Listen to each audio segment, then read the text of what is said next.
Hello. Gosh, this looks really blurry. Sorry about that. Hello, welcome.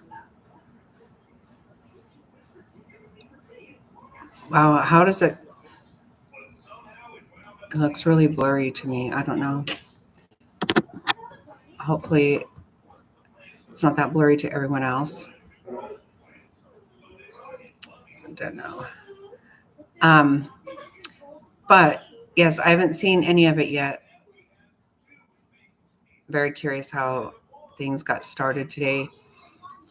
Obviously, it's going to be a shit show. That's what she wants. I think that's kind of clear. But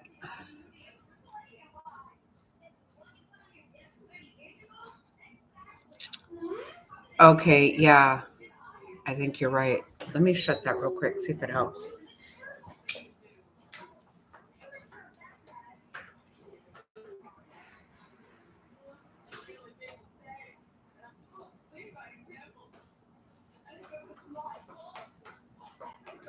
Okay, I don't think that did any good. Yikes. Let me see if I can reposition this. Yeah, you're okay. Yeah, you're right. You're right. It's not going to affect that. Very true. Very true. Okay, I'm going to get this fired up and get it started. I have an appointment I'm going to run to, but I'll just keep everything going. And that's in an hour from now. I'm going to run just down the road. I wanted to say this again real quick now. I'm not going to stream it tomorrow just because they weren't going to hold trials on Fridays. And I made plans weeks ago before all of the crap started. So I won't do it tomorrow, but I will be doing it every other day. So, hey, Frazzled Panda Berry, good to see you. Love Louie, if you're here, Mama, if you're still here, good to see you. Yeah, I made plans with my grandson weeks ago, and I'm like,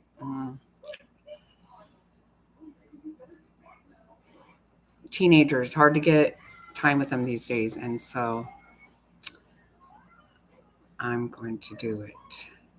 Anyway, okay, let me fix my...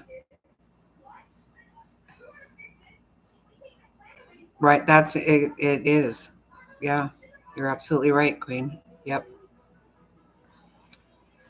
It most certainly is. Okay. All right, let me get this up. It's good to see everybody. Yeah, she's going to be a real ass, I feel.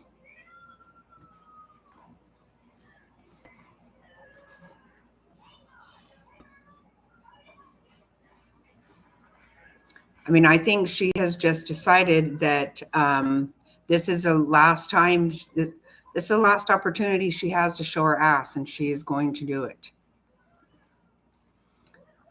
But I'm loving that the judge is not necessarily trying to put up with that.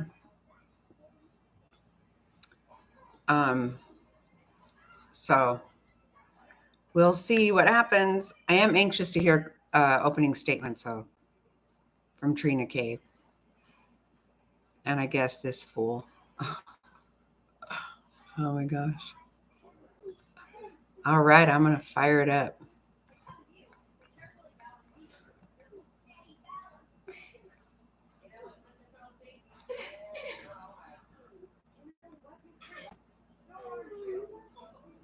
Oh, okay, that's not the judge.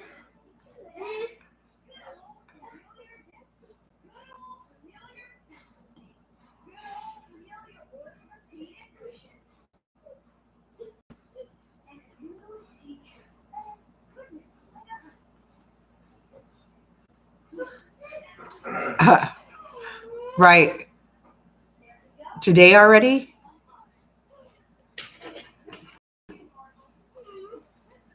I haven't watched any today.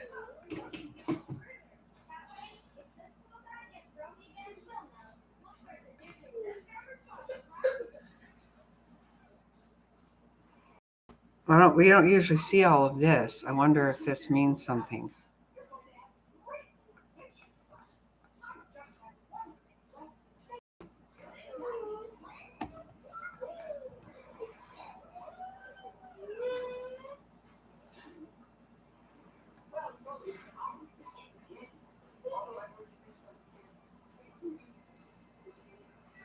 Oh, okay, they're letting everybody in now.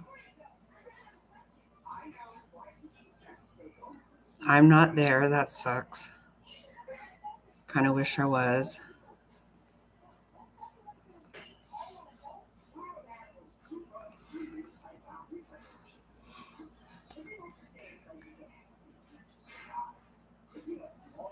Hey, Jerry.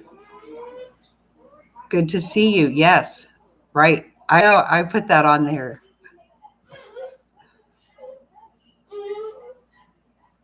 Oh, nice. Okay, cool, cool. Okay. You mean yesterday? Yeah. I love that. Oh, well, thank you. I look real blurry, but thank you.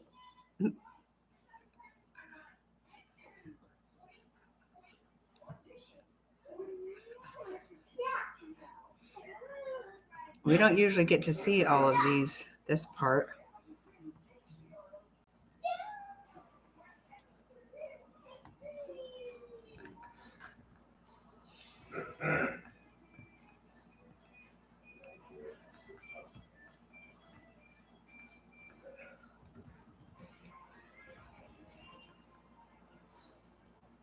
Oh, that's the door she comes out of, right? Yeah, I think that's the door she comes out of. Let's see if she hobbles. That's going to be interesting, right?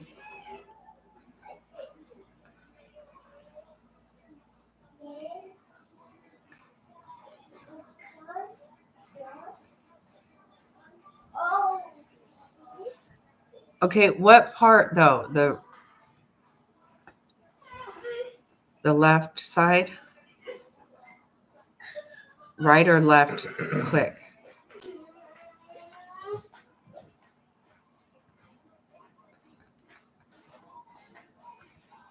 Yeah, that's not working. Wait, did we miss it?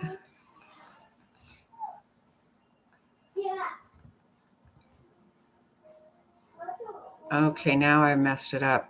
Now my arrows aren't working now, Jerry.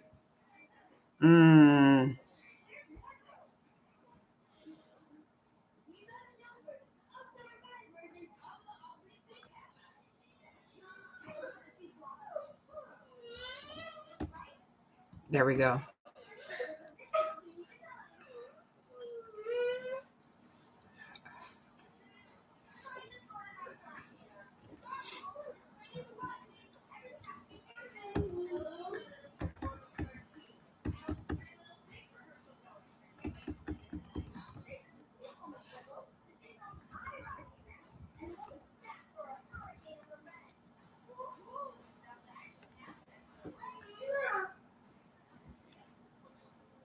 There's no sound.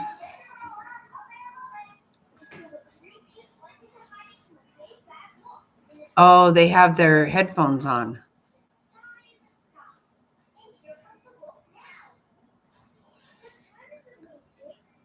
Sidebar right out of the gate, huh?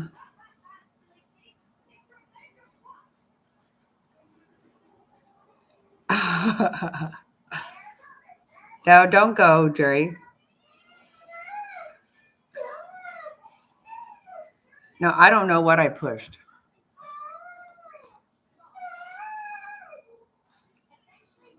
No, don't go. We're good. No limp, right?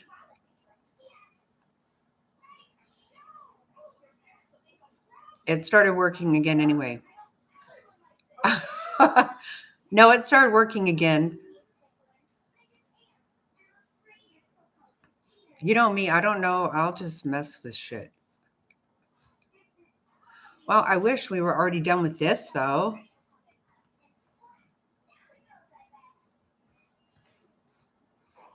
Start right out with this.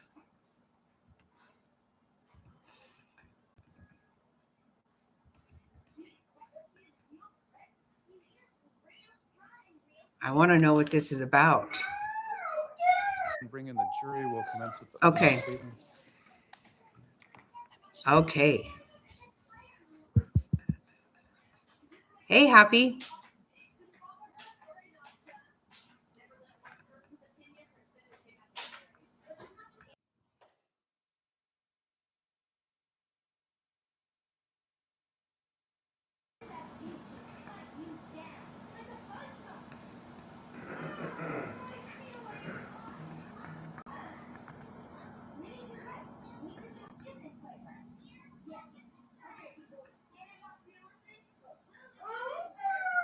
Good to see you, ma'am. We'll have access to email right now.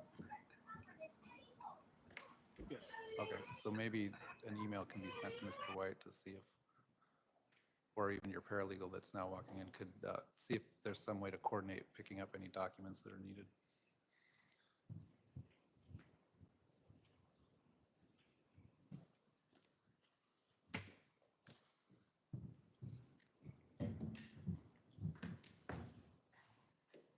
Or if they could even be digitally emailed over, if you need assistance printing them, we can do that too.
All right, please be seated. Members of the jury, welcome back.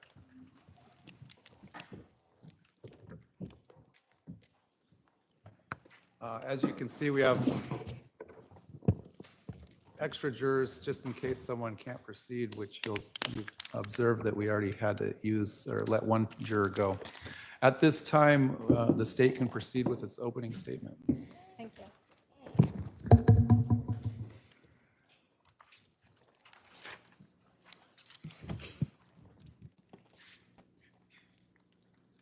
A Jeep Wrangler. The Texas license plate, no rear tire, and dark tint was parked right up next to Brandon Boudreau's driveway, idle. At 9:13 a.m. on October 2nd of 2019, Brandon Boudreau returned home. That Jeep had been idling there already for over an hour. When Brandon turned onto a street, he immediately noticed this Jeep because it was parked so close to his driveway. The back of the Jeep was facing towards him, and he immediately also noticed that there was no rear tire. He saw a Texas plate on the Jeep, and then he saw that back window of the Jeep open up, a rifle barrel come out and point at him, and then bang! He heard a shot and his window shattered right next to him. Brandon hit the accelerator and he took off. He turned the corner and drove a block or so away and stopped, calling 911. He talked to the operator and told them where this Jeep was going. As Brandon was speaking with the 911 operator, he had no idea that that bullet had struck his car just a few inches from his head. You'll learn that in the back of that Jeep was this defendant's brother, Alex Cox. He had been lying in wait with a rifle for Brandon to return home. This defendant, Lori Vallow Daybell, the woman seated over here, had loaned her Jeep to her brother so he could drive it to Arizona, so he could be in the back of that Jeep with a very dark tint that no one could see through and wait for Brandon to return home. The goal Good to see you, of Beck. this defendant and her co-conspirators Hey, love Louie. to shoot and kill Brandon Boudreaux. So let's talk about October 2nd and the weeks leading up to that.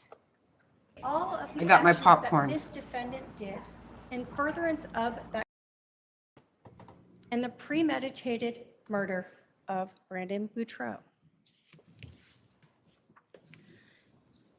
I'm going to start with a little background for you. In June of 2019, Brandon Boudreaux was still married to his then wife, Melanie. You're going to learn that Melanie is this defendant's niece. You're going to learn they were very close. And you're going to learn that they both had it out for Brandon. On June 25th, Brandon and Melanie got into an argument. And Brandon learned that this defendant had told his wife that he was gay, that he had hacked into her computer, and that Brandon was trying to work with her then husband to take her temple recommend away. You're going to learn that many of the people, including Brandon and this defendant, are members of the Church of Jesus Christ of Latter-day Saints. And having your temple recommend taken away is a very significant event. You're going to learn and see that Brandon actually texted Lori Vallow on the 25th of June to confront her about these lies, and that she never responded. By July, just a short while later, Brandon and Melanie were seeing a mediator and proceeding through a divorce. You're going to also hear that during this time, Lori Vallow and Alex Cox lived here in Arizona. In fact, Lori lived in Chandler. You're going to hear about an incident that occurred on July 11th of 2019 in Chandler involving Lori Vallow and Alex Cox. The Chandler police were out at this defendant's residence, and they took photographs of some vehicles. One of those vehicles was a 2018 Jeep Wrangler with Texas license plates, LWD 0997. That will be very important to you. They also noted that Alex had his own car, a Ford F-150. Both of those vehicles were in Chandler in July. You're going to learn that in August through September, Lori Vallow and her brother Alex Cox moved up to Rexburg, Idaho, to be closer to this defendant's soon-to-be husband, Chad Daybell. Both of them moved into a complex at 565 Pioneer Road in Rexburg, Idaho. Lori took the Jeep Wrangler and a Nissan Rogue, and Alex brought his Ford F-150. So everyone had their own vehicles. You're going to learn that as the divorce is proceeding between Brandon and his then wife, Melanie, that they put their house up for sale. And Melanie moved out and got a rental property. When their house finally sold, Brandon had to rent a home too. And on September 13th of 2019, he rented a house at 3875 East Phelps Street in Gilbert. Brandon will tell you his plan initially was to stay in his own house almost up to the time of the closing and then move into the rental property. You will see a text message that Melanie asked Brandon for his new address. They had children in common, so he didn't think anything of this. And he sent her the address. That was on September 17th. You'll learn that Melanie Boudreaux, this defendant's niece, was the only person who knew Brandon's address, who knew 3875 East Phelps Street, and who also knew this defendant and Alex Cox. Brandon barely moved into that house before the shooting. In fact, he'd moved in sooner than he thought because Melanie told him she was going out of town and offered him the kids for an extra weekend. And so he moved in sooner and took the kids while she flew to Rexburg, Idaho on September 26th through the 29th to be with this defendant. So in the weeks leading up to this October 2nd shooting, we'll talk about all of these things that were done in furtherance of this conspiracy, starting with Lori Vallow's Jeep. You'll learn that Alex Cox searched out a place to have extra window tinting put on the Jeep. And I say that because you're going to see the photos from the Jeep in July, and you'll see there's tinting on the windows, but you can still see into it. And so on September 25th, Alex Cox took that Jeep to Dan's Window Tinting in Rexburg, Idaho, and he paid $200 to put some of the darkest tint you could put on it. You'll see those photos of what that Jeep looked like afterwards. This is the first action of this defendant, Lori Vallow, in the conspiracy, loaning her brother this Jeep and allowing him to put on these dark tint to get it ready so he can lie in wait and no one could see him in the back with that rifle. It is her first mistake, using that Jeep and tying herself to the conspiracy and to the premeditation. Also on September 25th, you're going to learn that Lori Vallow and her accomplice, Alex Cox, went to the Walmart superstore in Idaho Falls. You're going to learn that's not far from Rexburg. And they purchased a burner phone. Now, a burner phone is a phone that you don't have to put your subscriber information to. And so how do we know that Alex Cox was there and Lori Vallow was there? Well, you're going to learn they each had their own cell phone like most of us do, and that Alex Cox's cell phone was utilizing Wi-Fi inside that Walmart at the time that burner phone was purchased with cash. And you'll learn that this defendant's cell phone that was subscribed to her was utilizing cell towers in the area of that Walmart at the time that that burner phone was purchased. Lori Vallow and Alex Cox knew that he would need a phone when he drove down here, but they knew you don't want to bring your own phone. It's a great, you'll be tracked, right? So they bought this burner phone so that Alex would have contact while he drove down here and away. But Alex made a mistake. Because like any other phone, you can still use a burner phone to access Google or your Gmail accounts. And you're going to learn that Alex accessed his Gmail account. In this investigation, you'll learn the police executed many search warrants, and one of them was on Alex Cox's Gmail account, homerjmaximus@gmail.com. You're going to learn that Alex searched for things like window tinting in Rexburg, that he searched for places to practice shooting ranges. You're going to learn that he searched different things about angles or trajectories of shots. You're going to learn that the day before on October 1st and the morning of October 2nd, he searched 3875 East Phelps Street, where Brandon Boudreaux lived. You're going to learn that after the shooting, Alex Cox actually searched for directions on how to get away through a back road. He knew he hadn't killed Brandon. Brandon's calling 911, and so he searched for Pine Top, Holbrook, Moab, Utah, Fillmore, Utah, and eventually Idaho Falls as he made his way back through back roads. You're going to learn that the police also executed search warrants on this defendant's Gmail account, lollytimeforever@gmail.com. On September 30th, the day when her brother took her Jeep and started driving down to Arizona, she searched quote, how to get the back seat out of my Jeep Wrangler. And she also searched a YouTube video, Jeep Wrangler JK rear seat removal, how to DIY YouTube video. This defendant continued to be a co-conspirator and to aid her accomplice, Alex Cox, by searching how to remove that back seat of the Jeep so he could better lie in wait to shoot Brandon.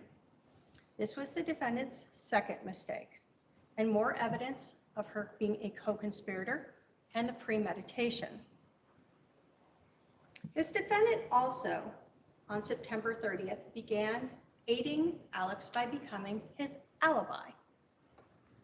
You'll hear from Nick Valance, who is an FBI agent who deals with cellular analysis, that around 4:30 p.m. on September 30th, Alex Cox's cell phone, the one that he's subscribed to, moved from his apartment in this same complex where he and Lori Vallow lived to Lori Vallow's unit.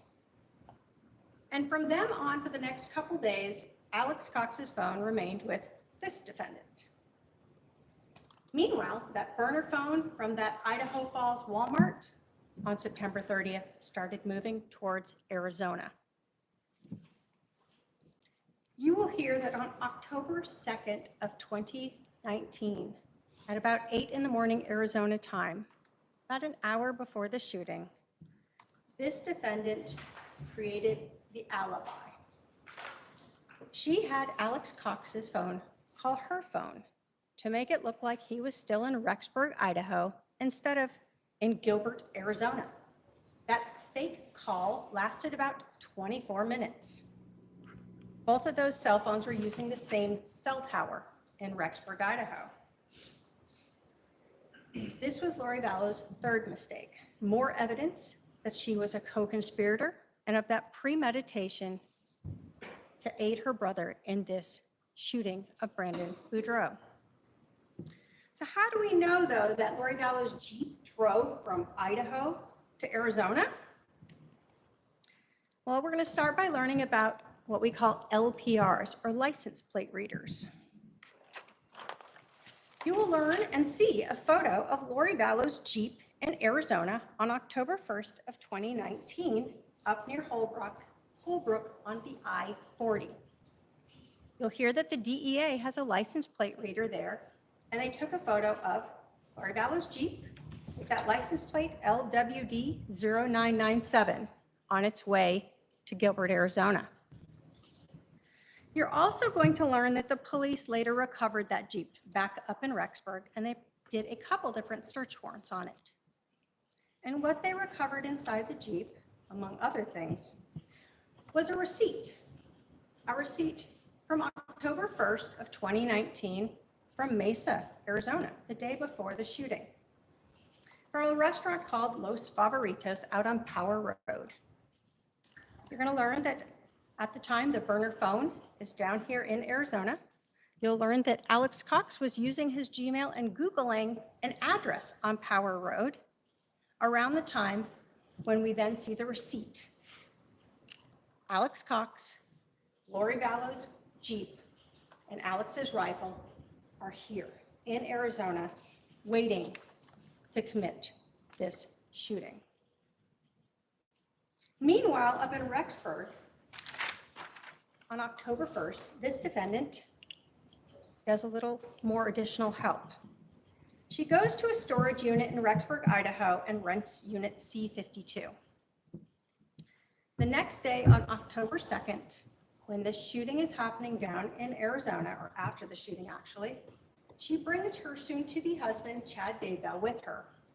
And you will see video of this as she and Chad Daybell put the rear tire and the rear bench seat of that Jeep into the storage unit.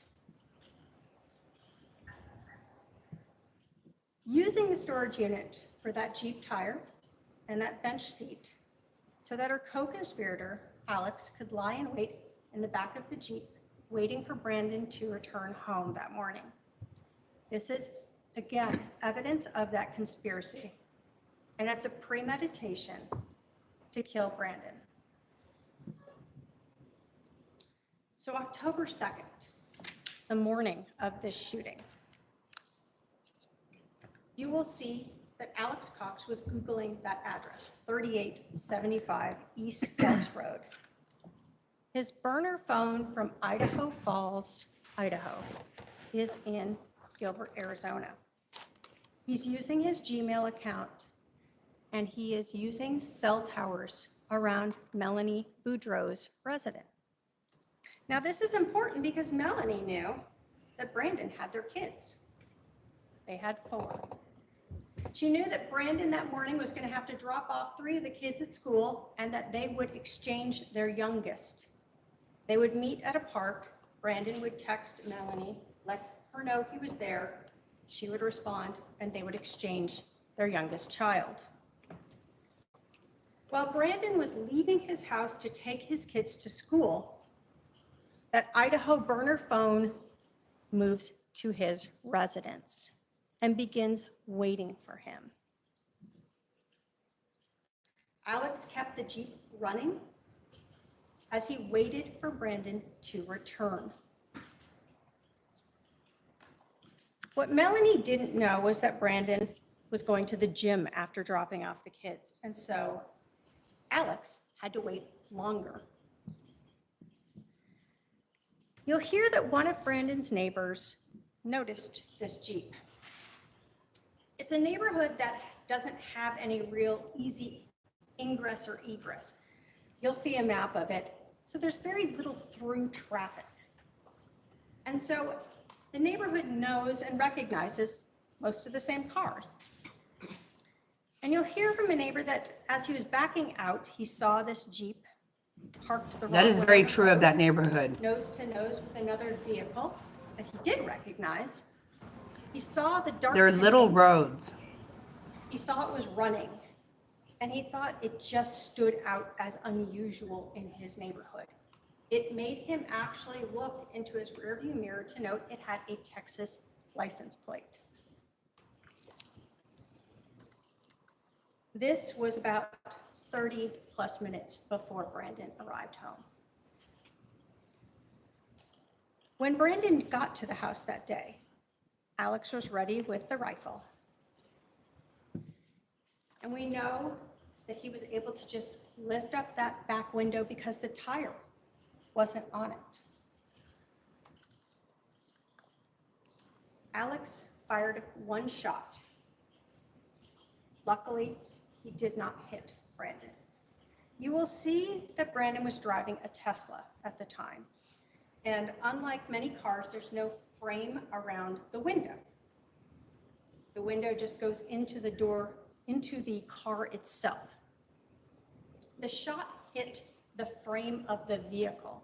But Hey, right where the Trimey. window goes up into it. Good to see you. You'll see that there is damage to the window as well as the bullet hole into the frame of the vehicle itself, right above Brandon's head when he was sitting in that driver's seat. You'll hear that when Brandon took off, the window remained in the door, that he drove away and then eventually circled back around and went into his driveway. You'll hear that for a Tesla, when you put the car in park, the door automatically opens and the whole window just shattered out. Brandon was on the phone with 911 soon after the shooting.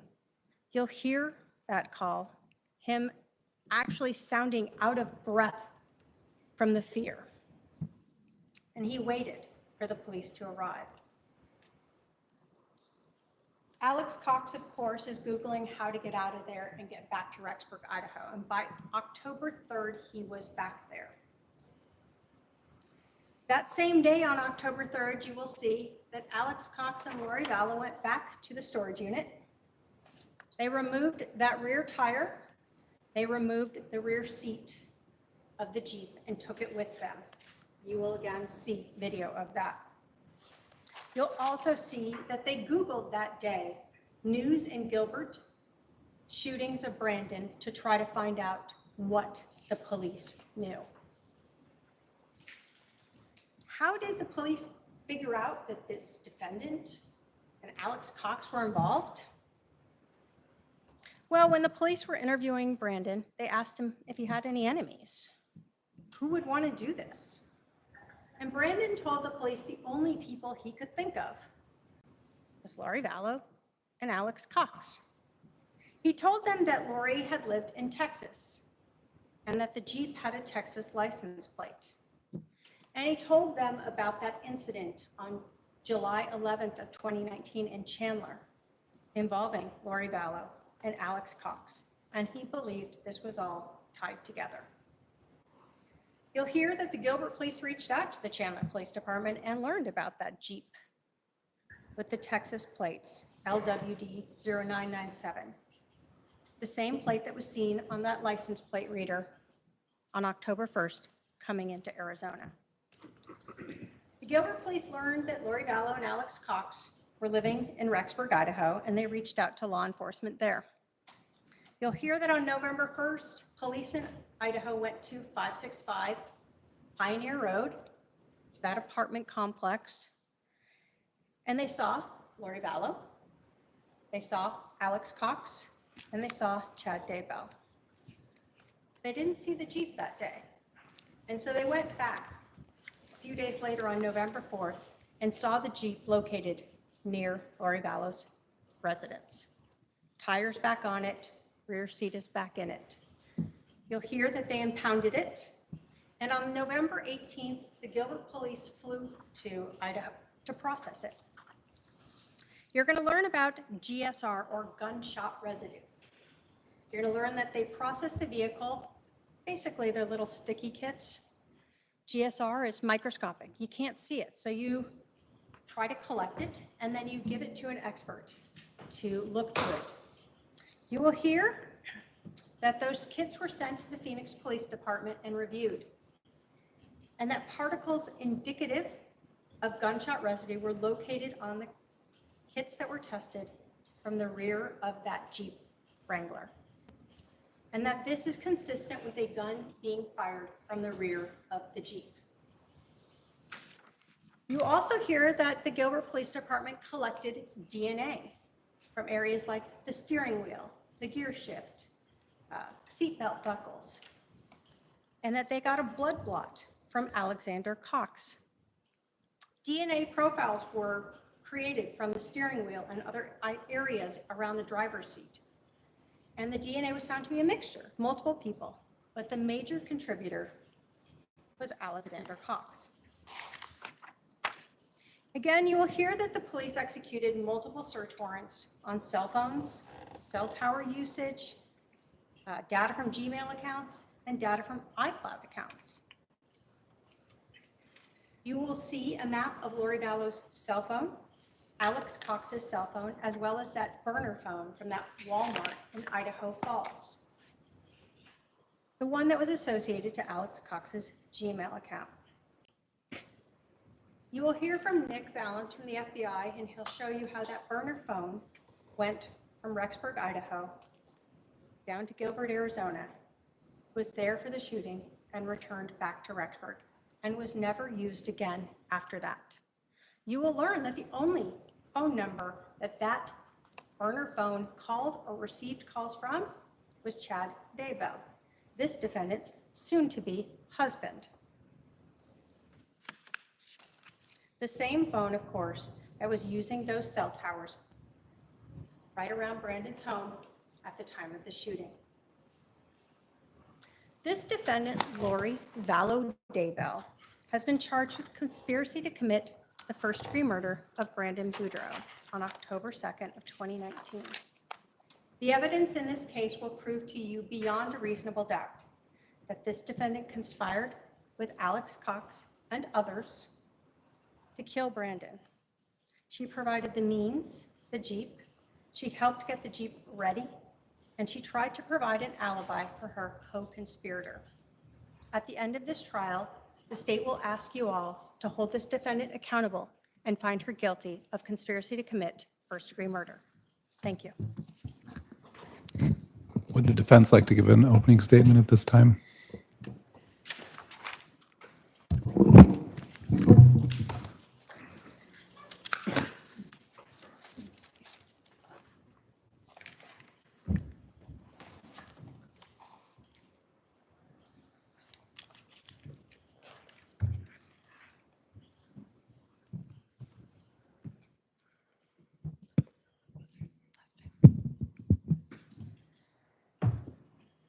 Ladies and gentlemen of the jury, here we are at trial.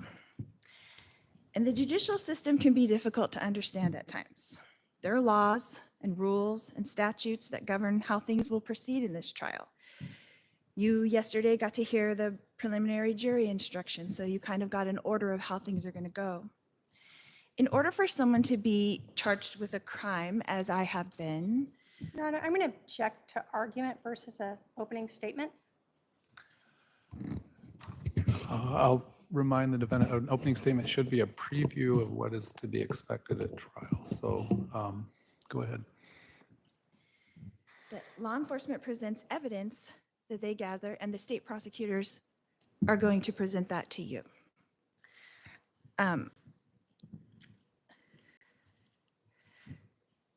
Sometimes the state charges the defendant with a crime. They have charged me with a crime, a very serious crime. Sometimes they take the allegations to a grand jury to decide if the I'm defendant going should to be object again, Your charged. Honor. Improper That's, argument. Asked to strike. Hold on. The jury should disregard that last comment. How the charges arrived here are not for the jury's consideration. The prior proceedings are not for the jury's consideration. Please proceed. The state or the prosecution will then take the information gathered, the evidence from law enforcement, and present to you a story, a theory, their hypothesis of what happened. In this case, the prosecutor was not present during this alleged crime. The Gilbert Police Department was not present during this alleged crime. So it is their job to fill in the gaps, make up a theory, and present it to you, the jury, at trial. This is their job. They are not witness to the actual events because they weren't there that day with Brandon at the house when this alleged shooting occurred. This case is about a conspiracy. And a conspiracy is when two or more people make an agreement to commit a crime. They have to willingly and knowingly participate. Conspiracy is an ancient word that appears in the Bible on many occasions. Judas conspired against Jesus with the chief priests for I'm going to 30 pieces of silver. object to, unless this is being presented at trial, I'm not sure that this is appropriate opening. What is the legal objection? Well, you're arguing. The opening statement is not argument. I'm going to allow it briefly, but I may cut you off depending on where you're going with that. Cain conspired against Abel, his brother. This case is a case of conspiracy. The charge against me is that I conspired with my brother, Alex Cox, to murder my niece's husband, Brandon Boudreau. But you will find, as you begin to see the evidence put forth in this case, that there was not any animosity between Brandon and myself. I personally did not have any motivation to have harm come to Brandon. In fact, Brandon and I had a very friendly relationship all of the time that I have known him.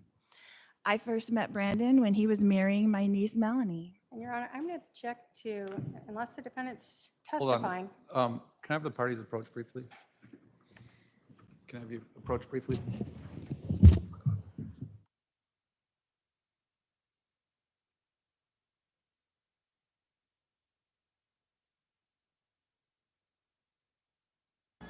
Wow. I don't even know. Okay, how did you guys like this? When she started, she didn't answer the judge. She just went into it, right?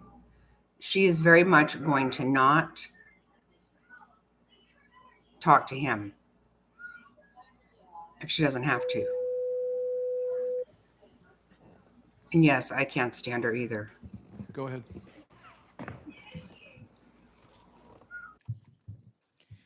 I first met Brandon when he was marrying my niece, Melanie. Melanie and I are very close because my sister, her mother, passed away when she was just 9 years old. So Melanie and I think of each other and love each other like a mother and daughter, even though we are aunt and niece. So our families remained close, Melanie and Brandon's family and my family. And in each other's lives, like everyday lives. We spent holidays together and shared in everyday life. I was there for Melanie and Brandon's wedding and for the birth of all 4 of their children. I was also very close to all 4 of their children. In this case, you will hear Brandon himself tell you that someone shot a gun at his car. You will learn in this testimony that Brandon was not hurt. You will learn that he wasn't even sure what had happened. But you will hear that Brandon immediately blamed me, which begs the question, was I an enemy to Brandon? That is news to me, and hopefully by the end of this trial, we will all have some answers to that question. In this case, you will learn that Brandon had called 911, and Gilbert Police did respond. You will learn that Brandon speaks of a puke green Jeep, and then he offers the officers a camo green color that he's speaking of on his phone. He says a green Jeep. Then you will hear the neighbor who says that it was a dark blue Jeep that was parked in front of the neighbor's house.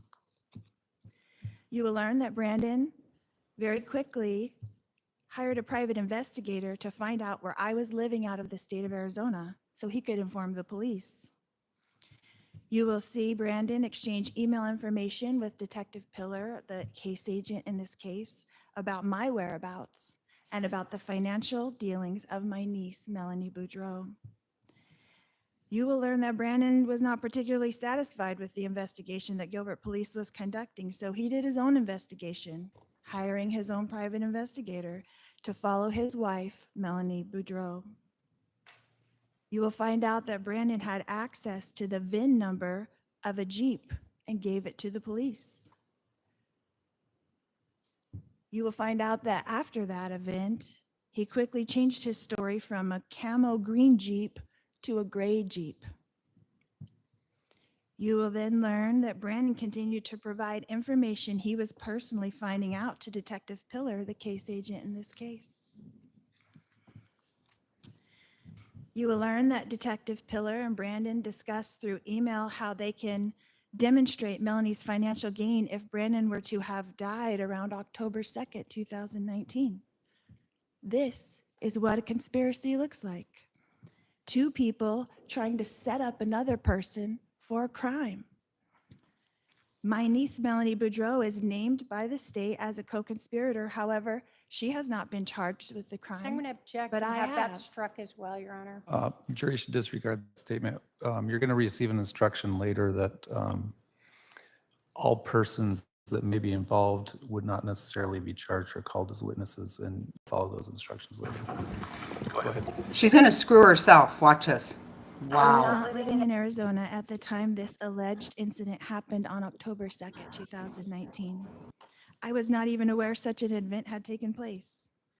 I did have a close relationship with my brother Alex, but I was not aware of his every move.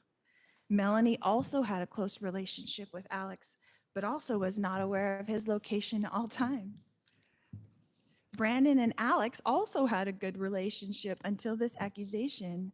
They saw each other frequently at all of our family parties and get-togethers and would often be seen laughing and talking. Alex was a comedian who kept our family laughing. Alex passed away in December 2019 of natural causes, so he is not here to defend himself. And I'm going to object again to that as well, since he's not party to this. He's All not right, here. I'll just remind the jury that what is said in opening statements is not evidence, it's not sworn testimony.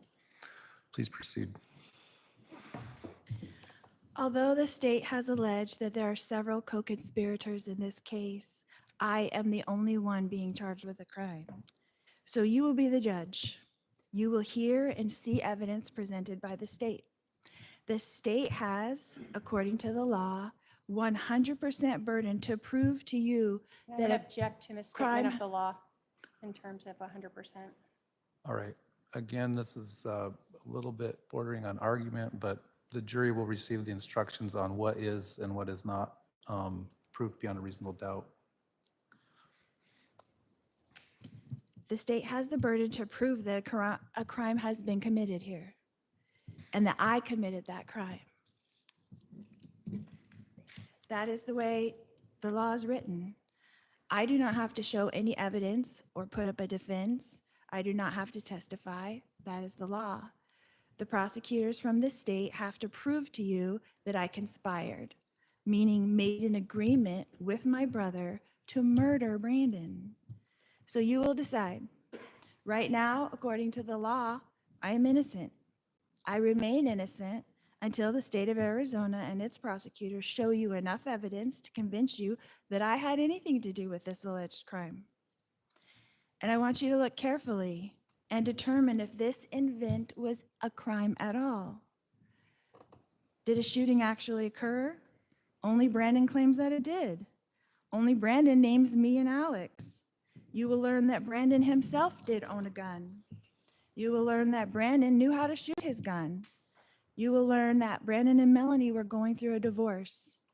And you will learn that even though Brandon is the one who actually filed for a divorce, he was blaming me for his divorce. You will learn that the information that the Gilbert Police Department and Detective Pillar, the case agent on this case, learned about me and my brother was from Brandon Boudreaux.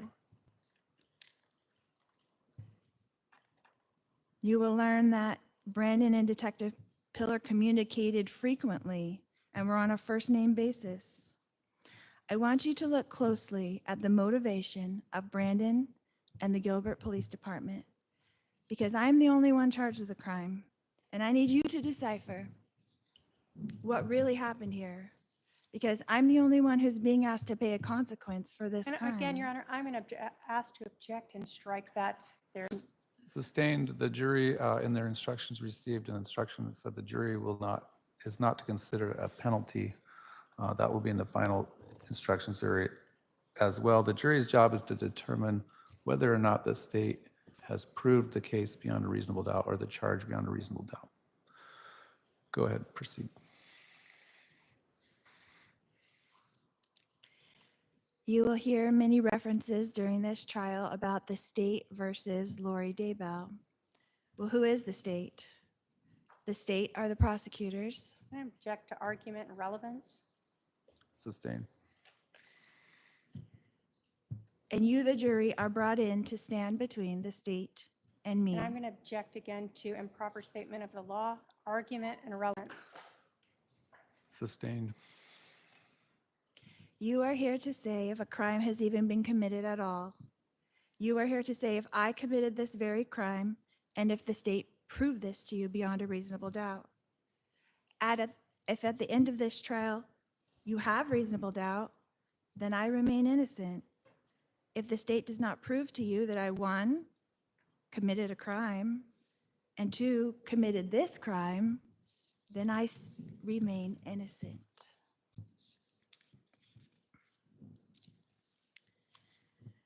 In this case, you will hear a lot of speculation. The definition of speculation is an idea or guess about something that is not known. During this trial, the state will try to convince you that I committed this crime by using speculation, innuendo, and insinuation. And the state is hoping that this will be enough. In this trial, you will in fact witness a power struggle between the state and the defendant Your Honor, for I'm what going a to fact object to really argument. is. Sustained. Because they want to convince you, the jury, that a fact is speculation, that a fact is innuendo, that a fact is insinuation, that they knew what I was thinking, what I was feeling, what I was planning, when they don't know at all.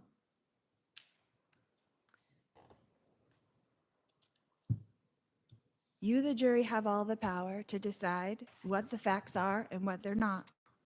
Not the state, not the judge, not law enforcement, you. So I implore you to listen carefully and decide for yourselves if the state's theory really makes logical sense. What motivation did I have? What malice have I ever shown to anyone? What benefit would I gain? I am a person who loves all people and has no malice towards anyone, not even the prosecutors who wrongfully try to convict me. Your Honor, I'm going to object again to relevance and to argument. Sustained. I am all about spreading love and will continue to do so, even after this trial is complete, no matter the result. Thank you. The state can call its first witness. Thank you. The state will call Brandon Boudreaux.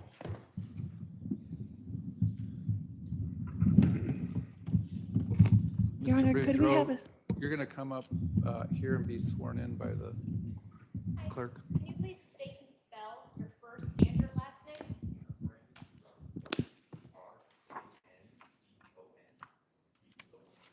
Thank you. Raise your right hand, please. You do solemnly swear the testimony you're about to give will be the truth, the whole truth, and nothing but the truth, so help you God? All right, sir, go around the court reporter, have a seat up here to my left. Your Honor, could we have a sidebar? Is it about what we discussed earlier? The state's probably going to, you won't complete your direct before lunch? I don't believe so, no. Okay. Okay. I will, but not for a second. Would you please introduce yourself to the jury? My name's Brandon Boudreaux. I live here in Arizona. And if you can pull the mic just a little closer to you and roll in a little closer. Thank you. Sorry. It's okay. How old are you, Brandon? I'm 40 years old. You said you're currently living in Arizona? I am, yes. What do you do for a living? Currently, I own a solar company. Okay. I want to talk to you sort of about your marriages. Are you currently married? I am. Do you have a prior marriage? I did, yes. I want to talk about your prior marriage. When did you get married initially? I was married initially October 31st, 2008. And who were you married to? Melanie Cope at the time, she became Boudreaux. How long were you and Melanie married? A little over 10 years. Did you two have any children? We have 4. Do you recall approximately when you began divorce proceedings with Melanie? It would have been in July of 2019. And do you recall approximately when your divorce with Melanie was finalized? It would have been in October of 2019. Was it before or after October 2nd? It was the middle of October, Okay. so after. Now, do you have family here in Arizona? I have a brother who lives in Tucson now, but at the time I did not have any family here in Arizona. They lived in another state. Yes. Did Melanie have family that lived here in Arizona? Yes, she did. Did you know someone by the name of Lori Vallow? I did. That was Melanie's aunt. And did you spend a lot of time with Melanie's aunt, Lori Vallow? Yes, we spent a lot of time together. Do you see her in the courtroom today? I do. Can you point her out and tell us what she's wearing? She's directly behind you wearing glasses and a blue top. Your Honor, may the record reflect the witness has identified the defendant. It shall. When you knew or were spending time with Lori Vallow, was she married at that time? She was. Who was her husband then? Charles Vallow. And how often would you see Lori Vallow and her family? Pretty often. We would spend holidays together. We often vacationed together, and our children were close, so it wouldn't be unordinary to see each other every week. Were you close with Lori Vallow's prior husband, Charles Vallow? I was, yes. Did you know other members of Melanie's sort of expanded family? Yes, I did. Did you know a person by the name of Alex Cox? Yes, I did. Who was he in relation to Melanie? That would be her uncle. So Lori's brother? Correct, yes. And before your divorce from Melanie, did you see Alex Cox often? Not as often as Lori, but yes, I did see him. Okay. Usually at a family get-together. Did you know anyone by the name of Chad Daybell? No, I did not. Did you later become aware that Lori Vallow married a Chad Daybell? Yes, I did.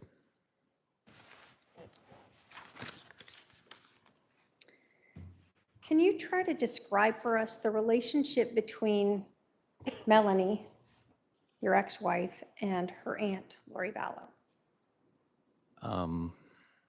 I would say that she looked at her as maybe more than an aunt, like closer to a mother figure. Her mother passed away when she was younger, and she let her hold a lot of influence in her life. Starting sort of the end of 2018 through 2019, did you notice Melanie spending a lot more time with Lori? Can you ask that question one more time? Sure. Starting sort of the end of 2018 through 2019, did you notice Melanie spending more time with Lori? Yes. In 2019, did you start to notice issues with your marriage with Melanie? Yes, I did.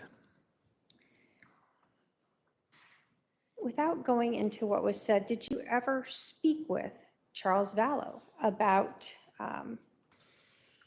Lori Vallow interfering with your marriage with Melanie?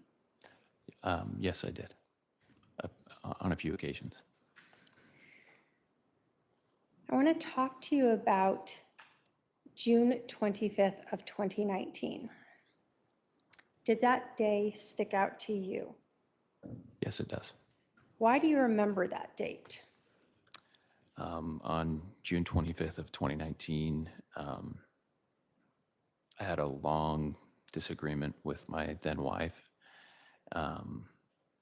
My grandfather had passed away suddenly of a heart attack a few days earlier, and she had told me she didn't want to go to his funeral, and that had led to the start of a disagreement that quickly changed and was very different than what I thought was going on. I'm going to have you put your mic just a little closer to you. Yeah, sorry. That's okay. So you said it started out as a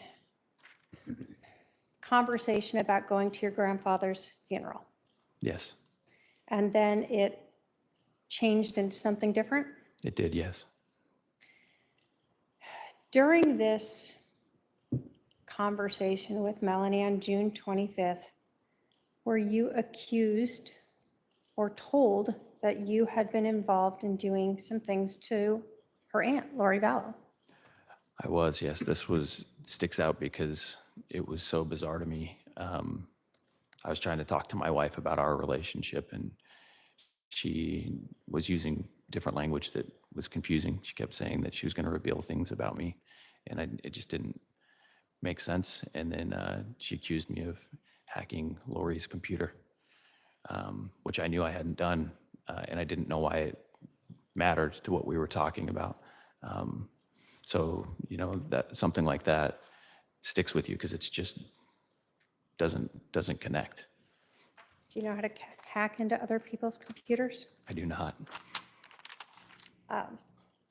So you're being accused of hacking into Lori Vallow's computer. Did anything get raised during this conversation regarding your sexuality? Yeah, it was a very long argument. It started in the afternoon and went past midnight. And as things kept escalating, more different allegations that didn't make any sense kept coming up. And one of those was that God had revealed to her that I was gay, and that one stuck out because Charles had told me that that Lori was trying to convince her of that, which I thought was so bizarre. It just didn't make any sense. I was married and we had 4 kids. So Did you ever hear anything about allegations that you were trying to help Charles take Lori Vallow's temple recommend away? It didn't come up in that specific argument, other than as a side mention of why I might have hacked a computer. But yes, I did hear those allegations. I want to ask you, are you a member of the Church of Jesus Christ of Latter-day Saints? Yes, I am. Were you and Melanie both practicing members? We were, yes. Was Lori Vallow and her family practicing members? As far as I knew, yes. When we talk about a temple recommend, what is that? Inside of our faith, we try to set aside the temple to be a place that's sacred. It's a place where you can be closer to God. And because you want it to be a sacred place, we try to live to a higher standard if we're going to go in there. You know, it's the idea of trying to be more like the Savior's example and keeping promises or covenants that you make to him. And so in that process, most of us self-report to a bishop or an ecclesiastical leader and a stake president or a higher ecclesiastical leader, just to verify that you're doing your best to keep those promises. It's kind of a way to help you assess to decide if it's a place that you should go, or am I living in a way that I can go and feel good about, you know, trying to get closer to God in that space, and am I living in a way that sets it aside and makes it somewhere special, somewhere sacred? If someone's temple recommend is removed who is a member of the Church of Jesus Christ of Latter-day Saints, is that a really significant thing? For most of us, we would feel like, personally, I would feel that way. It's something that is sacred to me and it is important. And so I would not want to lose that. It would be something that would reflect that I'm not doing a very good job of my goal to try to be more like my Savior. Okay.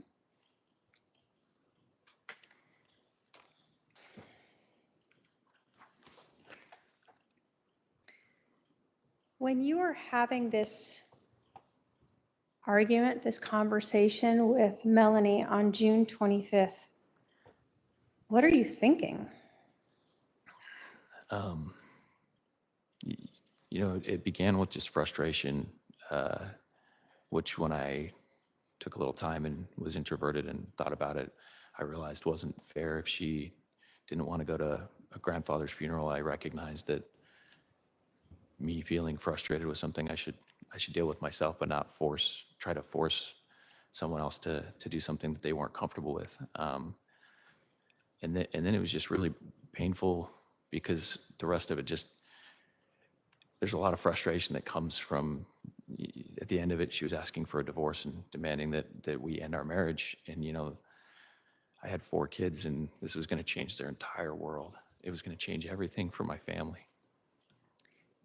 Did you, having spoken with Melanie, feel that Lori Vallow was involved in some of these things that Melanie was telling you, that was why your divorce should end? Can you ask that question one more time? Sure. As you are listening to the things that Melanie was telling you that evening or afternoon into the evening of June 25th, did you believe that Lori Vallow had been involved in some of these ideas that were being told to you as to why your marriage should end? Yeah, I mean, how else does her aunt's computer getting hacked even come up without Lori being involved? So I got pretty frustrated at one point, and I think I told her I'm going to take a break, and I texted Lori and Charles and tried to call both of them to discuss it with them, because I wanted them to understand the gravity. You know, this is my family. This is my kids. This changes the rest of their lives. You know, it's not just whatever was going on for those two. So you told us that you just mentioned that you actually sent a text message or a couple of text messages to Lori Vallow that evening? Yes, I did. Can you scoot just a little closer? Thank you. Yeah. Yeah, I'm sorry.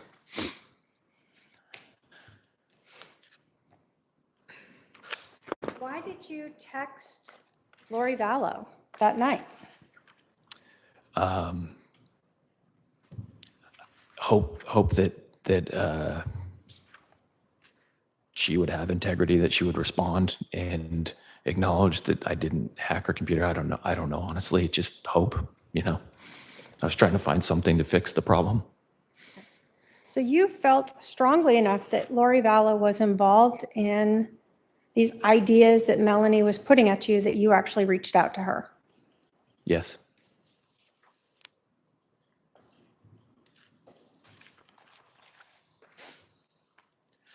Your Honor, show the defendant Exhibit 122. I could have my paralegal bring that up.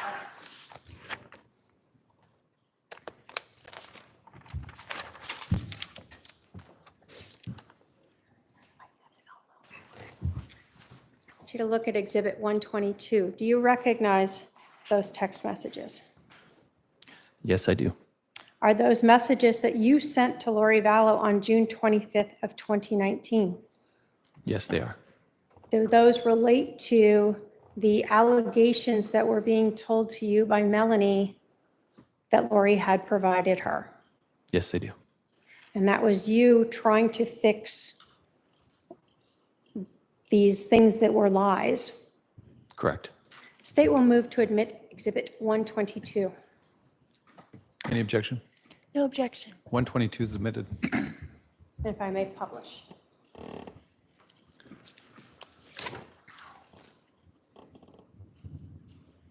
Okay. Brandon, just so we understand, when you were shot at on October 2nd of 2019, did you actually provide the police with your cell phone I did, yes. so they could download everything? Yes. And is this from your cell phone? Yes. So we see on June 25th of 2019 at 6:45 PM, the first message that you sent? And was this phone number, the 808 number, Lori Vallow's phone number? Correct. In the message, what did you tell Lori? I told her that Melanie believed I helped to try to get her temporary recommend taken away, and that we both knew that it wasn't true. Do you want me to just read it? Sure. Lori, I sent this to Charles. I'm sending it to you as well. Charles, Melanie believes I helped you to try to get Lori's temple recommend taken away. You and I both know that's not true. She does not believe me. I wanted to send this to both you and Lori. If either of you care at all for me or my children, you'll come forward and be truthful. I've never done anything to hurt either of you. I can't believe you would lie to her about something like this. I gave you a blessing when you're worst in my home. My children will be punished if my wife leaves me or can't believe me when I have done nothing. This is on your heads to make it right. So your initial thing was about that temple recommend because that was so important, right? Yes. But that was just one of the lies that had been told to you by Melanie. Yes, and at this time I didn't know that she also believed that I was gay. That came after I had sent these texts. Did you get a response after this first text? No. Do we see then a second text at 9:10 PM, same day, September 25th? Yes. What did you say then? At least have the respect to talk to me to my face, not whispered behind my back. She believes you and you are lying. This is going to affect my children. Okay. Did she respond to you then? No.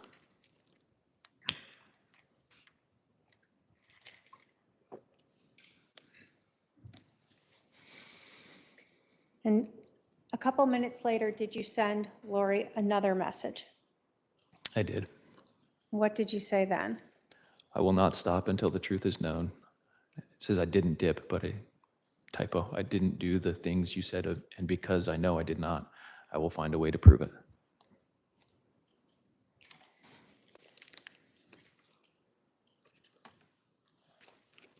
Did Lori ever respond to any of those? No.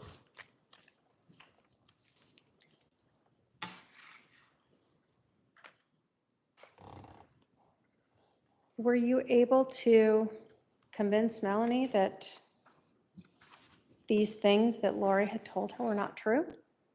No. Would she listen to you about it? After that evening, she would never spend time alone with me again. There's always someone else with us everywhere that we ever talked or communicated. Did you want to get divorced? No, Did you agree to a divorce? I did. How did you and Melanie decide to go forward with a divorce? We used a mediator. How does that work? You have choices. You can either each get your own lawyer and they can help advocate for you through the process, or you can use a mediator. Those are the two, or you can do it yourselves without lawyers, I guess, as well. And as you go through that divorce process, you really discuss two key concepts: all of the money and the finance side, and then the children when you have children. And so a mediator is helpful in being able to help you understand what the law thinks if you both can't agree on something, and help you go through and think. It's a lot to think about. And you're very I was very emotional going through that. And so they're helpful that they can kind of guide you to make sure you're covering all your bases and you're thinking about the future for your kids, thinking about what's fair in the financials, all of those things. At that time, what were the ages of your kids? I know, I got to go back a few years. So in 2019, Braxton would have been 9. And then I would add a 5-year-old and what would like be 2000? A 4-year-old and a 2-year-old.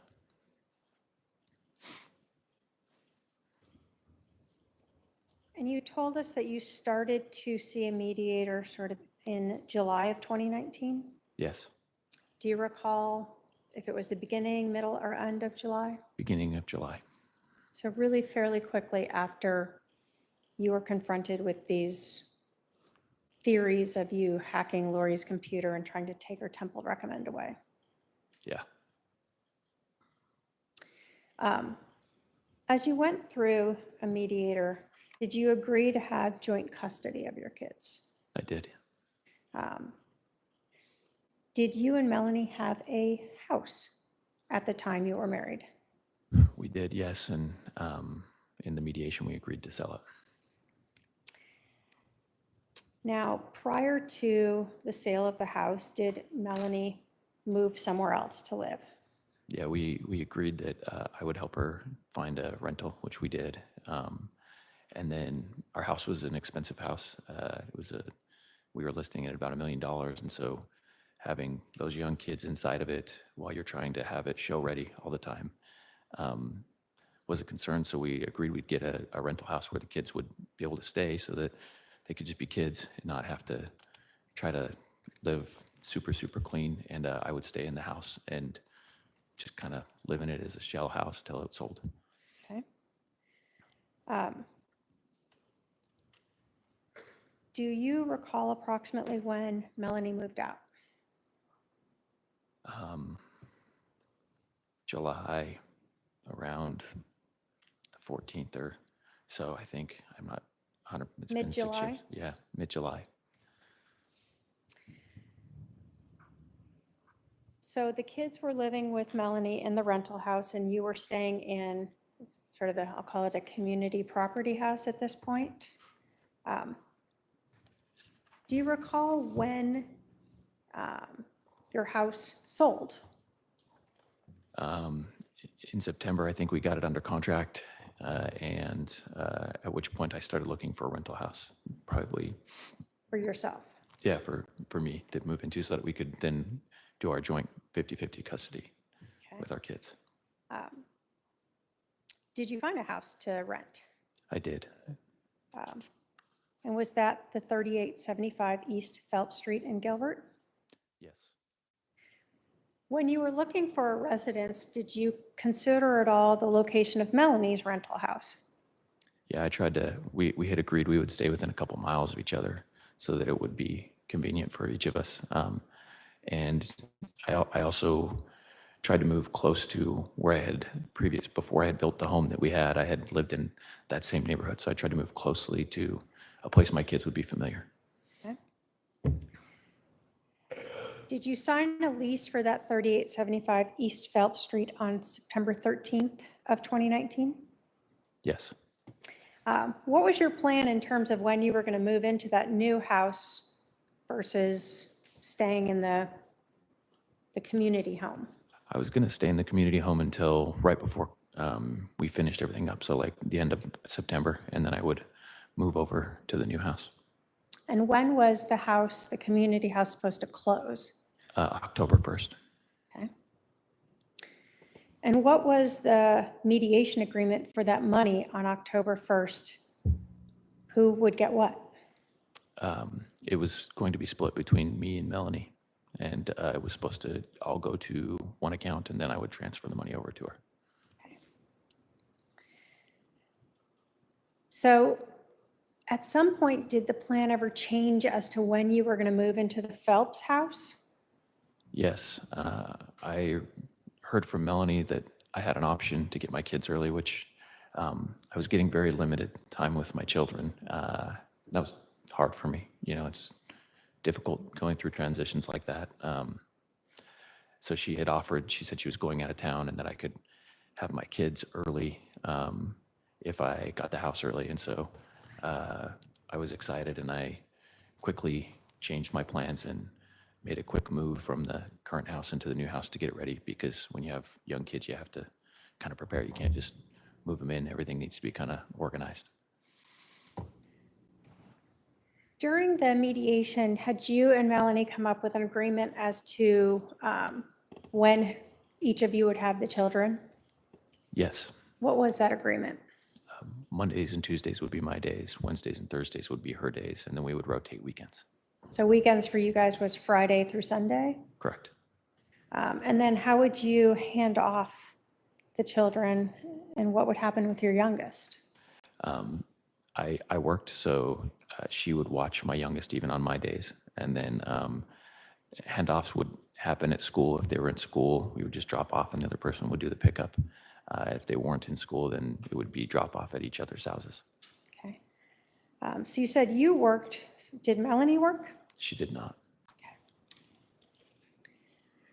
So Melanie kind of just tells you she's going out of town on the 26th and offers the children to you. Do you recall about when you moved into now this residence on Phelps? It's been a really long time.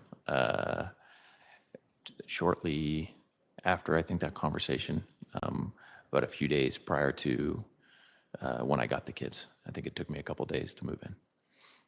So you had the kids on the 26th. I did, yeah. How did you told us you had been planning to move in a little bit later. How did you get moved earlier, quicker? Did you have people help you? What'd you do? My neighbors that lived across the street from me at the house that I was selling noticed that I was moving and offered to help. I just went and got a truck and decided to move. I was excited. I didn't tell anybody even. I just kind of jumped after it, and then one other friend found out, and he brought another friend. So there's 4 people who helped me move, and they were the only people. I mean, I immediately had my kids after. They're the only people who even knew that I had moved. It was a very quick decision.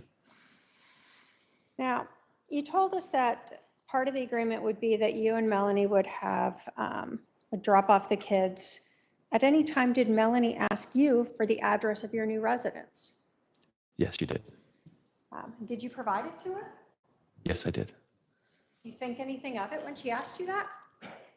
I mean, no, I had said I would give her my address always. We had to drop each other, the kids, so she had to know where I lived. Okay. You told us that you hadn't told anyone else your address? Yeah, it wasn't like out of secrecy. It just hadn't come up yet because it was so quick. So Melanie knew your address, Yes, and then you said 2 of your neighbors helped you move, correct. so they knew your address. And then you said one of your friends helped you move? And he brought another friend, so 2 of my friends knew where I lived. Okay, so 5 people knew your address? Yes. shown defense counsel 123. If I can have my paralegal approach.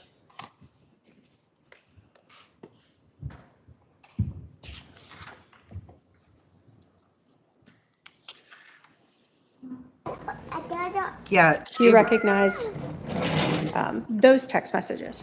judge Yes, is I do. not putting Are up with those her crap. the text message between you and Melanie where where she asks you for your new address and you provide it to her? They are. And was that on September 17th of 2019? It is. Your Honor, the state will move to admit Exhibit 123. Any objection? No objection. 123 is admitted. The state will move to publish. Go ahead. Her voice makes me sick. Cannot stand it. So again, you told us that you had provided your cell phone to the Gilbert Police Hey, Jonathan. Department on October 2nd. Is this from your phone? Yes. And so Melanie texted you on September 17th at 10 in the morning. What's your new address? That's correct. And a few minutes later, 27 minutes later, you provided her 3875 East Phelps. Correct. You told us your parents did not live in Arizona, right? That's correct. And at the time, really, you didn't have any family in Arizona. Did your neighbors that helped you move know Lori Vallow? No. Did your neighbors that helped you move know Alex Cox? No. How about your friend that helped you move, the two people who helped you move with them? Did they know Lori Vallow? No. Did they know Alex Cox? No. Did you post your address on any LinkedIn or social media? No. So on September 17th and on September 26th, when you got the kids, were the only people that knew your address and knew Lori Vallow and Alex Cox, your then wife, Melanie Boudreau? Yes.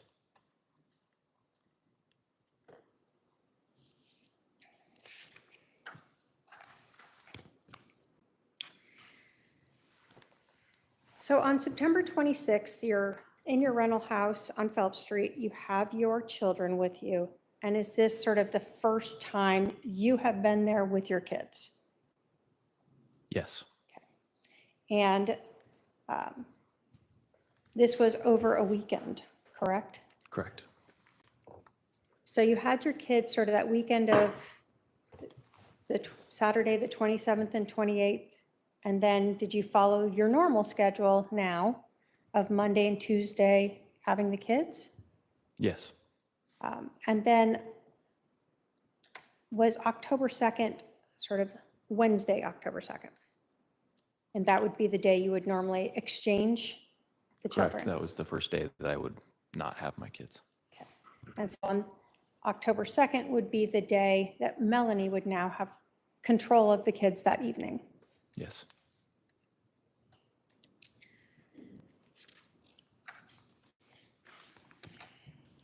So I want to talk a little bit about your schedule with your kids the morning of October 2nd. Okay. Can you tell us sort of what your general schedule was? What'd you get up and do with all the kids? Yeah, it's been a long time. You know, my kids are different now, but back then, I would probably wake up an hour and a half early. Got to wake each kid up individually. Kind of, each of them has different needs. I think Breeze was still in diapers. Blake might have even still been in diapers. So you wake them up, you make sure that you get them cleaned up, changed, you feed them. Got to get 3 of the 4 of them dressed. They don't know how to dress themselves. So you got to give yourself time. So probably an hour and a half making food, getting kids ready, making sure everybody's good to go and prepared so that when you get within a short amount of time of school, you can get the 2 that are in elementary school there on time. All right, so you said you had 2 that were in elementary school. Are they in the same school? Yes. And so that leaves 2 other kids. Yes. What did you do with the other two kids? Blake was in like a pre-K preschool that was right by the new rental that we got Melanie, and then I dropped Breeze off at Melanie's. Well, she didn't want me to come to her house, so I would drop her off at the park, and then watch her run to her mom. Okay.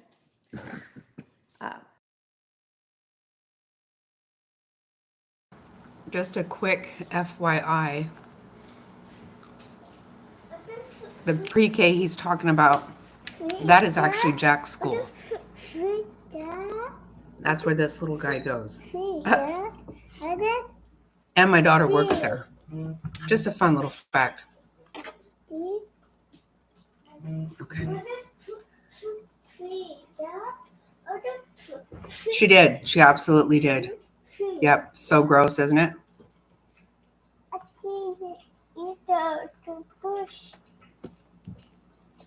Do you recall approximately when you left the house that morning to start taking the kids to drop them off at their different locations? Let me ask you this. Do you recall approximately when the kids had to be at school? 7. I probably would have left at 7:30. They probably started at 7:50. That's And were the schools you said close to your Phelps Street? it was like probably a 5 or 10 minute drive, depending on if there was some traffic or not. Okay. So who did you handle first? Where did you go first? I'd always drop the 2 that were in elementary school first. That was on the way to their mom's house, so we would take those 2, drop them at their school, and then I would drive the rest of the way to their mom's house and at the park, and drop at the park right there by her house, and then I would go drop Blake at his school. So on the morning of October 2nd, did you follow that same schedule and go to the park to drop off your youngest? Yes. And how would Melanie know that you were there? I would text. Okay. Did you do that morning? I did. And then you said you would kind of just once you knew she was there, let your daughter go to her. Yeah. So would you visually see her and then let your youngest go to her? Of course, yeah.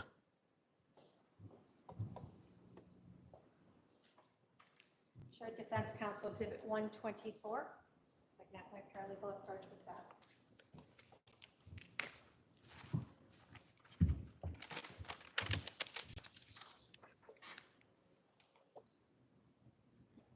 Do you recognize those text messages? Yes. And are they from October 2nd of 2019 around 7:40 in the morning? Yes. And do they reflect you letting Melanie know that you were there with your youngest? Yes. State will move to admit 124. Any objection? No objection. 124 is admitted. If I may publish.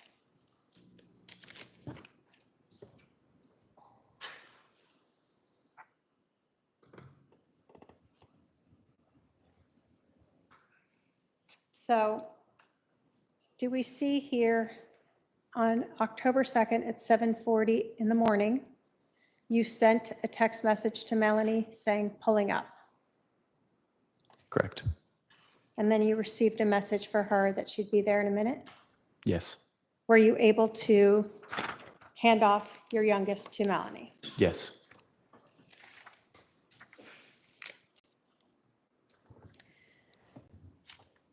Did you go home after that?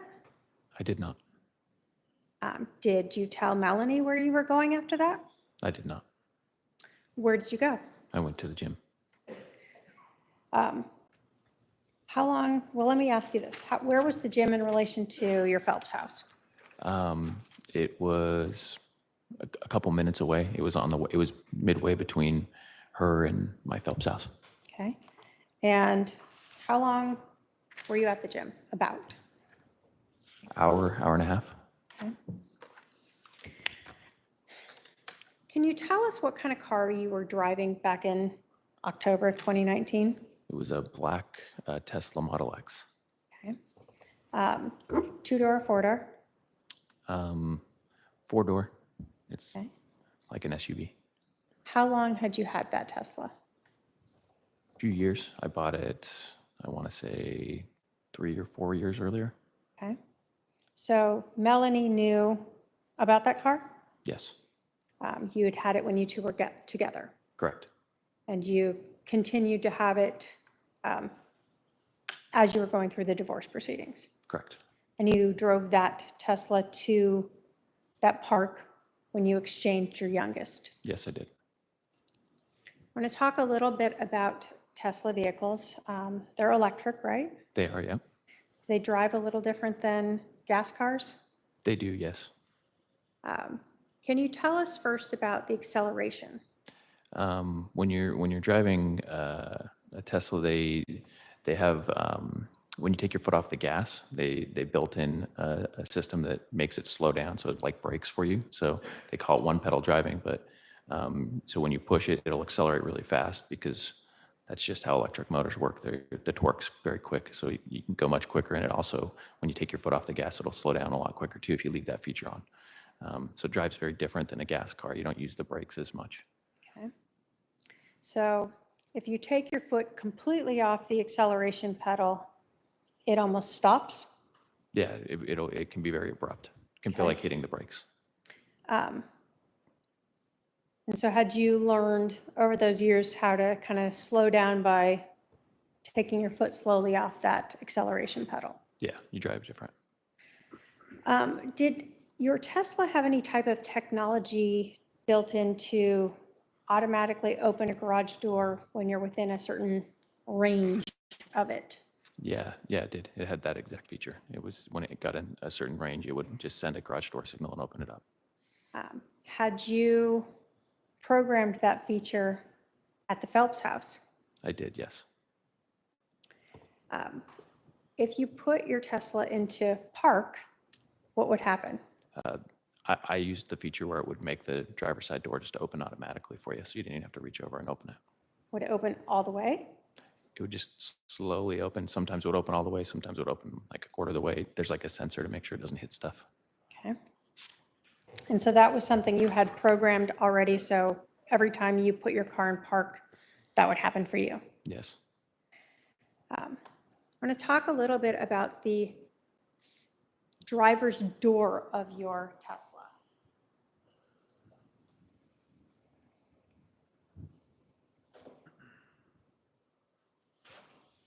In a lot of cars, we see a metal frame that goes around the window. Did your Tesla have that? No, they make the window seal up into the frame of the car, and so there's no top frame on the door itself, no metal top frame.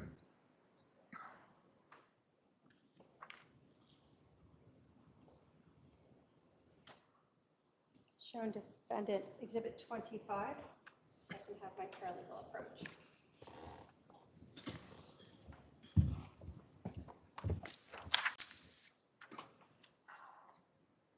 Do you recognize what that photo is? That's a photo of my car. Does that show the door itself without the glass, but the frame of the door? Yeah, does a really good job showing that. State will move to admit exhibit 25. Any objection? No objection. 25 is admitted.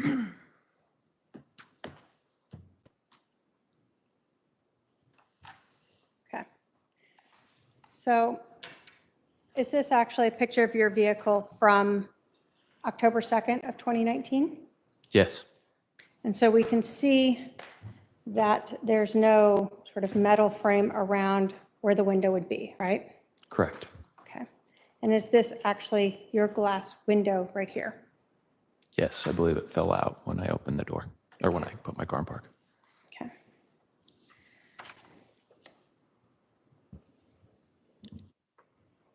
I want to talk to you about that morning of October 2nd. You drop off your youngest with Melanie. What did you said you went and dropped off your fourth child at sort of a day pre-K type of course, Yeah. and then you went to the gym. Yes.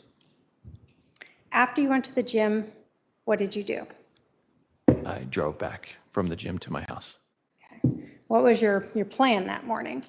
My plan was to shower and go to work and meet with my business partners, and we had an owners meeting that day. Okay. Can you tell us what happened when you turned into or onto Phelps Street that morning?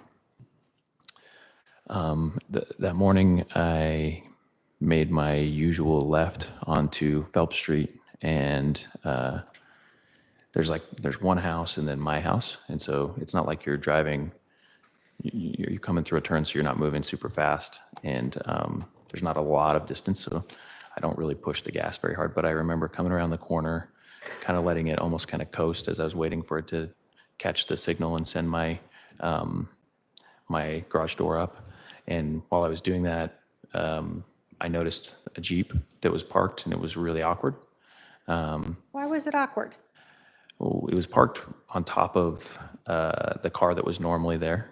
So there's usually a van there, and it was just like parked nose to the van. And it was like, the back of it was almost blocking my driveway. It was parked so, you just wouldn't think anyone would choose to park like that. So it kind of stood out to you right as you came around that corner. I noticed it had a Texas plate.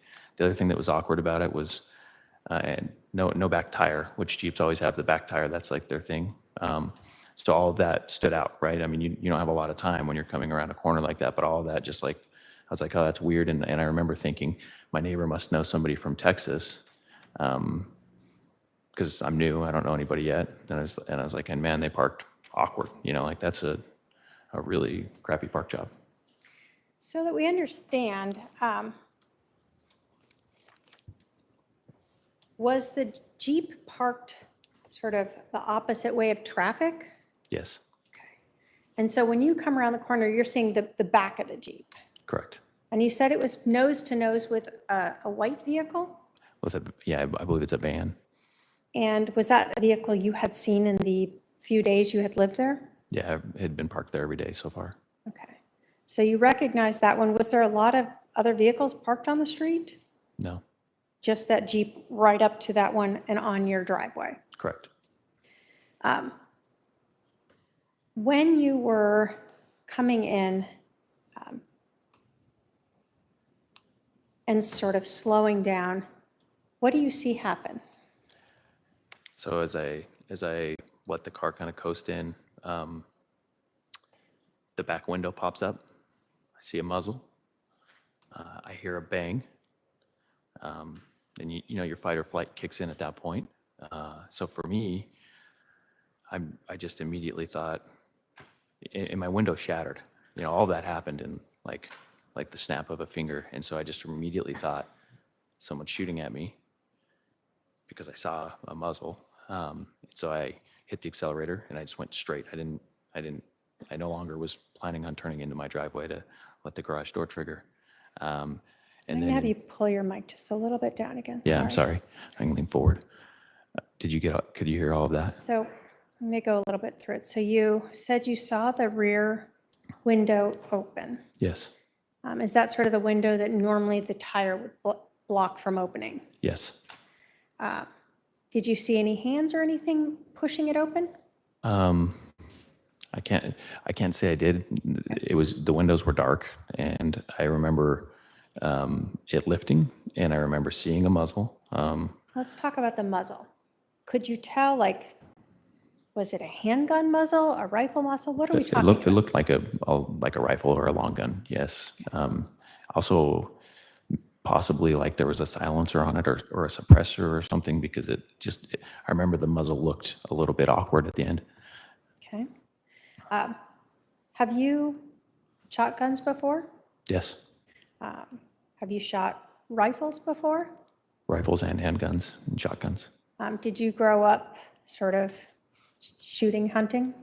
Yeah, my family hunts. I'm not a big hunter myself.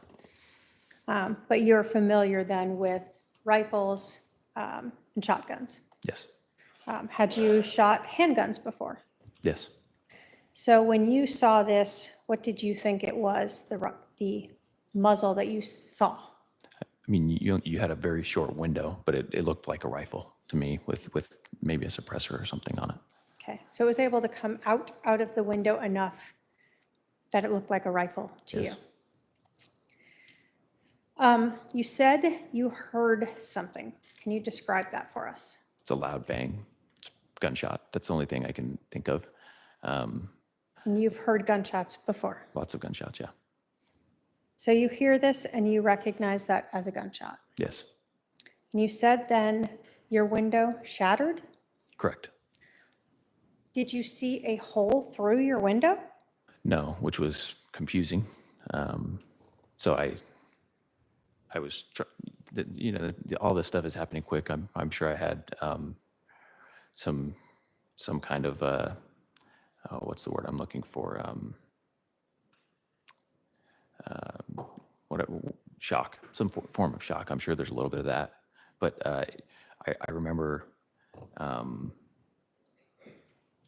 the first thought I had was I need to call 911. Someone just shot at me. So that, and I remember my phone flying forward and backward because I was driving quickly and accelerating quickly. I remember getting my phone and calling 911 and just, I mean, I remember having a hard time breathing, just feeling overwhelmed that somebody shot at me. And then I think maybe because I was feeling a little guilty or something, I remember thinking like, oh, maybe, there's no bullet in my car. I don't see a bullet hole anywhere.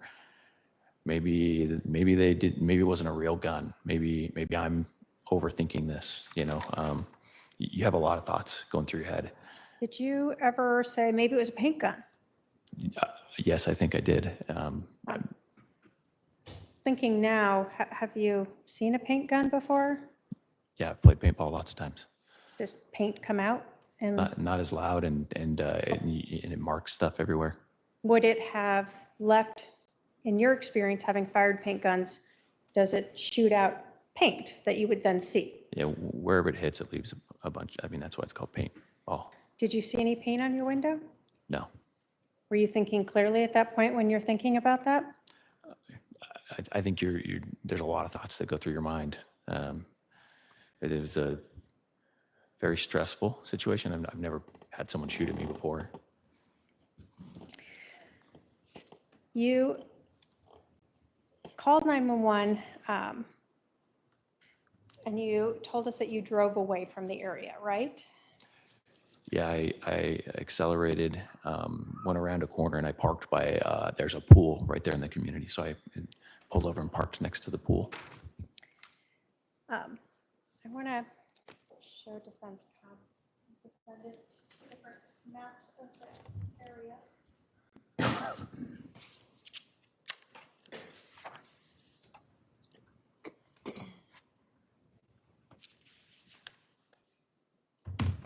Oh my God, Queen. Right. Exactly what I'm thinking.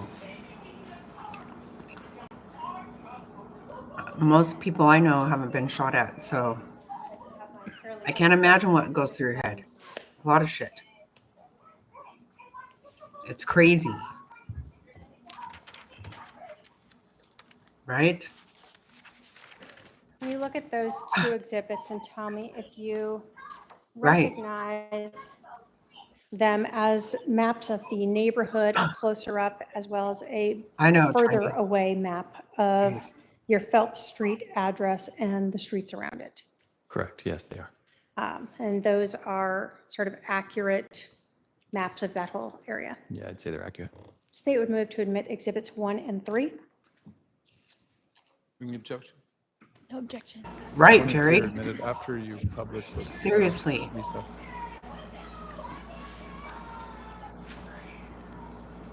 I'm going to start with It's crazy to think that. 1.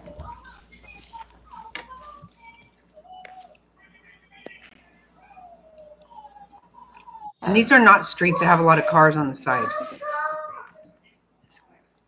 They're small. When you were driving to your residence, I'll do it this way. We see here 3875 East Phelps Street. Is that your address at that Yes. time? And so it was 2 houses in. Yeah. When you were arriving back to your residence that morning of October 2nd, can you describe for us how you came in to the neighborhood? I guess people probably can't see when I point. Huh? I would have gone up. Let me pull out just a little bit. I would have come around where the map kind of starts there. Yeah, where your pen was. If you go down to that corner, I would have come there off Fairview, come all the way up, gone up that street where your pen was, and gone. And that's the way that I came in, where your pen just traced. So you went through this intersection and then you turned left here, and that's where you saw, as you turned that corner, that Jeep Wrangler. Correct. Did you notice if the Jeep had 2 or 4 doors? 2 doors. Okay. Did you notice anything about the license plate? It was a Texas plate. Were you able to get the license plate number? I was not. After the shooting, you told us that you sort of took off, and I'm putting Exhibit 3 up now. I'm going to zoom in a little bit here.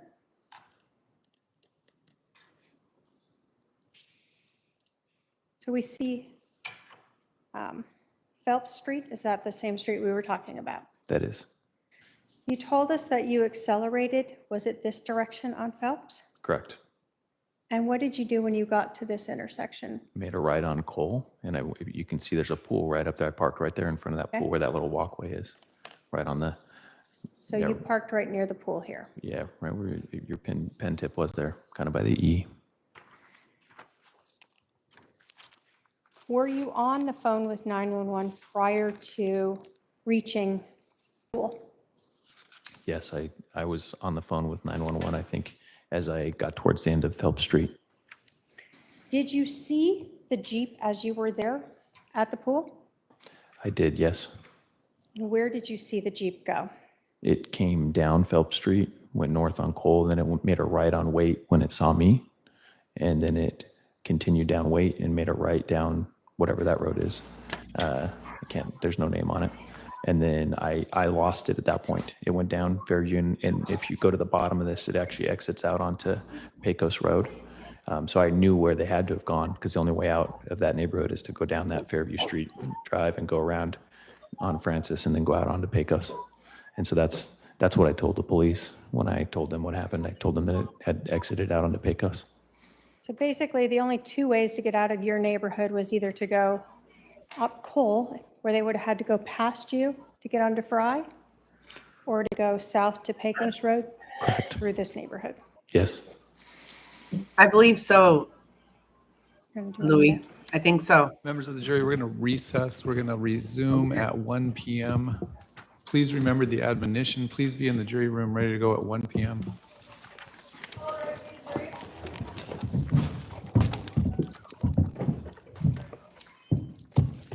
Okay, I will fast forward it, but just for a second here. Yeah, I believe they do. And the only thing I can imagine the only reason Melanie is not being charged, I can only assume, is because maybe Brandon doesn't want her to be. I mean, she so needs to be charged, in my opinion. Does the state have a rough estimate of how much more direct on this witness? Probably 30 to 45 minutes. We have a 911 call to play, but Okay. Do you have an update for me on obtaining documents from your investigator?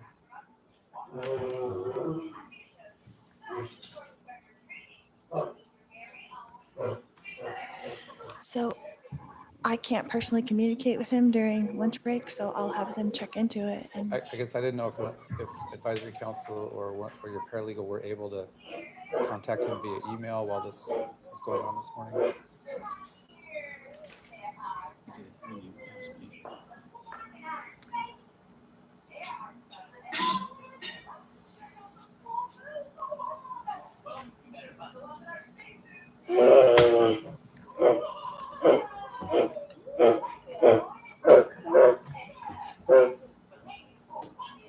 This is cool to hear this.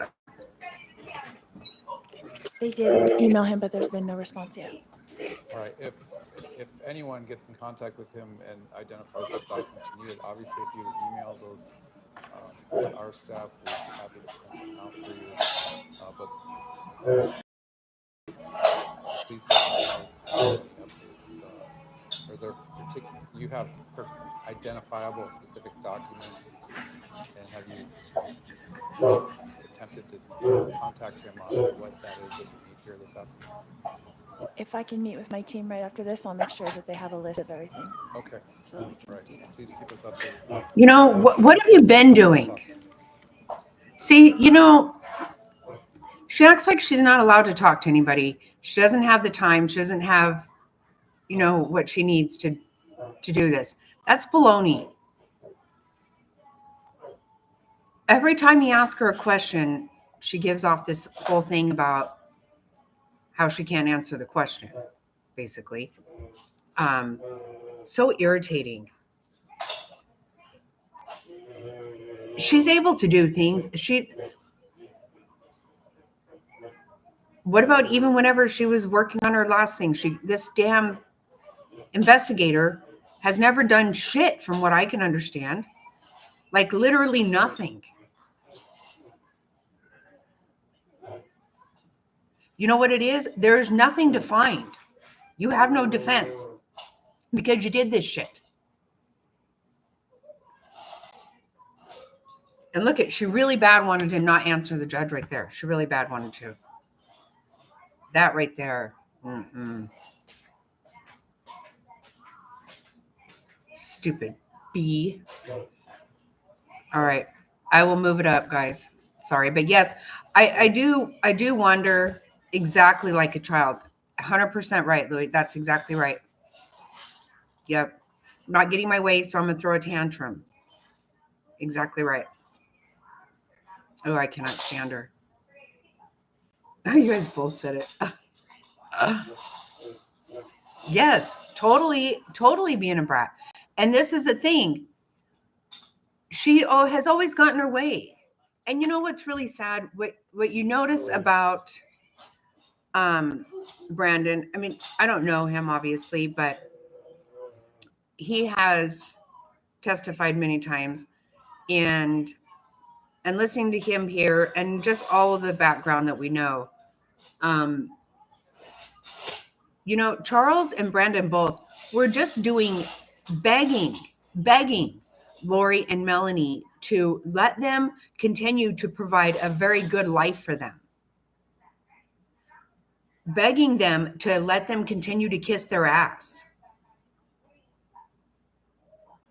You know, they didn't work, they didn't do shit. All they did is spend their time trying to figure out how to kill everybody, how to get rid of everybody, and how to make money off of it. I mean, how gross. Oh yeah, she does. She does. I saw it.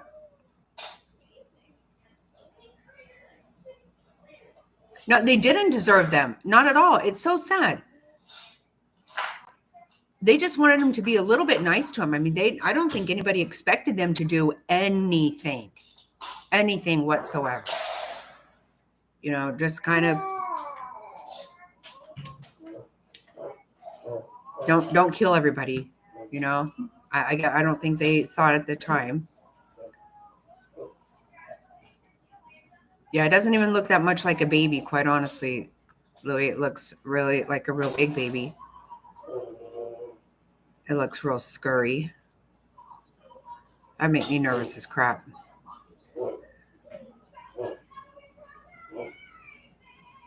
I can't wait for her to do cross on him.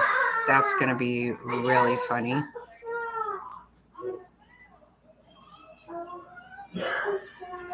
Wow.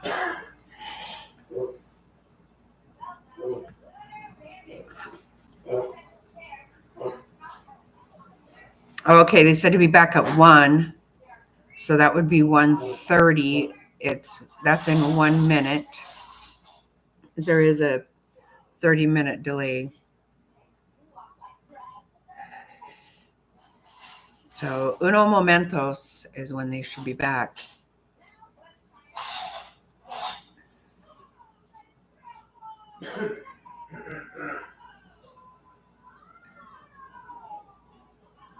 Are you shitting me, Queen? Hell no. You never told me that. I know. I know, Louis, right? Where did you live? Shit balls. Okay, just a second. Wow.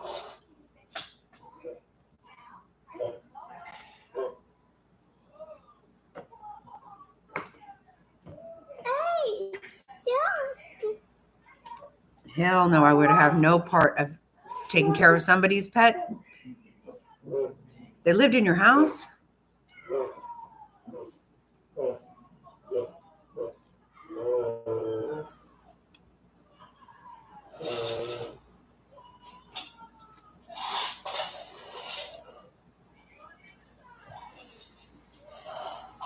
Hell with that shit.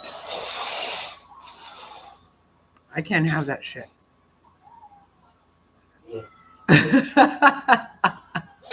Oh my God, you're too funny.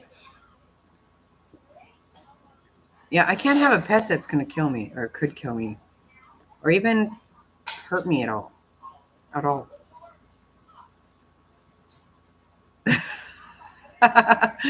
Try me, that's too funny. Oh, Lord, you guys. You guys are funny. Yeah?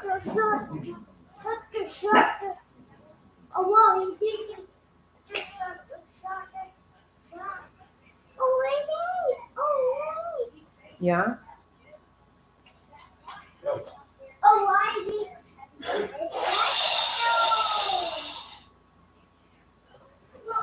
They're so big on the monster truck thing over here. They lived in a cage. They were small. They would only eat moving food. Oh my God. Oh, hell no.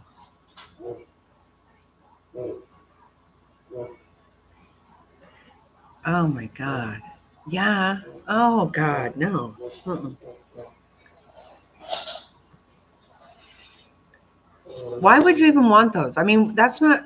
See, that's what's weird to me about people who have pets like that. I don't understand that because I don't know how you.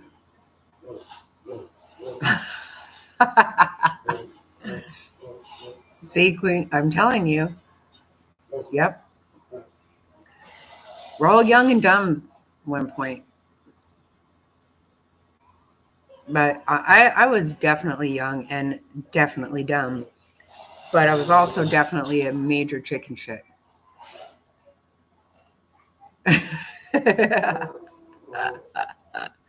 Oh, that's too funny.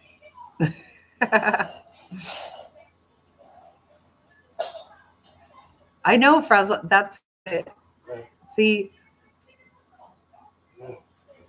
you just got more balls than I got, Queen. I can't.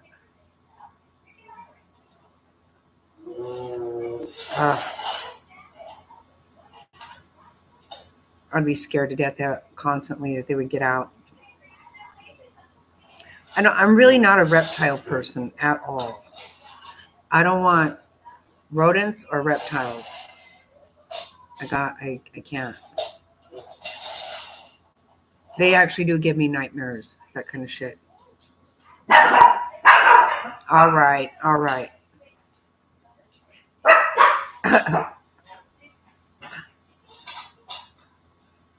Oh my God, nothing compared to the neighborhood I lived in.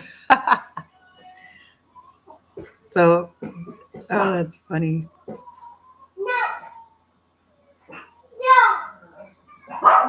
So maybe they were guard alligators, huh? No, you guys aren't gonna have this. You want this?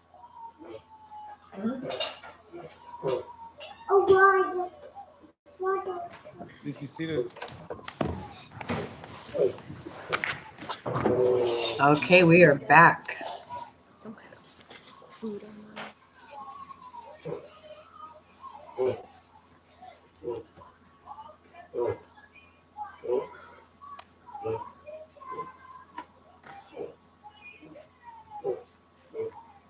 Hmm.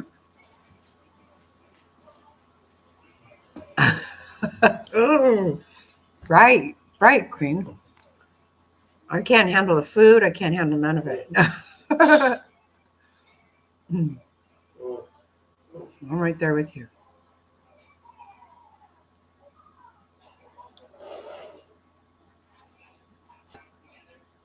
Oh, Lord. She can't go to lunch and leave her shit there. Why not?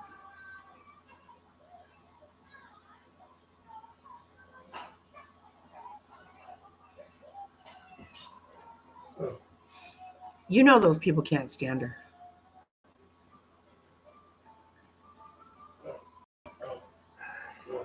And no doubt that judge has had to make some major decisions to figure out how to manage her and not let her manage him.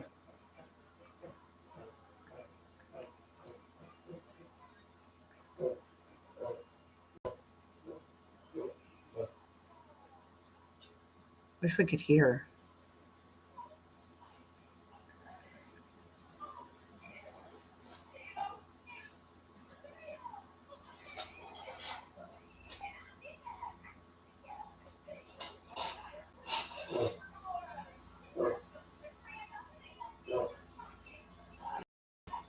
I hope she's not pulling a stunt.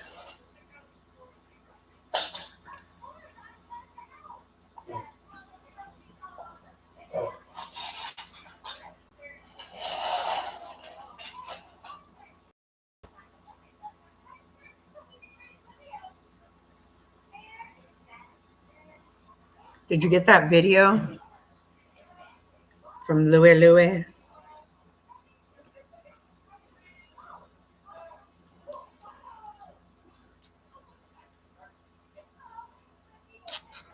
Defendant filed a motion over the lunch hour.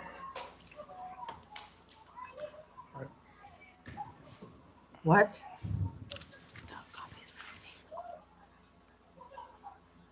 She filed a motion over lunch. I swear I can't stand that bitch.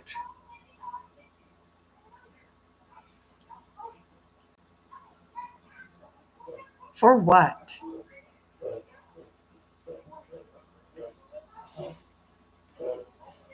Well, you were absolutely right.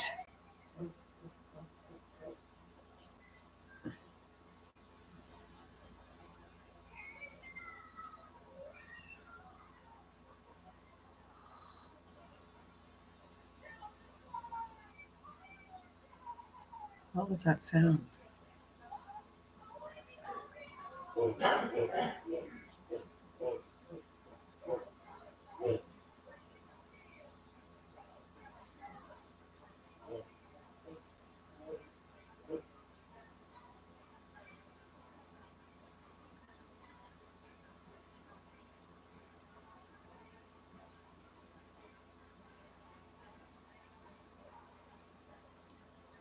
I know. What a stupid, sorry ass piece of shit.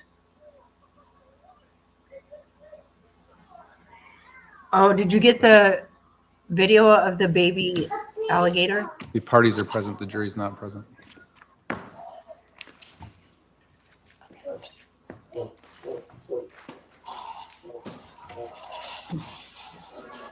That is not a baby, by the way, Louis. I guess there was some issue when we had our pretrial conference a couple weeks ago. You had filed a motion to meet with your advisory council over the lunch hour. That was granted, but apparently you weren't.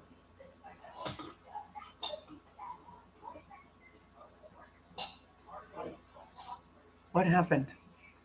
Oh, she filed a motion over lunch. What just happened?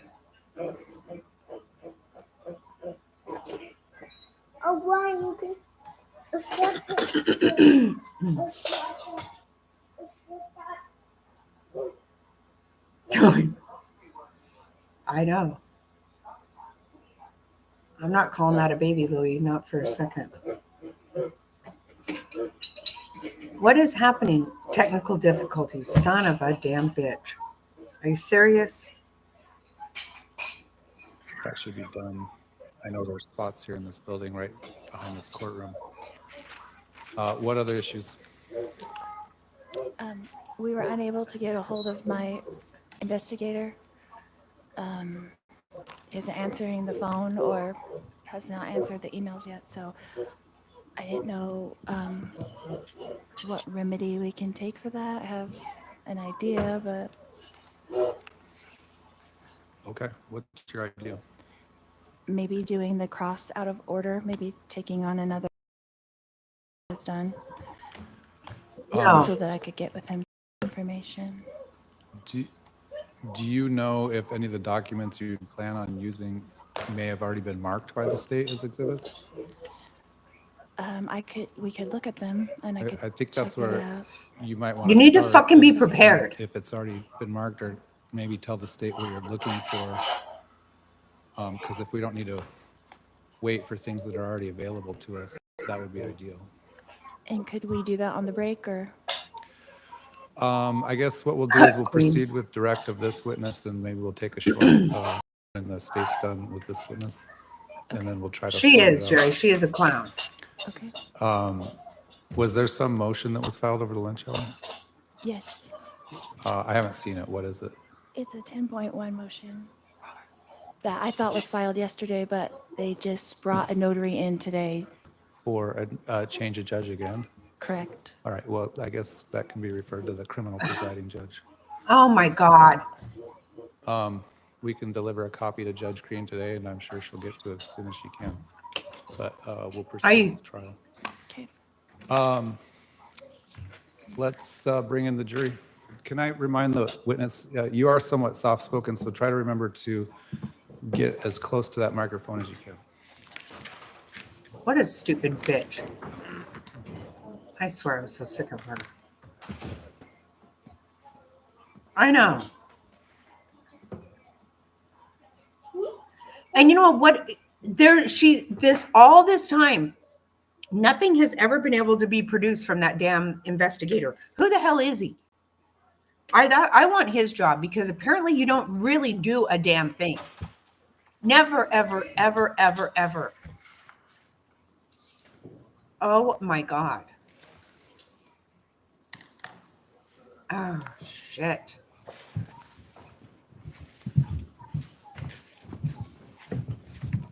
Oh, Louis, no, you're right. It is much smaller than the last one you sent. Oh, I give you that. But that's still big enough to creep me right the piss out. I couldn't live. That would make me nervous as a fucking cat all the time.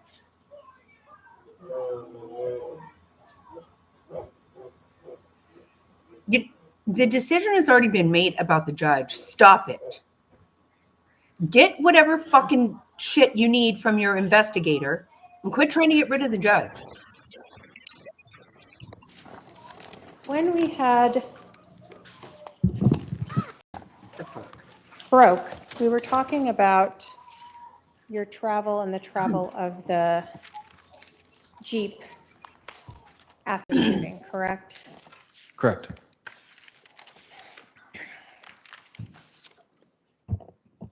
In terms of your movement, you told us that the Jeep had gone, I'm going to take this out of the shiny gloss.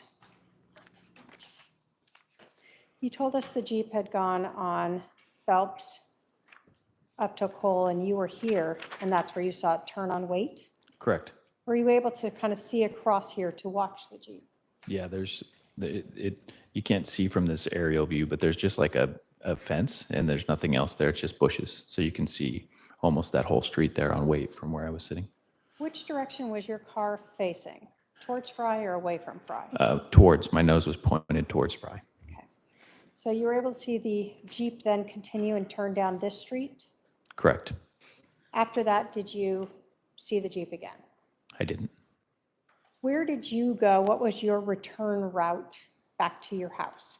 I did a U-turn there on Cole, and then I turned onto Waite, and I drove down Waite, and then back onto Phelps. So sort of following the path of the Jeep as well until you got to Phelps? Yeah, and then I just pulled into my driveway, Okay. and then I sat and waited for an officer. Were you on with 911 during that whole time? I was. Share defense. Exhibits 4, 9, 13, and 14.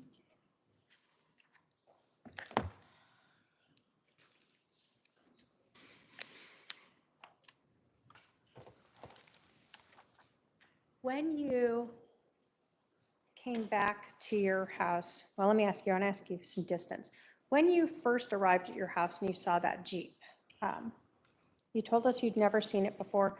Can you tell us approximately how far away you were from the back of that Jeep when you heard that gunshot?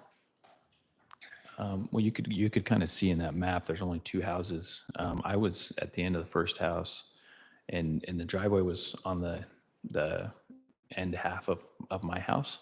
So I was past the point of my house and moving towards that driveway.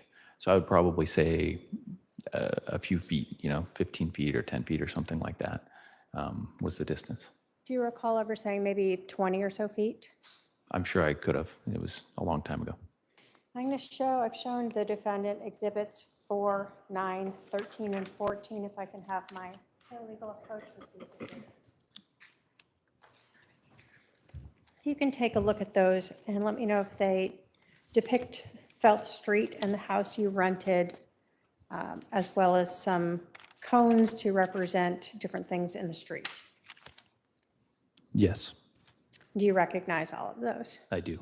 State will move to admit 4, 9, 13, and 14. Any objection? No objection. 4, 9, 13, and 14 13 and 14. are admitted.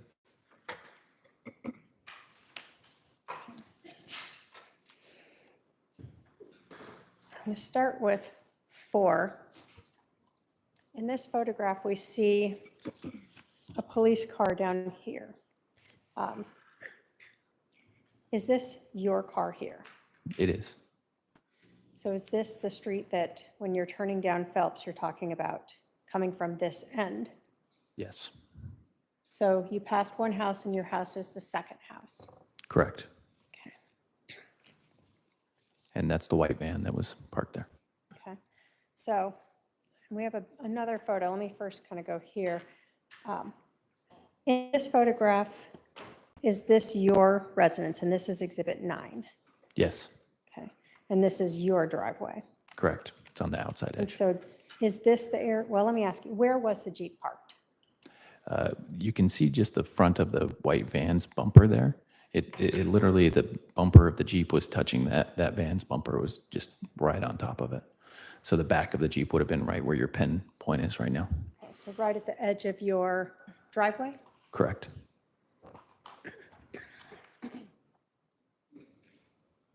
I'm going to use 13 and then 14 to give us kind of, we'll go back and forth between them.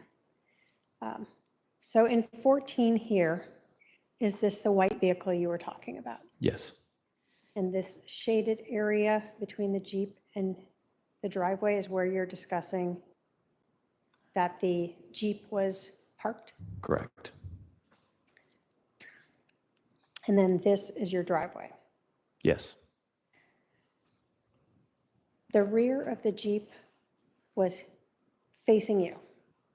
correct. It was facing towards me. We see 2 cones here. What do those depict in terms of the location of your vehicle? The front of my vehicle would be that one that your pen's pointing at, and the back of my vehicle would be there. That's an estimate. Obviously, we were trying to recreate, but that's an estimate about where my car was when I heard the shot and my window shattered. Okay. So at this point, when we were talking about slowing down, had you started to turn into the driveway yet? No, So you were still sort of straightforward? correct. Okay. And so the distance that we're talking about is what we see here in 13 from this cone to the edge of your driveway here? Correct. So a little over the width of your driveway. Yeah.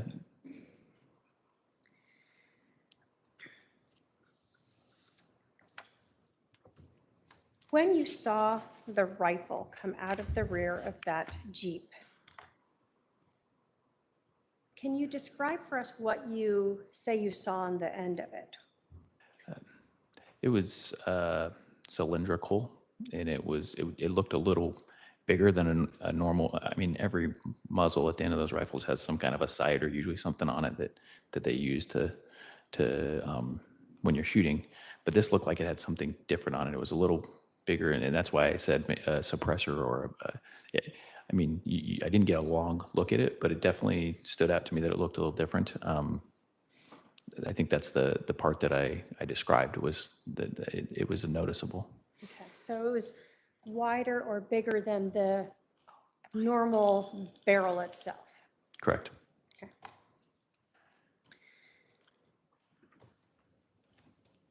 When the window shattered next to you, did anything come in to you that you recognized at that time? No. Did you understand at that point there wasn't a hole in your window? Correct.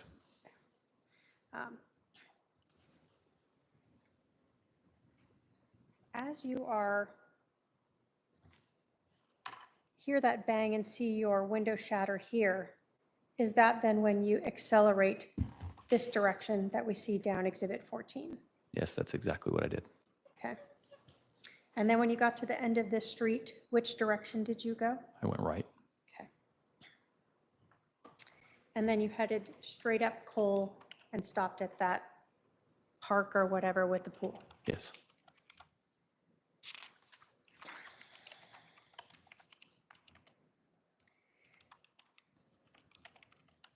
As you are waiting in the driveway here in your car, did you get out of it? I know you said the door opened, but did you get out?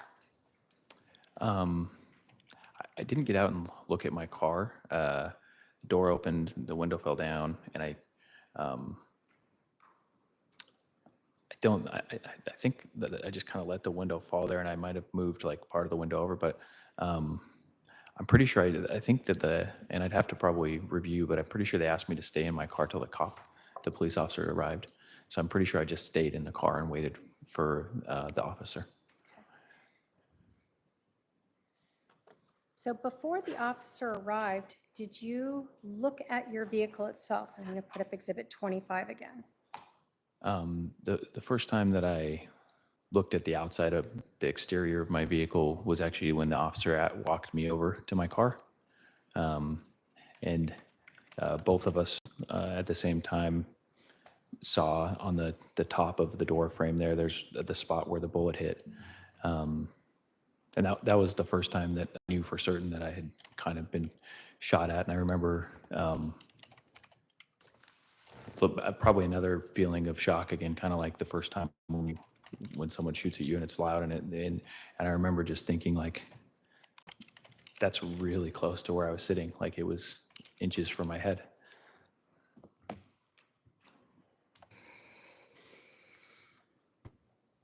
Shown the defendant Exhibit 26.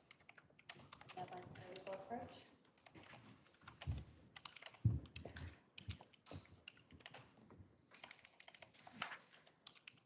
Brandon, do you recognize what that is a photograph of? Yes, What is that a photograph of? that's the photograph of the top of my car. That show the bullet hole that you saw? It does, yes. State will move to admit Exhibit 26. Any objection? No objection. 26 is admitted.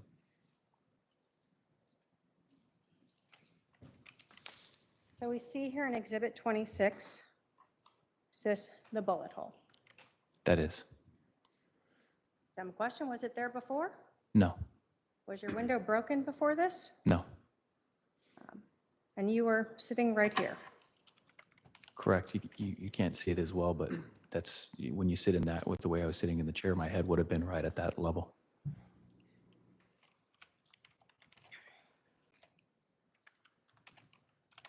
When you called 911, were you sort of telling them both sort of what had just happened as well as what was ongoing happening that you're seeing with the Jeep? Correct. Did you make that, you told us, as you're immediately driving away from this shooting?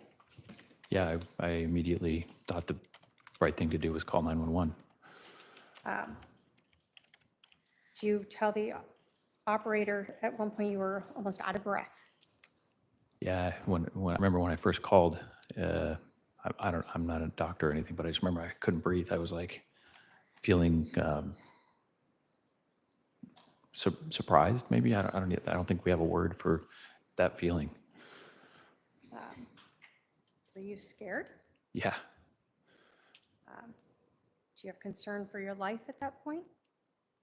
yes, Were you trying to figure out what had just happened? yes.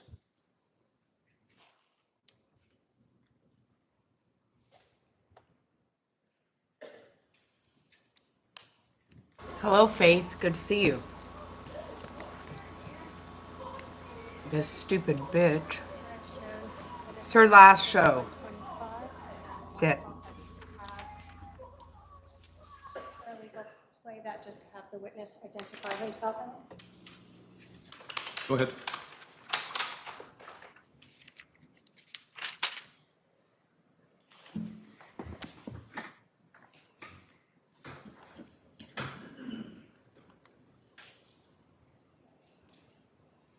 You can approach with the computer. Yes.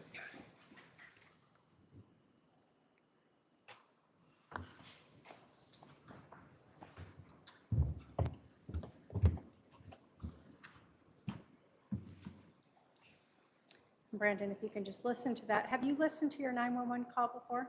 I have, yeah. You can listen Yes. to that and let us know if you recognize that as your 911 call and as your voice.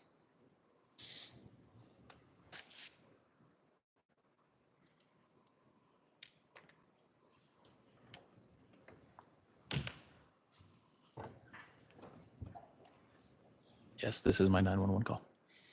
Thank you. Your Honor, the state will move to admit Exhibit 125 pursuant to 8031, 802, and 902. No objection. It's admitted. And if we can publish that.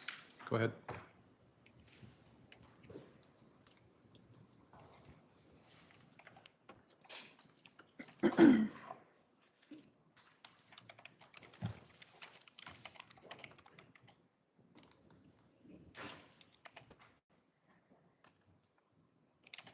Gee, I moved to a new home about a week ago. What kind of vehicle is it that drove? October 2nd, 2019. 9 hours, 14 minutes, 53 seconds.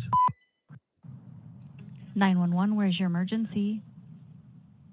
Someone just shot my window. Okay, where they're in a at? Jeep. I'm in the Cooley Station neighborhood. I was pulling in my house at 38755 East. Way, but I can see them driving off. Okay, someone shot at your vehicle? Yeah, and it hit my window. It shattered my driver's side window. Okay, when you pulled into his driveway? As I was trying to pull into my driveway. Sorry, Okay. I'm a little lost of breath. They just drove off. I saw them drive off. Okay. Do you know who these people are? I have no idea. I moved into a new home about a week ago. What kind of vehicle is it that drove away? Jeep Wrangler, had a Texas plate on it. It was, Jeep It was, Wrangler? yeah, it was olive Okay. green. Olive green? Okay. Yeah. Hold on just a second. Texas license plate? Yeah, Okay. I didn't get the plate. I'm sorry. I got a little No, nervous. that's okay. That's all right. Oh, which way did they go? Do you remember? They're driving south towards Pecos Road, between Pecos and Rector. Okay. Okay. You don't see the vehicle anymore? No, they left. They drove off. Did you see how many people were in the Jeep? Sir? Yeah. Hello? Oh, did you see how many people were in the Jeep? There must have been at least two because somebody shot at me and then somebody else drove off, and I don't think they had enough time to go climb from the back into the front. Right. Okay. And then do you have any injuries? Did they shoot at you? They shot at me, it hit my window, it bounced off. It might not have been a real gun. It was loud, but it might have been like a paintball gun or something. 'Cause, I mean, it should have hit me or gone through my window. It just Okay. shattered it. It didn't go through. Okay. Okay. And your window is shattered? Yeah, Okay. And you have no idea who these people are? no idea. Okay. They were just parked like right in front of my house. Okay. They were parked out. So they were parked across the street in front of your house? You know, in front, right on the same side of the street as my house, right in front. There's a minivan there. They're just parked right in front of that. Okay. I'm pulling into my house because they're gone. Okay. Where are you at right now? In my car. Where are you at? In my car at my house at 38 Okay. East Phelps Street. I'm gonna walk over here and see if I can see what they shot at me. And what kind of car were you in? I'm in a black Tesla Model X. It's a black what? Tesla Model X. Okay, black Tesla Model X. Okay. Okay.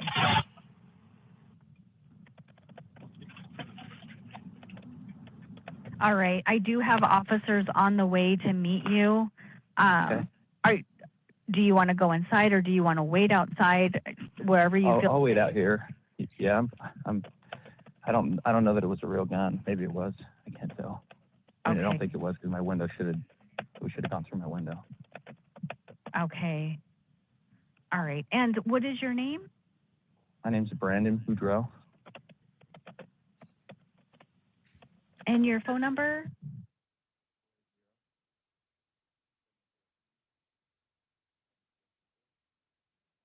Okay. Okay. I'm going to stay on the line with you just to make sure you're safe, just in case they come back. Do you have any weapons on you? No. Okay. Okay.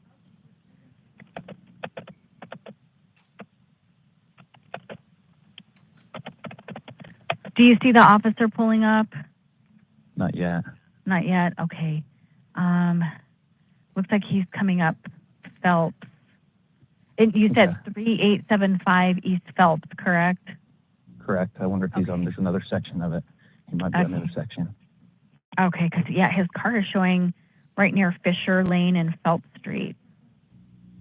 I'm at, what is the cross street? Sorry, I just moved over here. Yeah, I'm at Fisher and Phelps. I don't see it. Okay. Okay.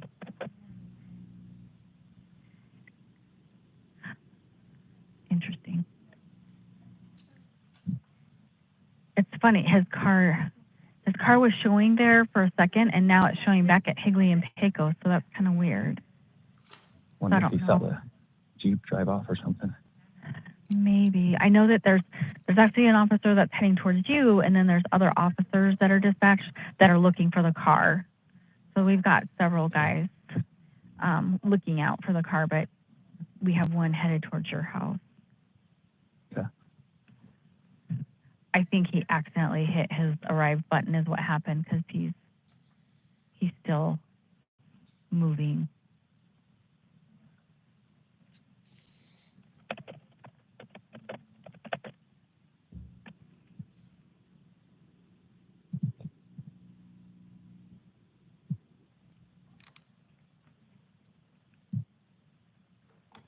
So just out of nowhere, did you see the guy that I didn't see who it was. It was weird because I was pulling in and I saw a Jeep, Texas plate, and I thought, oh, that's weird. You know, my neighbor must have someone visiting. And then they like lifted up their little back window in their Jeep, and I saw like the muzzle, and then I heard a snap and my window shattered. So I just, instead of turning into my driveway, I just hit the gas and drove off because I didn't know. And kind of when I got my bearings, I realized I should call 911. Okay.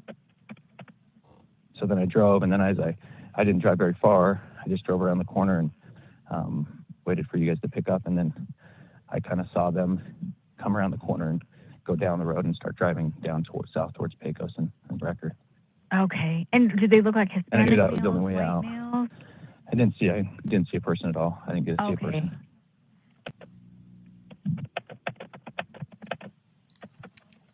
Okay.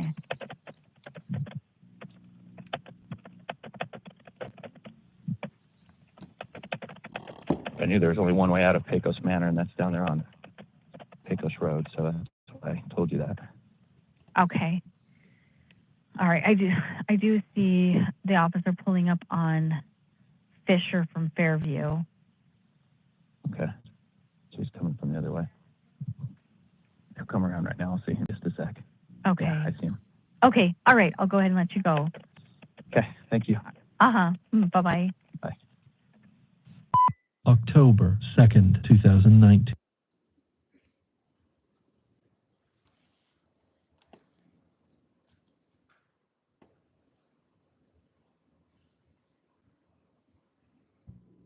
I want to talk a little bit about some of the things that you told the 911 operator. You mentioned in the call that you thought it might be a paintball gun because it should have gone through the window. When you were saying this, were you at all contemplating that there's no paint on your window? No,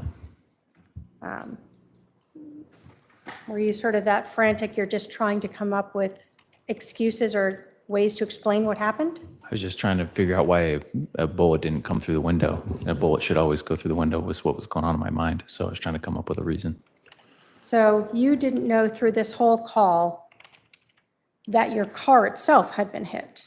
No, We hear that you, when you got into the driveway, a loud crash. yes. What was that? When I put my car into park, when it automatically opened that door, and then the whole window just fell right there. And most of it kind of stayed together, like I think the window tint or something held a lot of it together, but also a lot of it didn't. And it was like all over inside my car and all over on a little bit on the driveway. Okay. You also told them that you thought there might be two people. Why did you think that?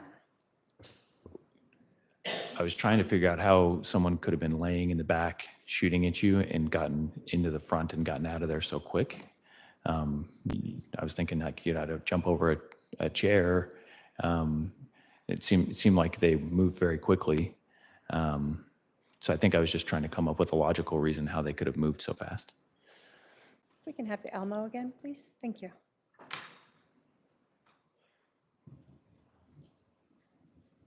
Putting exhibit 1 back up here. So this is the residence that you were arriving back to, correct? Correct. And your car was facing this direction west? Correct. And so the Jeep itself was also facing west? Correct. When you drove up to the pool, is that in this area off of Cole? Yes. And were you all the way up here before you saw the Jeep turn on to wait? I was, yes. So there was some time actually before the Jeep was able to follow and catch up with you. Correct. I think in your mind, everything's happening so fast. I was just surprised by how quickly they were moving, but listening to it, for instance, you can hear that there was a lot more time that elapsed than what you thought in the moment. So time when you were going through this stressful situation seemed faster to you. And now listening to the 911 call that you're talking while this was occurring, you can tell it's a little slower. Yes. Do you recall where you were when you were able to finally get your phone and start calling 911? I was at the end there of Phelps Street, about to turn onto Cole and then I had to unlock my phone, so it took me a couple more seconds around the corner to get it. Okay. So you were able to drive down Phelps, get into your phone and get up to Cole and park there. And then you saw the Jeep also turn on Cole and then turn on Waite? Mm-hmm. Is that yes? Yes.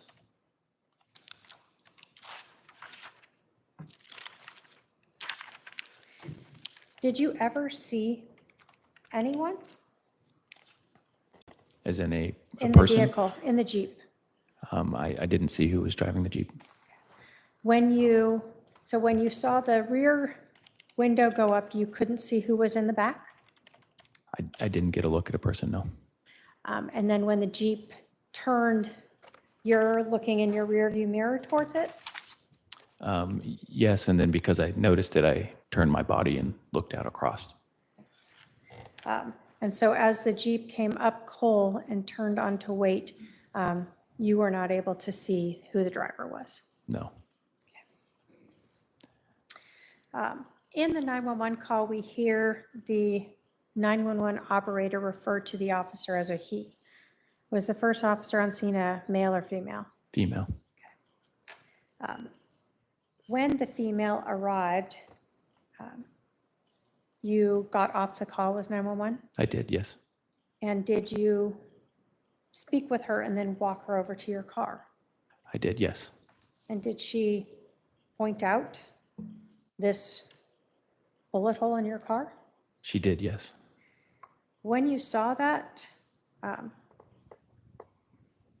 what happened physically to you?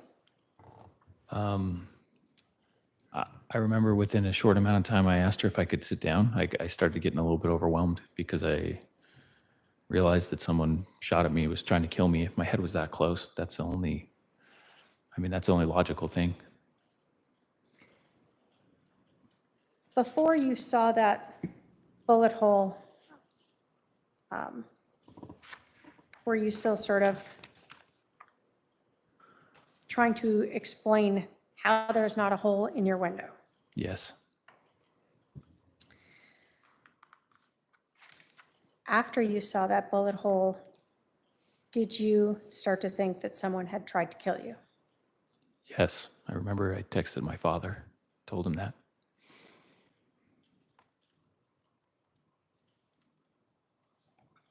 What did you text your father? I said, I think someone just tried to kill me. Were you thinking about how close you would come to death? Yeah. As you were experiencing all these emotions and trying to figure out how to handle this and texting your dad, did the police ask if there was anyone that could come stay with you? Yeah, they did. And because I didn't have any family, I just said, I had my two business partners who were really good friends, and I asked if they could come. Did you have to tell them where to come? Yeah, they didn't have my address. Did they come and stay with you? They did. Did you eventually move with them across the street to kind of hang out in the shade? It was hot, so yes, we moved over to a cooler spot as the day went on. And we see in Exhibit 9, is this actually you guys sitting over here? That is. At some point, did a detective come get you and interview you? Yeah, Detective Pillar came over and got me. Did he interview you? Yes, he did. Where did that interview take place? We walked around that corner. He had his car parked and in a kind of a shady spot, and we did an interview in his car. Was that recorded? I believe so. The first patrol officer on scene, that female officer, did she ask you if you could think of anyone who would want to harm you? She might have. I don't recall. I'm not certain. Okay. When you met with Detective Pillar, did he ask you if you knew anyone who would want to harm you? Yes. Do you remember a lot of your interaction with that first officer? To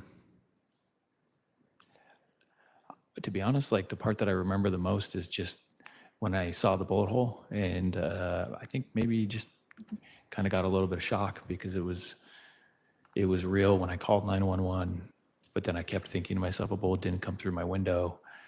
And, I just, when I saw that, I just realized like, no, someone is 100% trying to kill me. And then it was kind of an emotional little bit, like I felt a little overwhelmed. When you talked to Detective Pillar, was that a little bit later, but while you're still sitting here on the scene? Yes, Had you had time to kind of get yourself back under control? yes, Do you remember that conversation more than your Yes. conversation with the first officer? yes, I do. At that time, when you were asked by Detective Pillar if there was anyone you knew who might want to harm you, were you able to provide any names? I told him the only person I could think of. And who was that? It was two people. It was Lori and Alex. Is that Lori Vallow? Lori Vallow and Alex Cox. So the morning of October 2nd of 2019, you have already told Detective Pillar that's who you believed is the only person you could think of who would want to harm you. Yes. Had you met Detective Pillar before that morning? No, didn't know him. Did you tell the police to tell Detective Pillar that Lori Vallow and Alex Cox had been involved in an incident in July of 2019 in Chandler, Arizona? I did. Did you think that that incident had something to do with this? I did. You were asked by the police, or do you recall being asked by the police if you had any issues with money or anyone else? I do. And did you have anyone else that you could think of that would want to shoot at you? I did not. Did you tell the police about your wife Melanie's relationship with Lori Vallow? I did. You told us that the Jeep that you saw parked right next to your driveway that we see here in Exhibit 9 had a Texas license plate, correct? Correct. Did you tell the police that Lori Vallow had lived in Texas? I did. So during the time you had known her, you were aware that she and Charles Vallow had lived in Texas. Correct. Did it seem relevant to you that you see a Jeep with a Texas plate in front of your house? It did.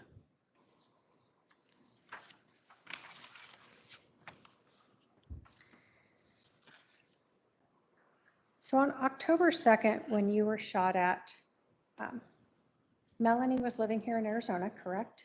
Correct. And she lived close to your house in Phelps? Within a couple miles? Within a couple miles, yes. And she was the only person who, outside those two neighbors and two friends, who knew this address? Correct. On October 2nd of 2019, did you know where Lori Vallow was living? No, I did not. And on October 2nd of 2019, did you know where Alex Cox was living? No, I did not. But in July of 2019, you knew they were living in Chandler, Arizona? Or Yes, I did. Lori Vallow was living there.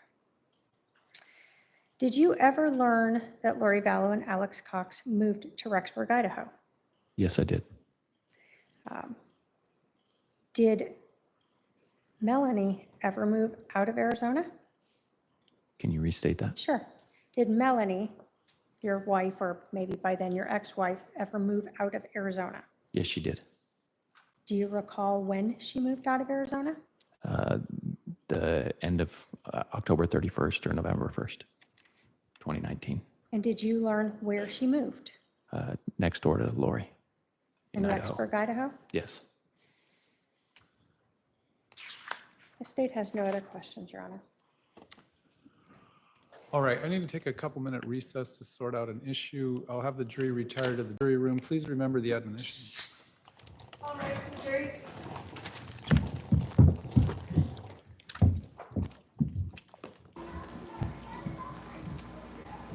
Okay.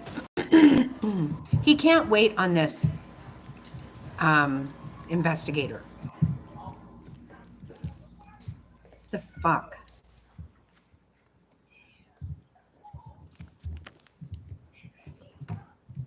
But see that she wants to hold shit up. How does your investigator never answer your calls or your emails? The Really? jury is no longer present.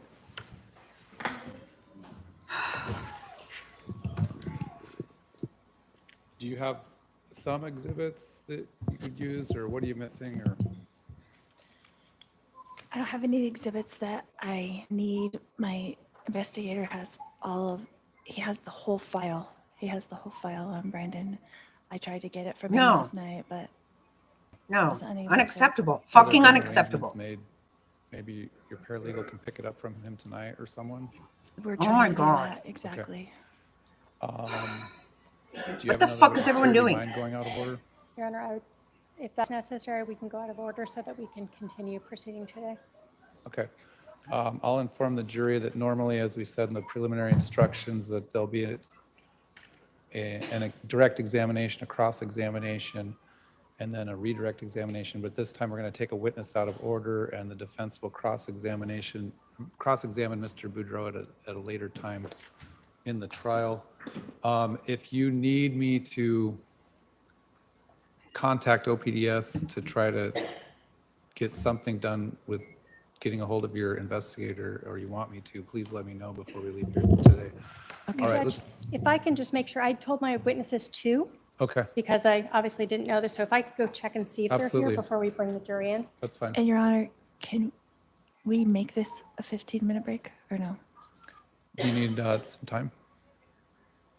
All right, we'll go ahead and do a 15-minute recess for the court reporter as well. And just let us know when your witness is here. Thank you. Thank you.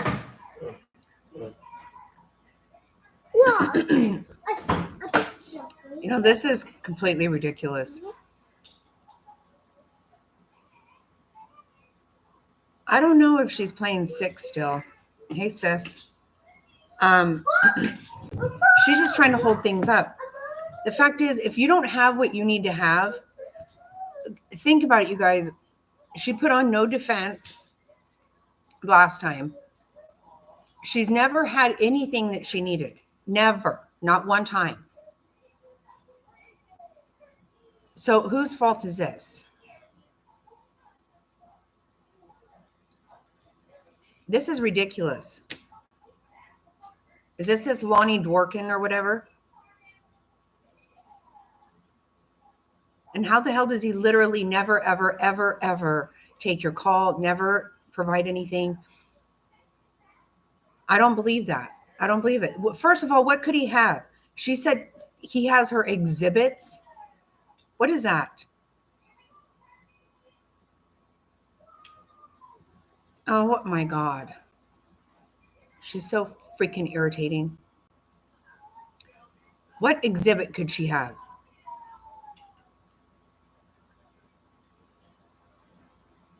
I know.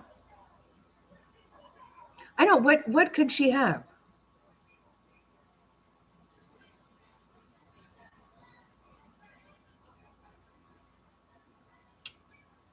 Maybe some green chili chicken enchiladas. Like, I'm sure Brandon had them also, since, for Pete's sake. Okay, so one thing we noticed during her opening statements, she didn't say that the evidence would show, right? Okay, remember last time she said that 55 times. She didn't say that this time. That was good. Right. Well, I'm assuming, Brandon spent a lot of time there. They spent holidays together, I guess, eating chicken enchiladas because they said that's the only thing she cooked. She didn't actually cook the chicken. But anyway, I mean, because the only thing she would want to do. Oh, I see.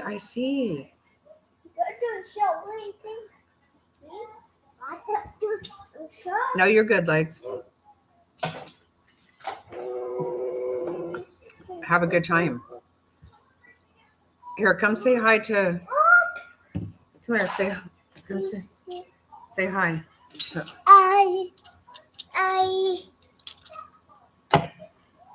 Say hi to Auntie. Monster trucks. We're all about monster trucks. Huh? Do we love monster trucks?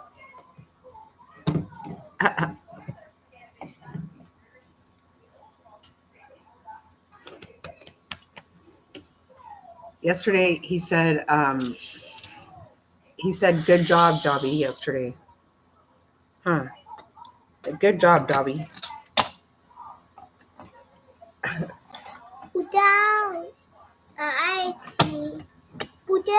Watch out.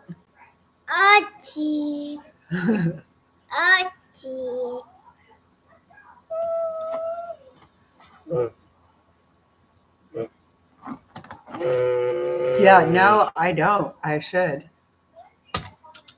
He loves the monster trucks. We're trying to make ramps for him all the time using books. Right, Jeff? Oh, wow.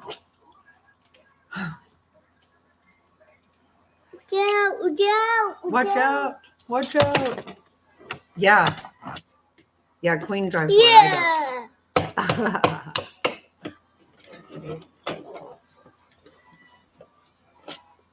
Oh. So I don't think she has a,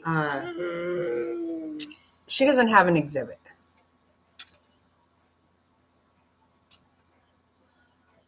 I'm not sure, Queen.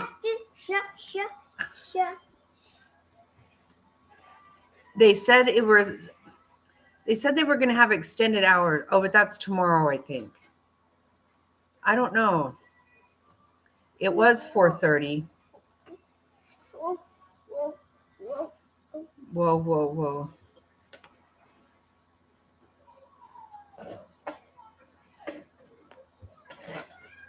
She is an exec. She is.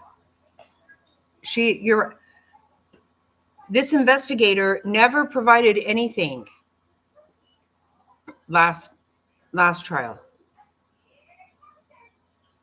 That's not happening again now. There's nothing to provide. That's what's going on. You know, instead of trying to file to get rid of her judge again and again and again and again, why don't you prepare for trial? Why don't you prepare? She's not preparing.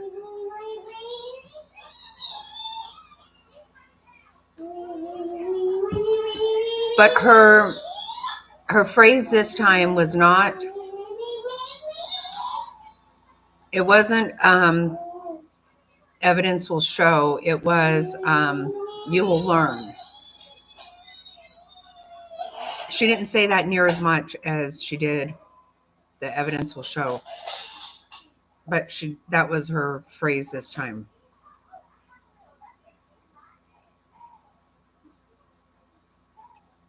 Yeah, I don't know about today's time.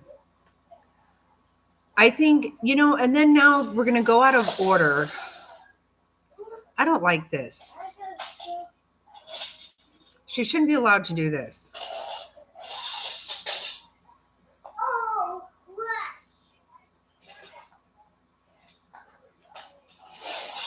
So much accommodating her.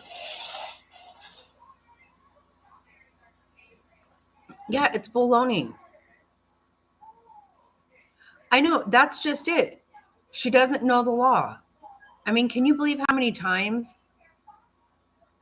during opening statement? Because once again, I don't know what you're saying, baby.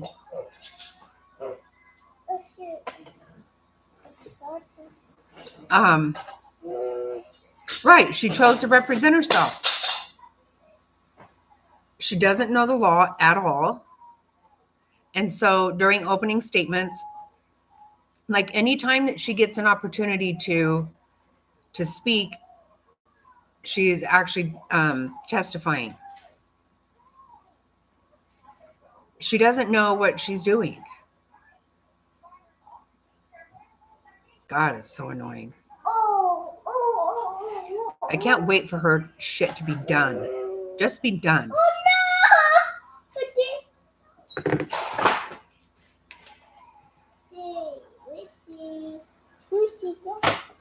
I mean, he does have a right to get justice. I know, I believe that he does.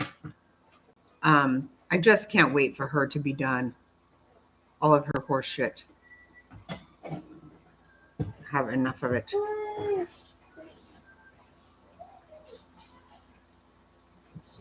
There you go.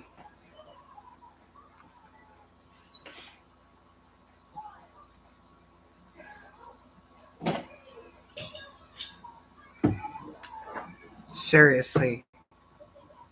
The damn shit show. And this really should be over with by like next week.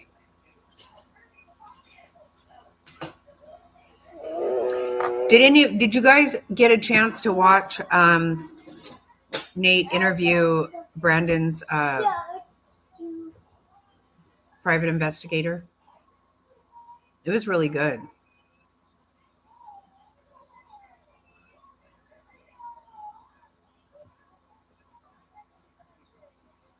He actually had put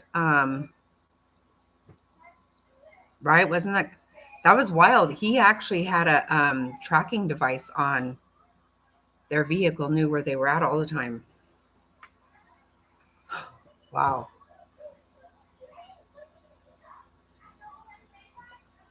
I didn't know any of that.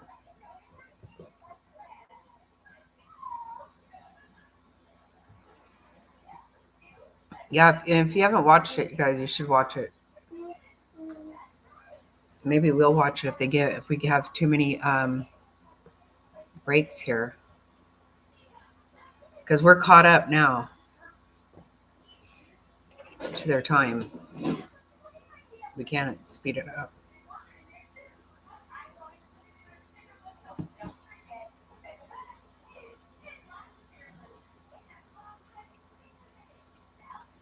Let me see if I can find it.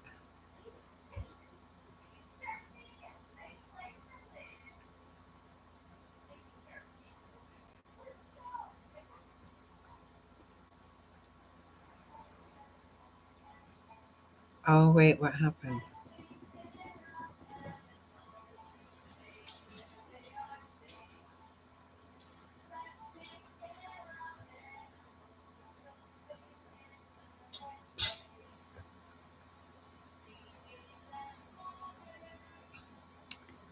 Let me see.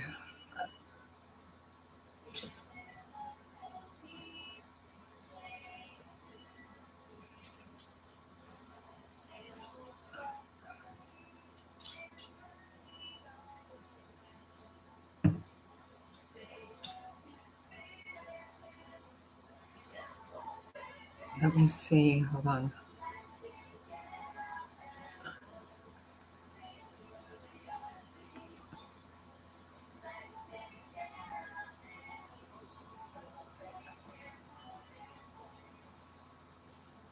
Hey, Snoops. Yeah, what's the good news?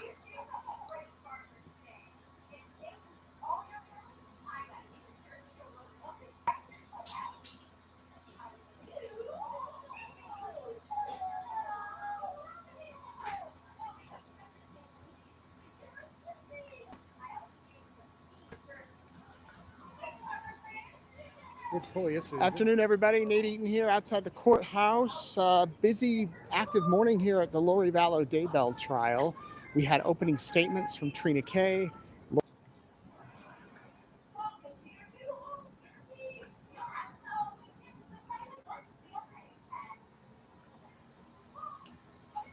Oh, okay. Well, that's really good news, sis. Oh my God.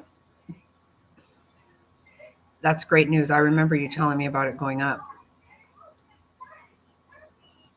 which was crazy. That's really good. But it kind of seemed like that was going to be a joke. Like I saved 15% on my auto insurance, right? Good deal. Lori Vallow gave her opening statement, and then we had Brandon Boudreau take the stand. He's the first witness in this case. He's still on the stand. We're at lunch right now. When we come back, Trina Kay has about 30 more minutes of questioning for him, followed by the 911 call that she said she plans to play, and then Lori Vallow will question her. I need to be careful because some of these people might be jurors. If you see a juror, I'll stop talking. But headed down to lunch now. It's a short lunch break today. They're really tightening up the schedule with this trial that's across here. And if you missed Lori's opening statement, there were many objections Right? from Trina Kay. With That is really what- expensive. Some of the things she was saying. Trina argued that she was arguing, that she was saying stuff in an opening statement that you can't say. And most of those objections were sustained. Lori said, why would she have, she was not an enemy to Brandon. They were close. She liked Brandon. That the real conspiracy is between Brandon and the state and the police. And that they basically tried to set this all up. Trina Kay laid out the timeline of events. She talked about Brandon and Melanie going through a divorce. Talked about Lori being involved intricately with Melanie, and the fact Yeah, that it's crazy expensive. Lori did not like the fact that Brandon was working with Charles to have her temple recommend taken away. Her opening statement was around 25 minutes. Lori's was probably around 10-ish, 10 to 15.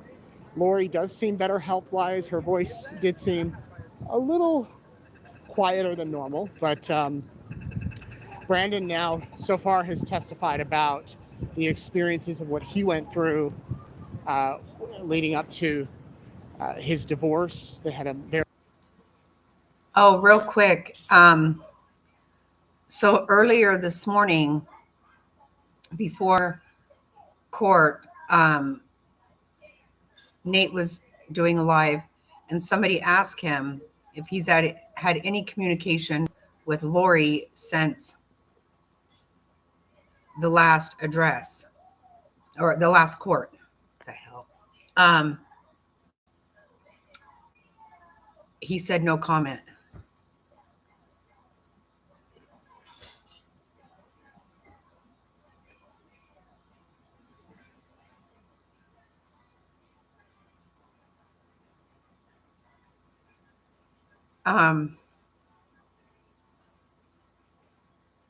Yeah, her voice is, you know what? She's she's trying to have this real low, stupid voice.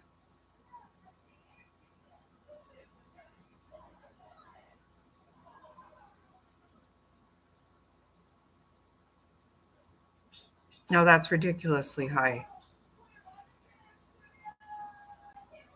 I don't actually know what we pay. I should ask Mr. Snotty. very long argument on a day when Brandon's grandfather had died, and Melanie, his wife, did not want to go to the funeral, and that led to a very long argument that lasted hours that included him texting Lori asking why she was trying to mess up their marriage, and Lori never wrote back. And right before lunch, Brandon was talking about the morning when he was shot at by Alex Cox, how the window fell out of his Tesla. How he remembers seeing the window on the Jeep go down, and he saw a muzzle point out and heard a noise. And then he sped away, parked near a pool in the community, called 911. She does have a under 25. When we get back from lunch, we will, as I mentioned, hear that 911 call, and we will hear the rest of his testimony. All right, short little video here today because I'm going to hop off and get some lunch. But you can go read the updates. You can go watch the statements. And, of course, tonight, Courtroom Insider will break it all down. A lot to talk about. Thanks for watching. Have a good lunch. See ya.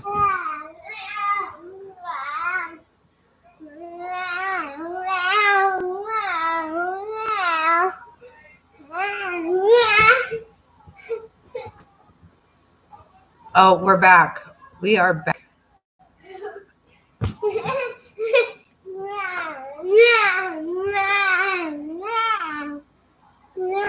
Yeah, that's That's very true.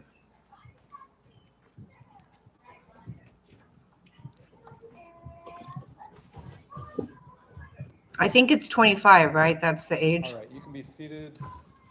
The jury's present. Members of the jury, in your preliminary instructions, I said normally there's a direct examination followed by a cross-examination by the opposing side and then a redirect examination. Sometimes we need to do things a little bit out of order. So the defendant's cross-examination of that witness is going to take place at a later time. We're going to take a witness a little bit out of order. Please don't speculate as to why that's happening. The state can call its next witness. Thank you. The state calls Elizabeth Collins. Hello. Can you please state and spell your first and last name? Elizabeth Collins. C-O-L-L-I-N-S.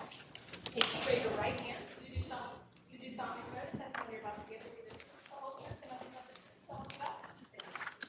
All right, you're going to have a seat here to my left.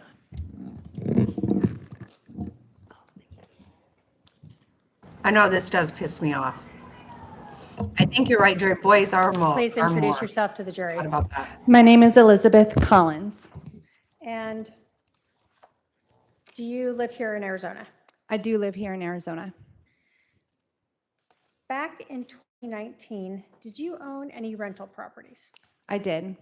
And did you own a rental property at 3875 East Phelps Street in Gilbert, Arizona? Yes. Is that here in Maricopa County? Yes, it is. When did you purchase that house? I purchased that house in October of 2018. And how long had you been renting that house? I've been renting it since I purchased it. Was this a long-term rental or one of those short-term Airbnb type of things? Long-term rental. Did you have a minimum lease length? Our minimum lease length for the initial lease is 1 year. So you'd had at least one person in there since you had purchased the home? Correct. Prior to October 2nd of 2019, had you ever had any issues at that house? Never. Any prior disturbances in that neighborhood? None, and none that I was aware of. Okay. No shootings at the home? No shootings at the home. No police going out there to your knowledge? None to my knowledge. Was this pretty much a normal, quiet rental property? Yes. Did you ever rent 3875 East Phelps Street house in Gilbert to Brandon Boudreau? I did. Did you go through a company to advertise the lease? We did. We used a realtor that was a friend of ours to help us advertise the property for lease and to do the legal documentation. Okay. I'm going to put up oops, can I have Thelma? Thank you. Has previously been admitted as Exhibit 9.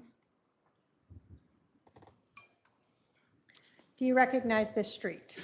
Yes, I do. I'm going to zoom in a little here.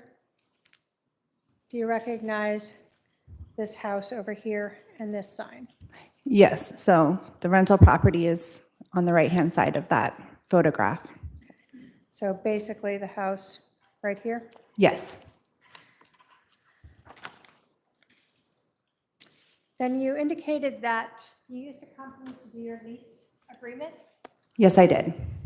I've shown the defendant Exhibit 119, if I may have my paralegal approach.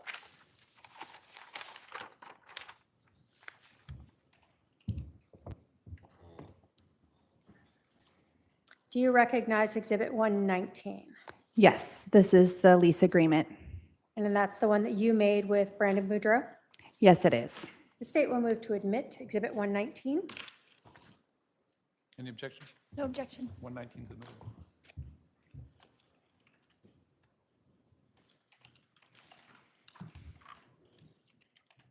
So in Exhibit 119, we see that you were the landlord, one of the two, I guess, landlords. Yes, And then you rented this to Brandon Boudreau. correct. Did he have other individuals listed on the lease agreement to also be present at the property? Just the names of his children? Okay, so his 4 children were listed on there. Yes. What was the date for the lease to begin? Oh, I believe it was September 23rd, 2019. We signed it on the 13th, which is what threw me off, but Perfect. So the lease agreement started September 23rd and was going to be until September 30th of the next year? correct. And then you indicated that this was signed on the 13th of September? That's my recollection. Let me go to the last page of Exhibit 119. So does that show the different signatures, or at least yours at that time? And I think, Correct. Mine and my husband's.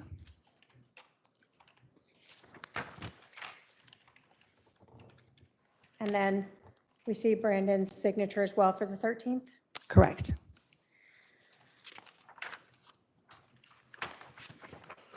Now,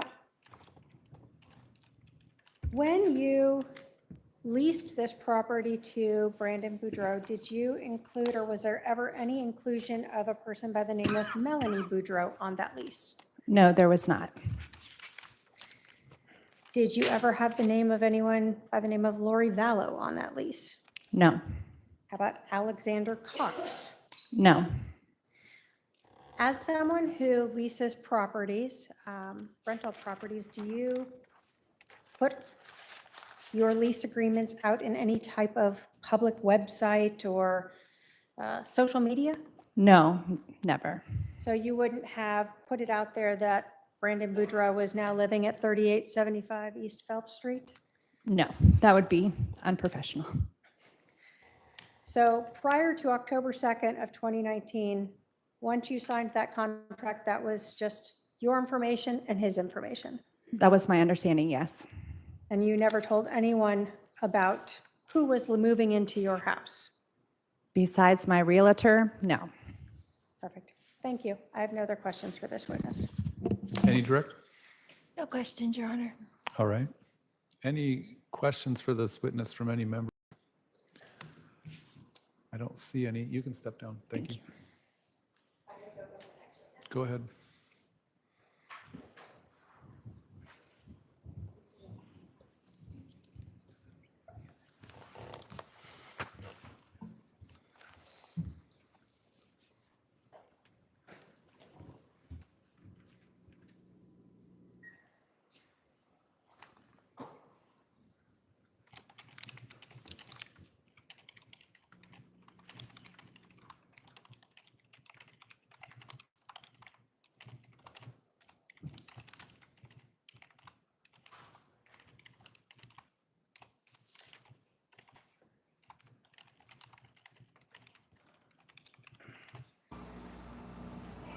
Okay, what the heck?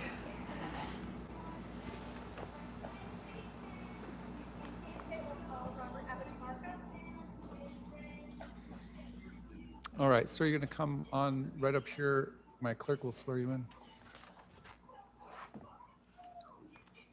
Can you please state and spell your first and last name? Robert Abitamarco, R-O-B-E-R-T, A-B-A-T-O-M-A-R-C.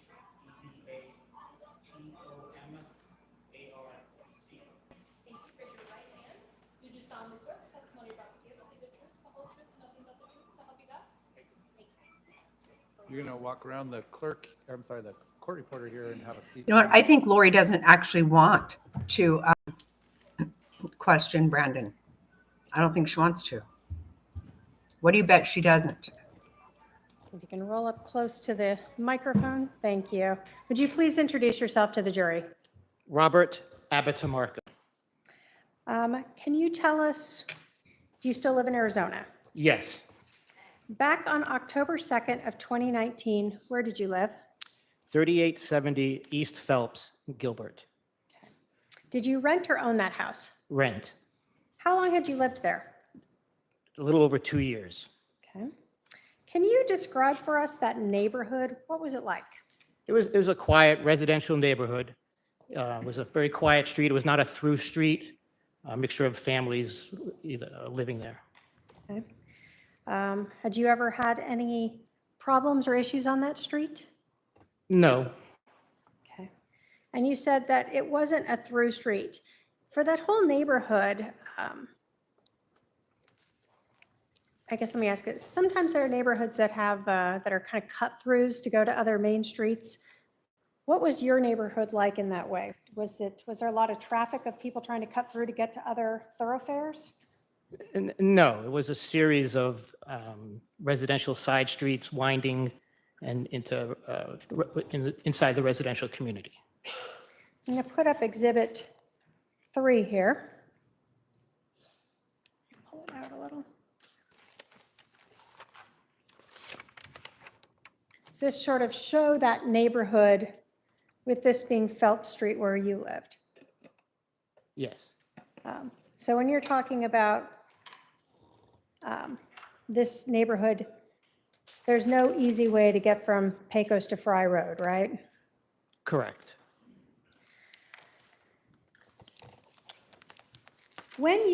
Since you lived in this neighborhood for a couple of years, did you see some of the same vehicles parked on your street all the time? Yes, And so you sort of knew which ones would belong to your neighbors? generally, yes. Okay. I'm going to put Exhibit 1 up here. Not sure if you're able to make out sort of little house shapes.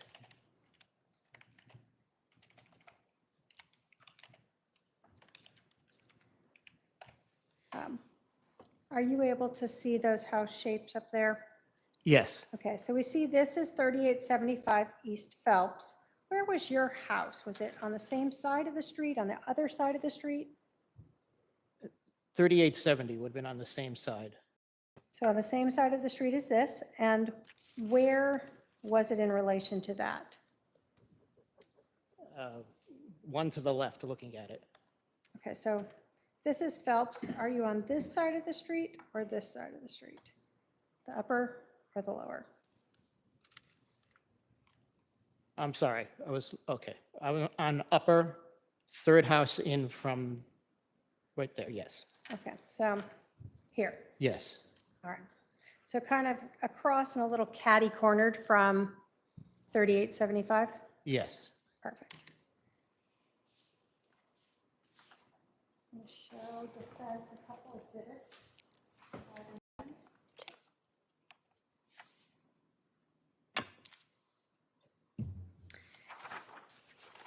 Back in October of 2019, were you working?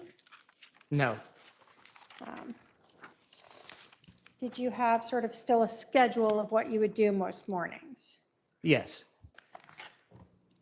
I want to bring your attention to October 2nd of 2019. Did you leave your house that morning around 8:40? yes, Do you recall where you were going? yes. What were you going? I was going to the EOS gym on Higley and Pecos for a 9 o'clock appointment. Okay. How far away, how long would it usually take you to get there? 5 to 10 minutes. So you gave yourself a little room to get in there and get ready? Yes, At that time in 2019 at this residence, did you usually park in your garage or your driveway? the driveway. Okay.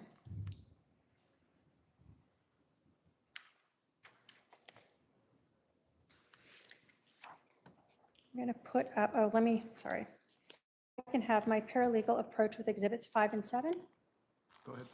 So if you can look at these two photos and let me know if you recognize these exhibits, what they're photographs of.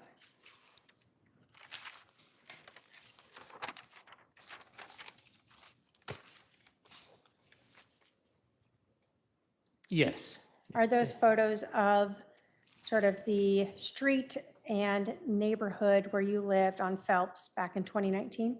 yes, The state will move to admit exhibits 5 and 7. No objection. They're admitted.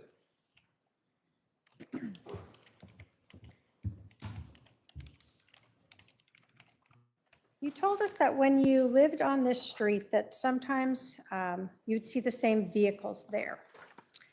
Was there any vehicle on sort of the opposite side of Phelps Street that you would regularly see and you would have to pay attention to when you were exiting your driveway?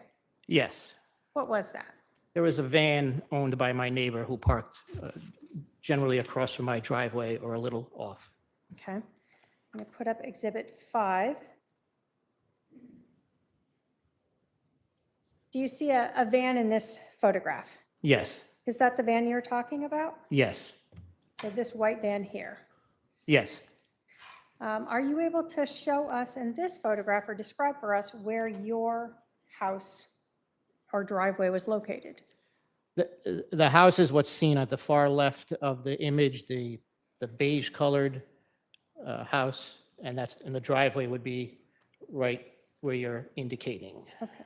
So this was your driveway right here. Yes. And so you would often have to kind of pay attention to this white van so you didn't go out and bump right into it? Yes.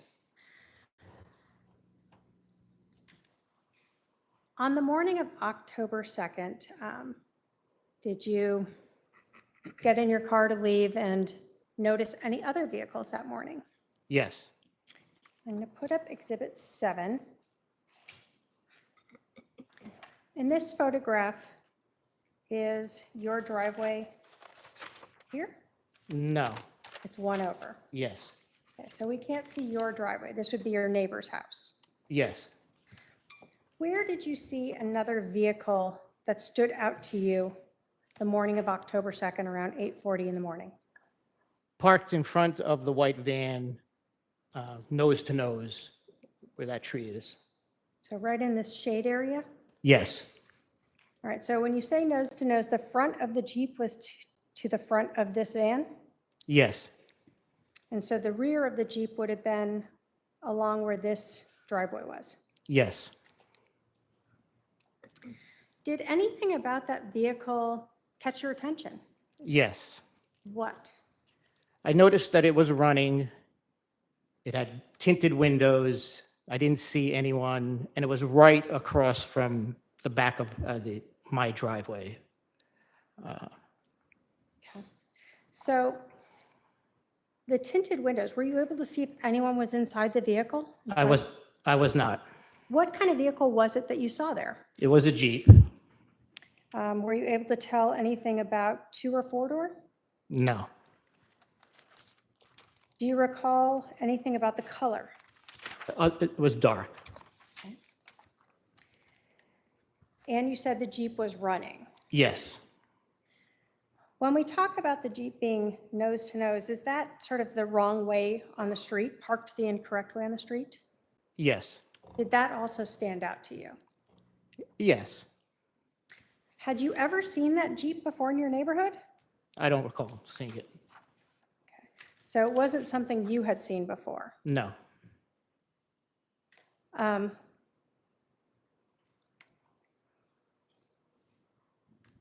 When you were backing out and leaving, did you feel like you needed to take note of anything else of that Jeep?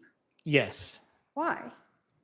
It seemed out of place, and again, being concerned that it was running, not immediately seeing anybody with that vehicle or in that vehicle. And I was under the impression that nobody was home at the house that it was parked at. Okay. So here's a car that's running in front of a house that might be empty with dark tinted windows. It seemed a little concerning to you. Yes. So because of that, did you do anything as you were leaving? Yes. What'd you do? When I left, I backed out of my driveway so that I was going to be heading in the opposite direction of those vehicles. And I looked in my rearview mirror to look at the license plate. Okay. So in Exhibit 7 here, were you heading this direction? Yes. So in your rearview mirror, you would have been able to see the back of the Jeep. When you were looking in your rearview mirror, you were able to see the back of the Jeep. Yes. What did you look for when you looked in your rearview mirror? The license plate. What did you note about the license plate? That it was a Texas license plate. Is that sort of the white with black lettering? Yes. Were you able to take down a license plate number? No. Do you recall the vehicle itself, if there was a tire on the back of it? I don't recall.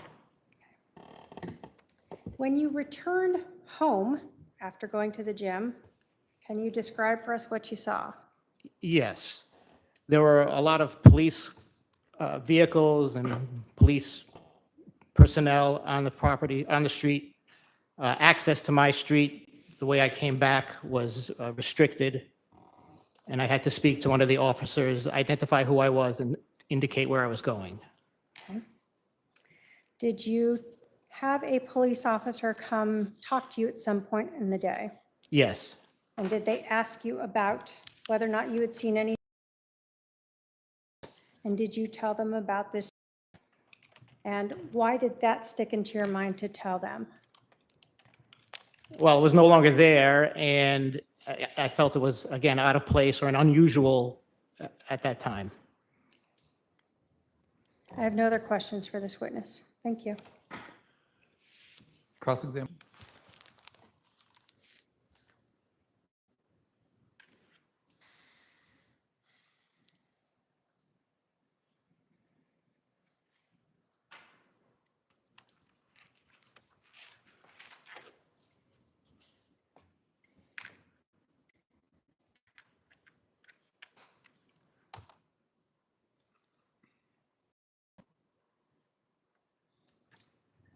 No questions, Your Honor. All right, any questions for this witness from any member of the jury? Don't see any questions. You can step down, sir.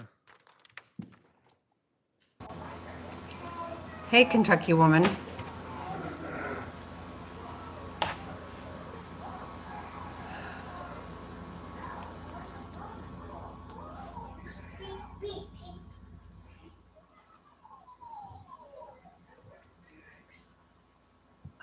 I hate to ask, why were you at a funeral home?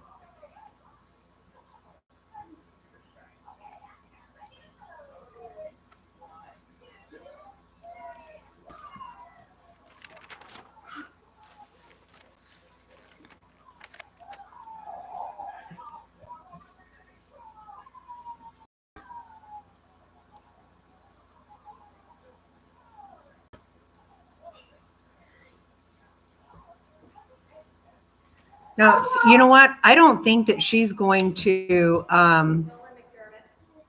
she's not going to question anybody. Come on up right up here to my clerk, sir. She's going to swear you in. Please state and spell your first and last name. Oh, no, I'm so sorry, Kentucky woman.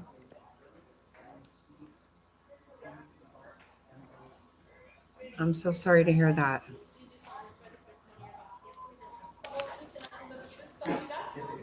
My prayers are with you.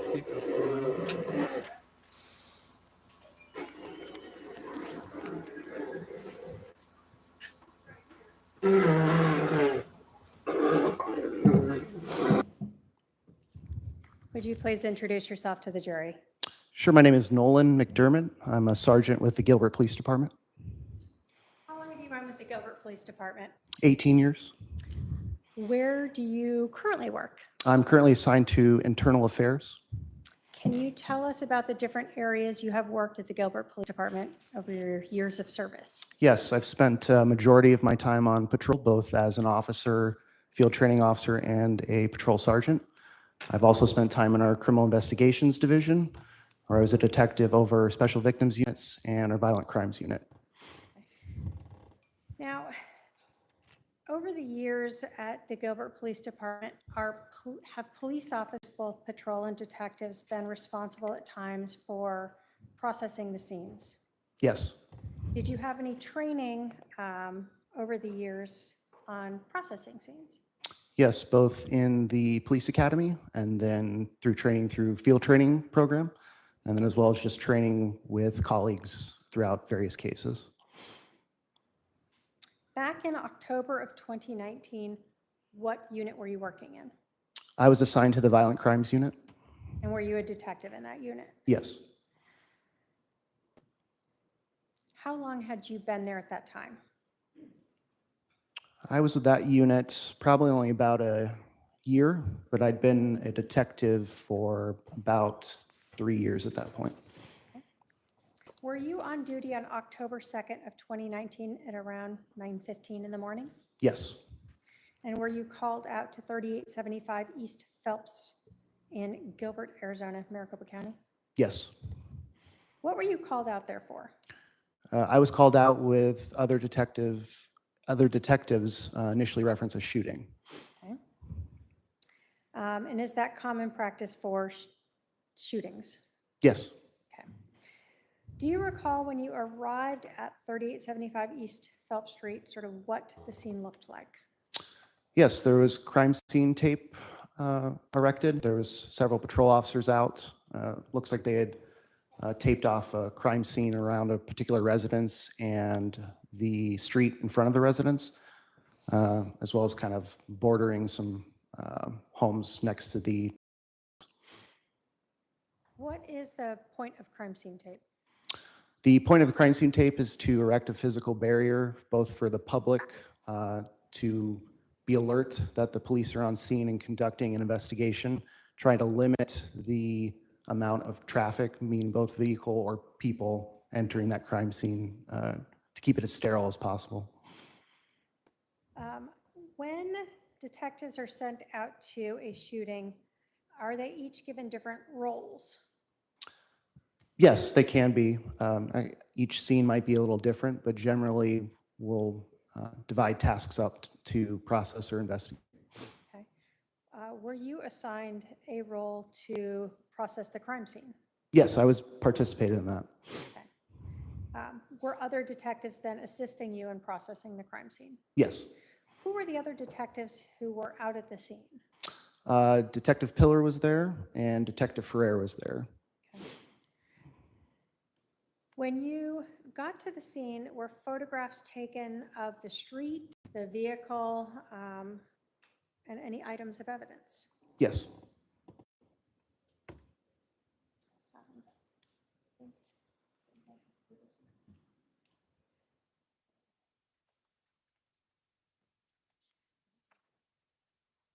Why are photographs taken of sort of the scene, the street, and the area around there?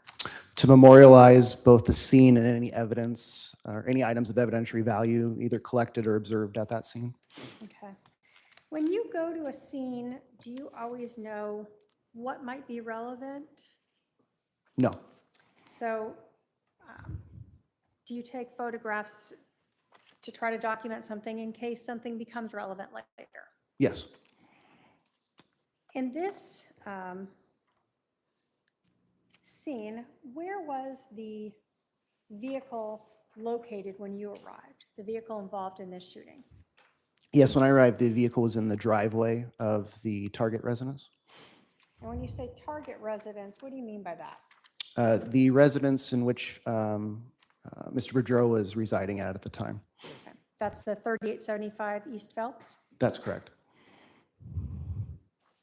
As you are photographing this scene, were orange cones, for lack of a better word, used to document the approximate location of where Brandon Boudreau's vehicle was located when it was struck with the bullet? Yes. Trying to provide a visual of what we thought would be the approximate location. And so that has to be based upon just to the best of his memory. Yes. Was the area also looked, or did you look in that area where Brandon had indicated his car was when it was struck to see if maybe any glass or anything had fallen in the road? Yes. Did you locate any? There was a small, looked like glass particle or shard that was in the roadway. Okay. Was it similar to, well, let me ask you, when you went to the scene and saw the Tesla in the driveway, did you see the driver's side window anywhere? Yes, the driver's side window was actually in the driveway, just adjacent to the driver's side of the Tesla. The vehicle was parked in facing towards the garage, and the window was adjacent to the driver's side door, with the void in the driver's side door where that window would be. Inside the Tesla itself, did you observe pieces of the glass that had shattered? Yes, there was glass shards both inside the vehicle and then outside the vehicle adjacent to the splintered window. And did those shards that you saw in the road where you put those cones look similar to the shards you saw inside the Tesla and around the door there? Yes.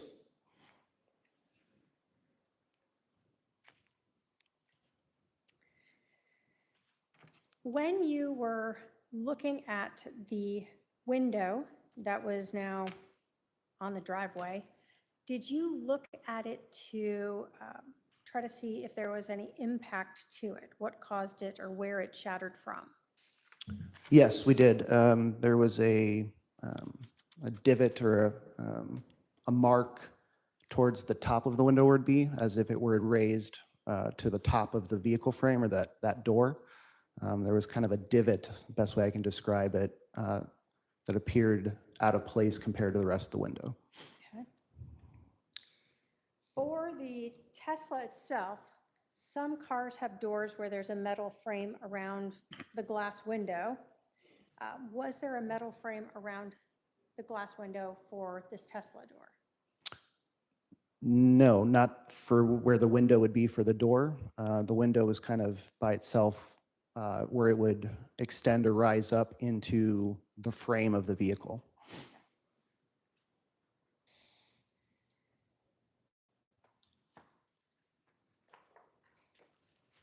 I have minus a few exhibits 6, 8, 10 through 47. If I can have my paralegal approach with those. Have the witness take a look at these photographs.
What are we doing?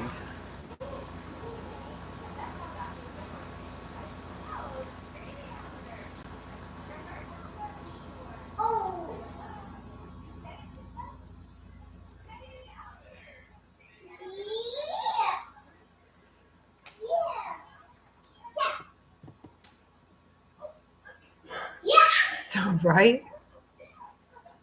Like, what the hell?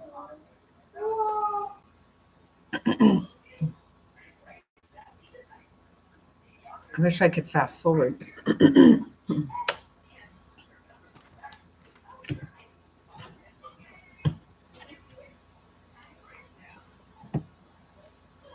Detective, you've looked through exhibits 6, 8, and 10 through 47. Do you recognize those as photos from the scene on October 2nd of 2019 of the Tesla and the Phelps Street and the area around there? Yes. State will move to admit exhibits 6, 8, and 10 through 47. No objection. They're admitted. Did you get the number?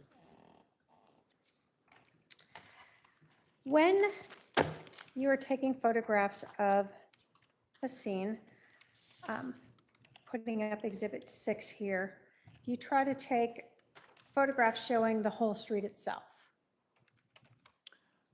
Meaning not just the one location where the car was or the Tesla itself, you're trying to get the whole area.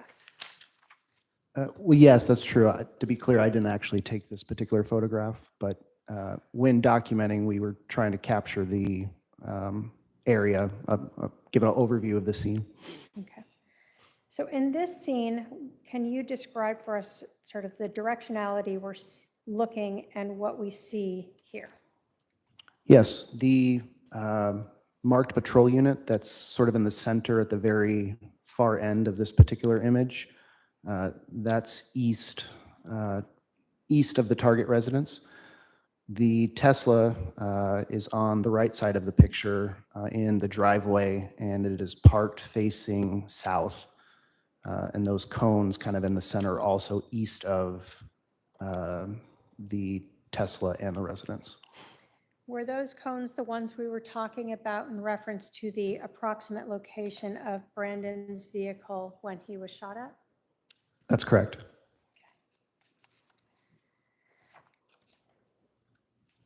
Exhibit 8 here, is that sort of a closer version of that? Yes. Exhibit 10, in your understanding, where was the Jeep located?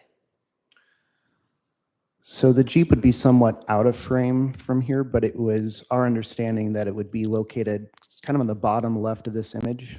Okay, so this is the driveway for Brandon Boudreaux's 3875 East Phelps? Correct. And so the Jeep was somewhere down here? Yes.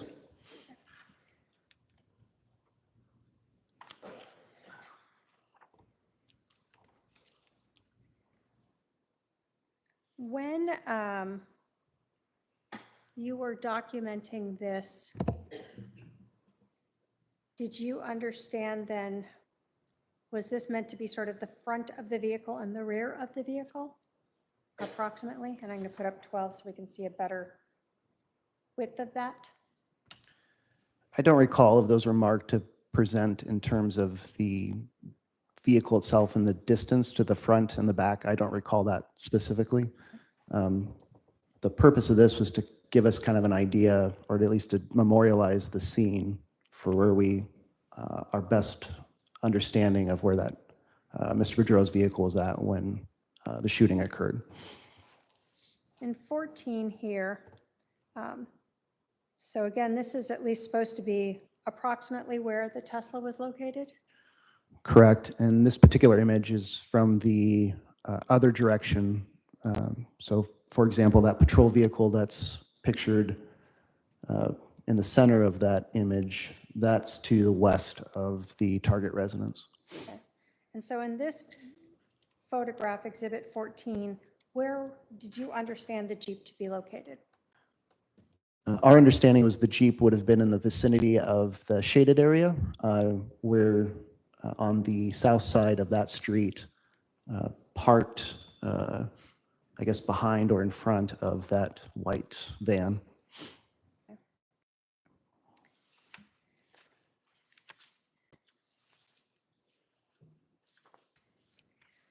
going to put up exhibits 18 and see if I can. When you were photographing, or when this was photographing, did you all attempt to sort of document some of those little shards of glass? Yes, that's correct. And is that what we see here in exhibit 18 right there? Yes. As well in exhibit 19 here? Correct. Okay. And you said those were similar to the same type of glass you had seen in the vehicle and around the vehicle once it was parked in the driveway? That's correct.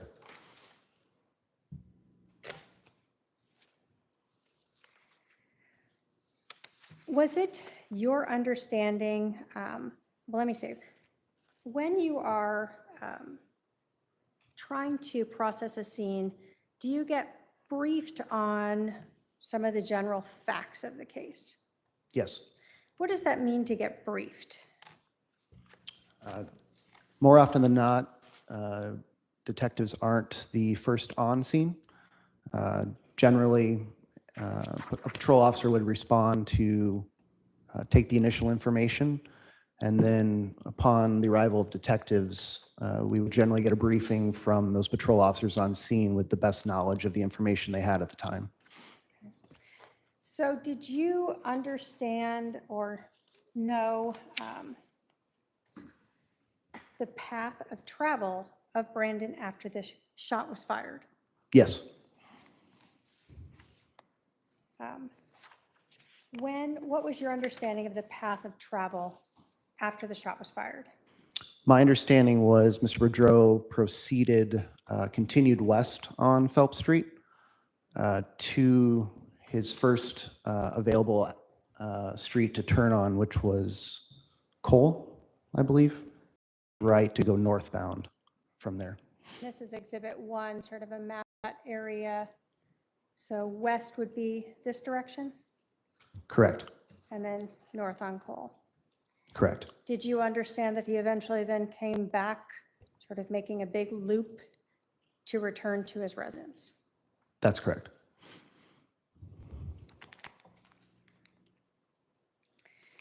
Now, we had talked about the vehicle itself. As a detective and as a patrol officer, had you ever seen gunshots or bullet holes in a vehicle before? Yes. And I'm going to go through the photos of the vehicle itself. I'm going to show you Exhibit 21. Can you tell us what we see here? Yes, this is Mr. Boudreau's vehicle. It's parked in the driveway facing south. The driver's side of the vehicle is facing away from us in this particular image. Did you note any damage on the passenger side of Mr. Boudreau's vehicle? I did not. You see in 22 the rear of his vehicle? Correct. Did you note any damage there? I did not. Were you looking for damage to see if there were any other gunshot holes in this car? Yes. Now, as you got to the driver's side, I'm going to put up at 23 and then 24, did you notice anything on this vehicle? Yes, there was damage on the vehicle frame, kind of directly above the driver's side door and where the window would have been. Okay, so I'm going to kind of do some closers up. 26. Yes, the damage, again, being on that kind of the top end of the vehicle frame above where the driver's side door and window would be. And 27. Is that what we're talking about? Yes, this is just a closer image of that same damage. The victim had made a statement to 911 that maybe this was a paint gun that hit him. Did you see any paint or anything that would indicate this was a paint gun? I did not.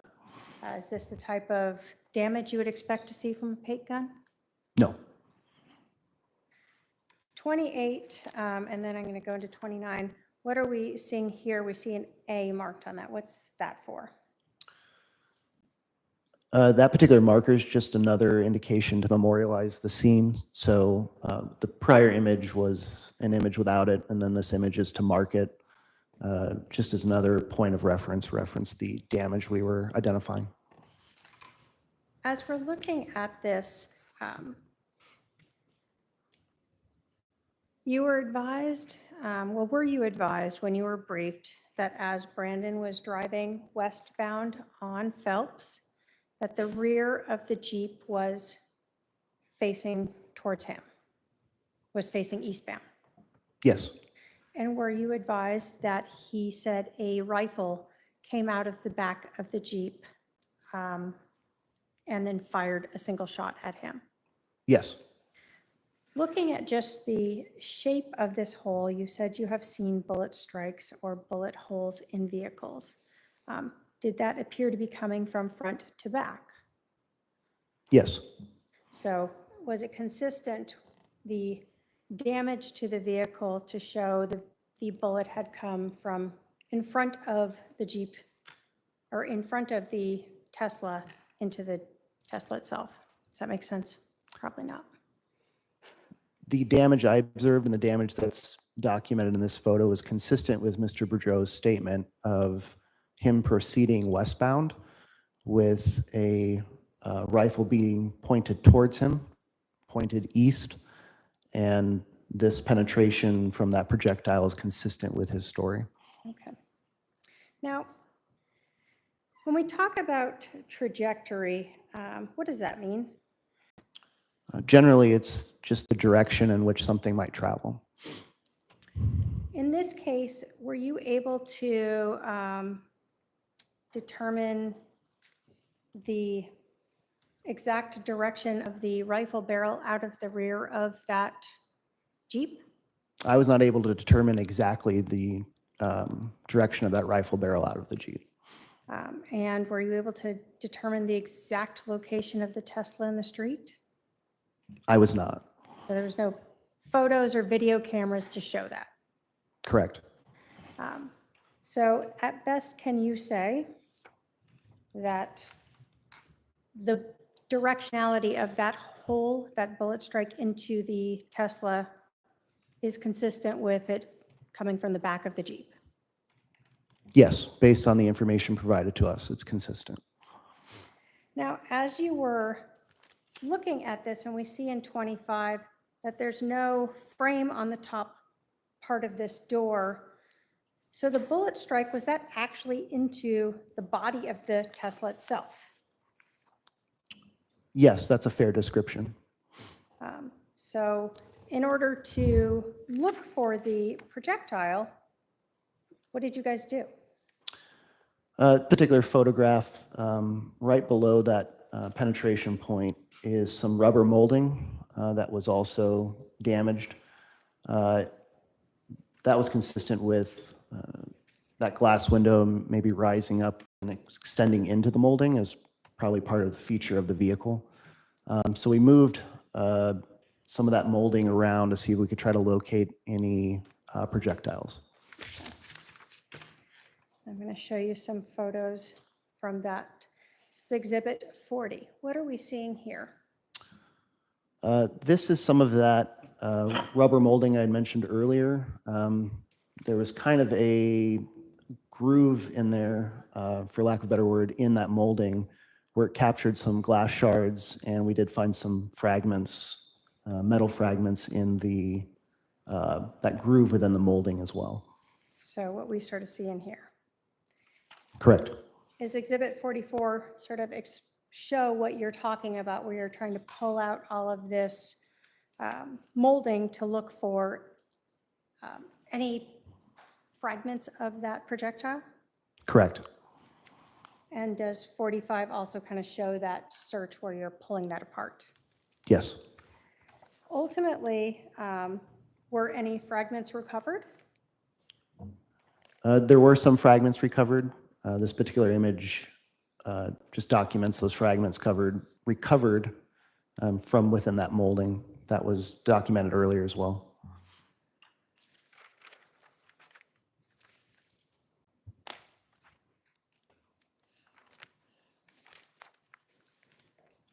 And were those collected and pounded? Yes. State has shown defendant 190. You can take a look at Exhibit 190 and let me know if you recognize. Yes, I recognize it. And on the back side, inside the clear bag, is there sort of the paper bag that documents that those fragments in there are from this case that we're discussing today? Yes, the label on this particular bag is the report number referenced this incident. Thank you. The state will move to admit Exhibit 190. Any objection? No objection, Your Honor. 190 submitted. Thank you. That voice. Now, as you No are objection. trying No, Your to Honor. recover any Stupid fragments, bitch. you told us that the window sort of went up into this molding um, or into the car frame almost. Correct. Given that you only found fragments, was anything done to try to see if any of those fragments or the projectile itself had fallen out at any point? Yes, we, after kind of learning or being briefed on the path of travel that Mr. Boudreau took in his vehicle following the shooting, we walked that area as well as the area immediately around the vehicle when it was parked in the driveway to try to locate anything additional in terms of projectile fragments. When we're talking about projectile fragments, these could be teeny tiny little pieces that you're trying to find on the street. In this particular instance, that's correct. Now we're talking around a whole block and up to where the pool. Correct. Did you and other officers search that whole area? Yes, we did. Were you successful in locating any other fragments? We were not. Was a metal detector even brought to try to search across the road and see if you could potentially find any of those fragments? Yes, Yes, we did bring one out to try to locate anything additionally. Was anything else found?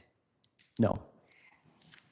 Now, we had talked about inside the vehicle, and I'm going to show some photos here, 32.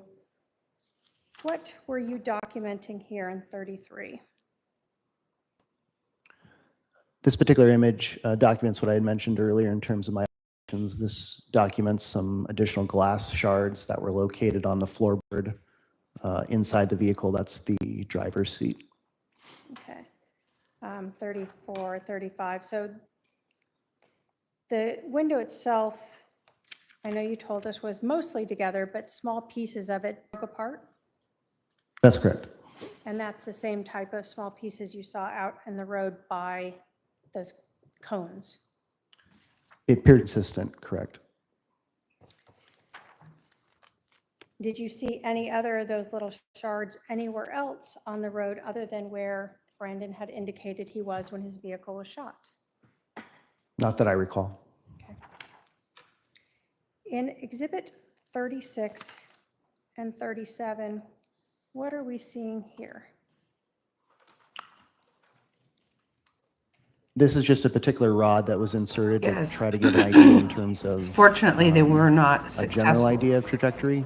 Again, to kind And- of confirm what information we had from Mr. She doesn't Boudreau actually do reference, anything herself.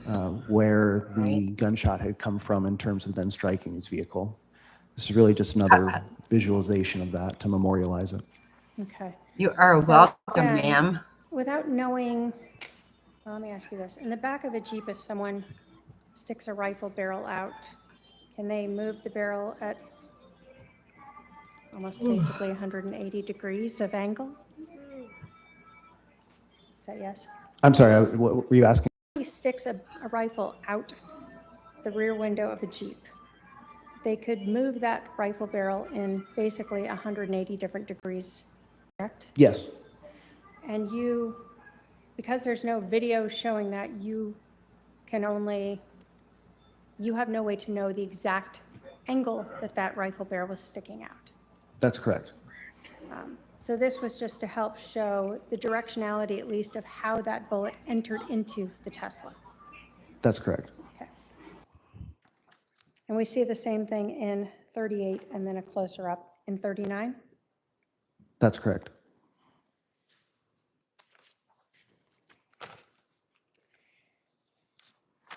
Now, we talked about the glass piece itself. I have Exhibit 46 up here. And again, we see another sticker or marker with an A on it. What were we looking at there? This is a image of the driver door window that was in the driveway at the time of our arrival. As I had mentioned earlier, we had noted a divot in the window itself. This particular image is depicting that divot. We've identified it with this marker that appeared consistent with the damage that we observed on the vehicle. Essentially our best estimate of where that strike point in the vehicle would have been to cause the window to shatter. So when we look at the other edges of the vehicle, you didn't see any similar type of damage where the window has that divot and the more, I guess it being more broken apart? Yes, that particular divot, again, appeared consistent with what we were observing on the vehicle. So I didn't note anything different on the window that maybe could have accounted for the damage with the window being rolled up in the vehicle.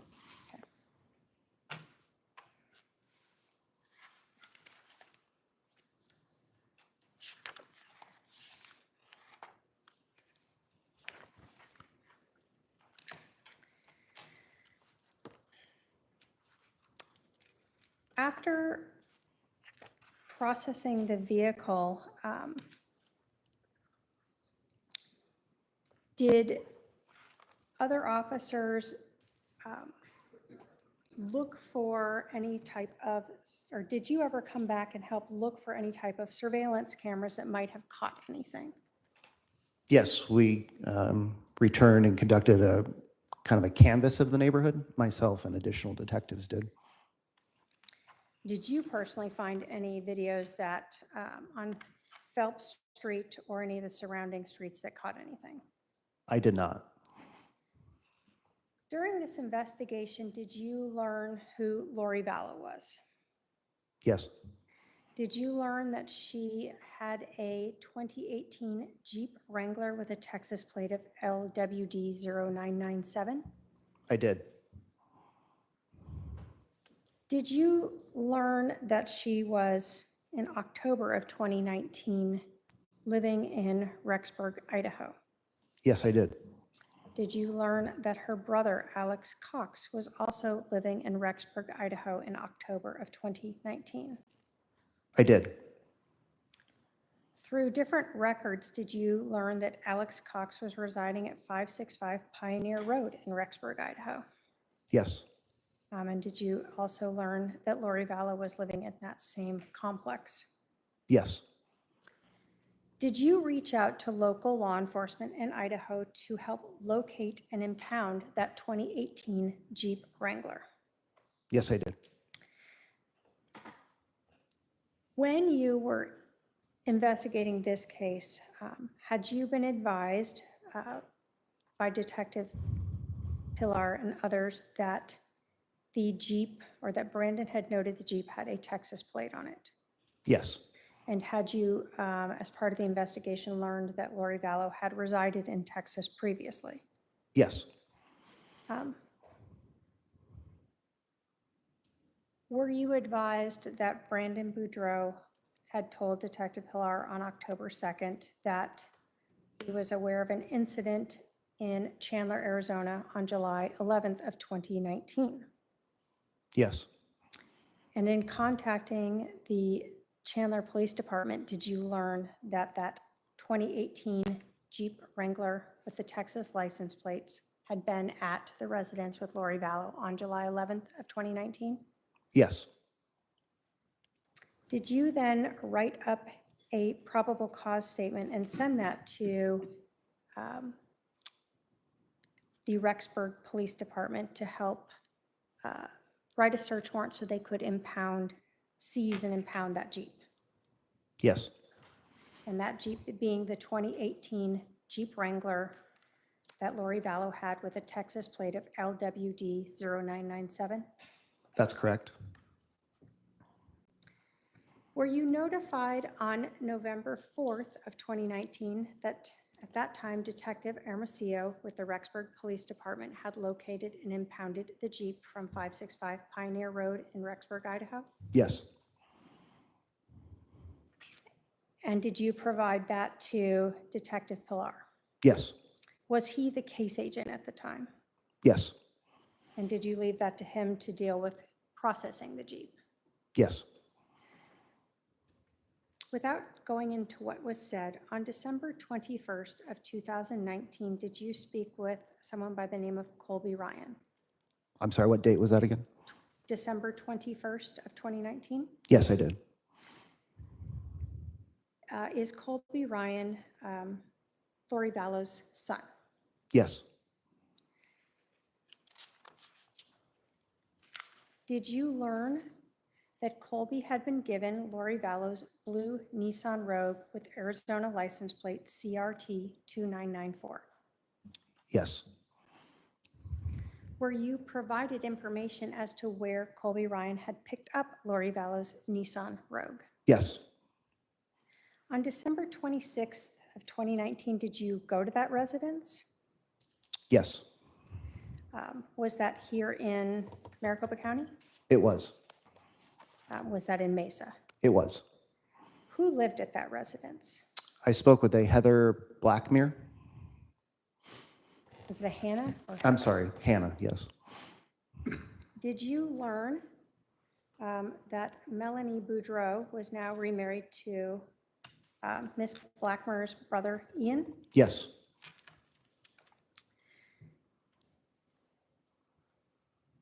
And did you know that Melanie Boudreau was Lori Vallow's niece? Yes. Was a search warrant obtained for that Nissan Rogue? Yes. And was that executed on December 21st of 2019? Yes, it was. Were photographs taken of that? Yes.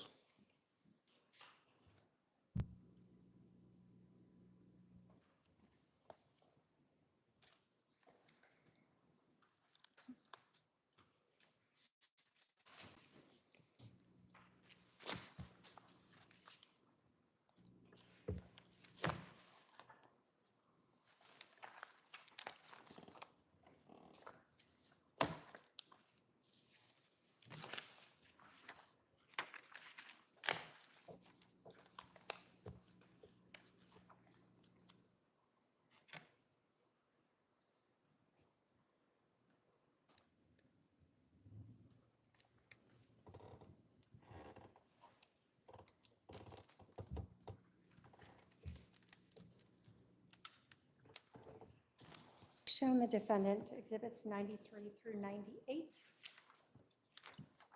Approach for the witness to review.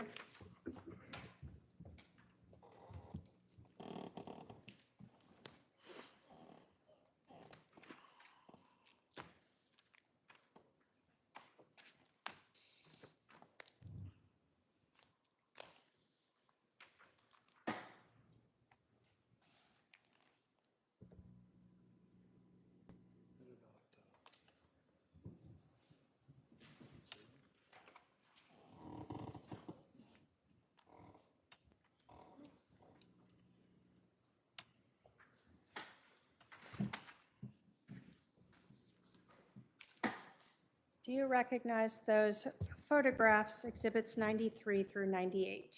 Yes. Are they photographs of that Nissan Rogue that you executed the search warrant on that was Lori Vallow's? Yes. This is the Nissan Rogue that you had learned about through Lori Vallow's son, Colby Ryan, That's correct. and that you had spoken to Melanie Boudreau's family about that it had been dropped off at.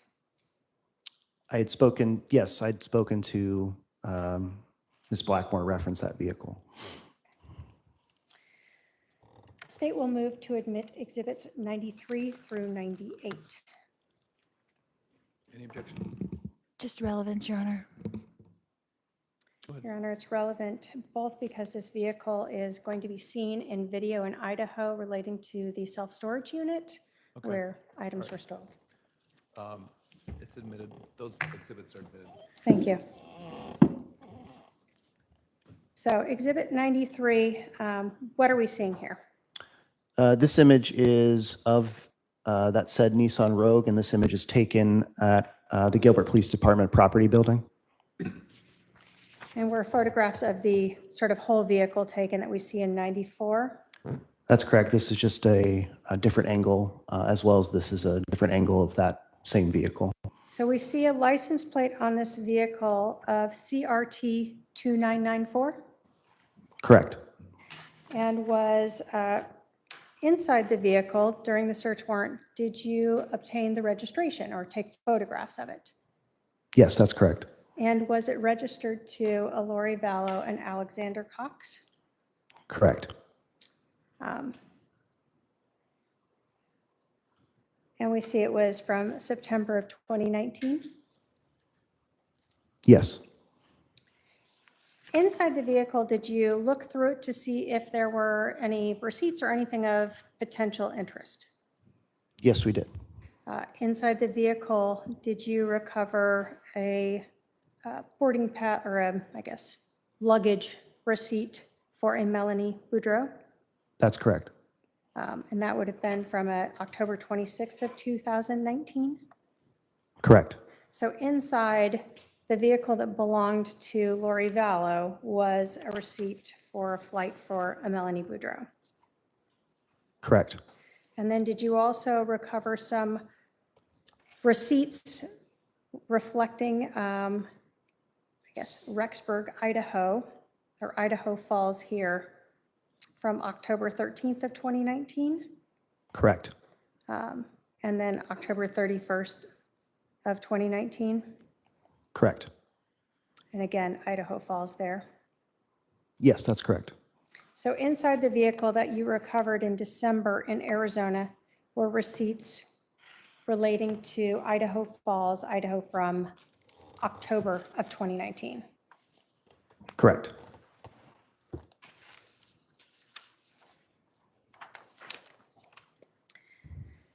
Were you also involved in executing a search warrant on Alex Cox's residence in December of 2019? Yes. Did you locate Alex Cox's Ford F-150 at that time? That particular vehicle was present during that search warrant. Yes. It was present at the residence. Yes.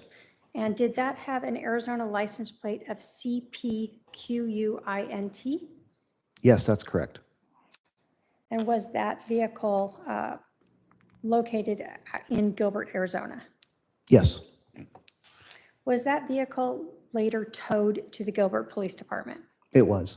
And did a different detective later search that vehicle? Yes. When that vehicle was towed to the Gilbert Police Department, did you then obtain another search warrant to execute on Alex Cox's Ford F-150 on December 31st to allow a detective to remove an infotainment center? Yes, that's correct. And was that Detective Tom Olzak? Yes. And what was the reasoning for that? The purpose of that search warrant and the assistance from Detective Olzak was to learn any information reference that electronic or infotainment device that maybe it's stored on that device, reference the location of that vehicle. And did Detective Olzak take that infotainment system with him to analyze himself? Yes. I have no other questions for this witness. Cross.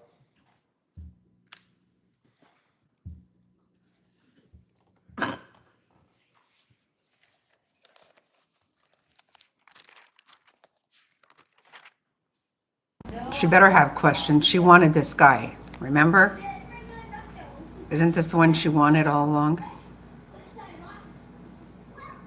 Yeah, I would love to go.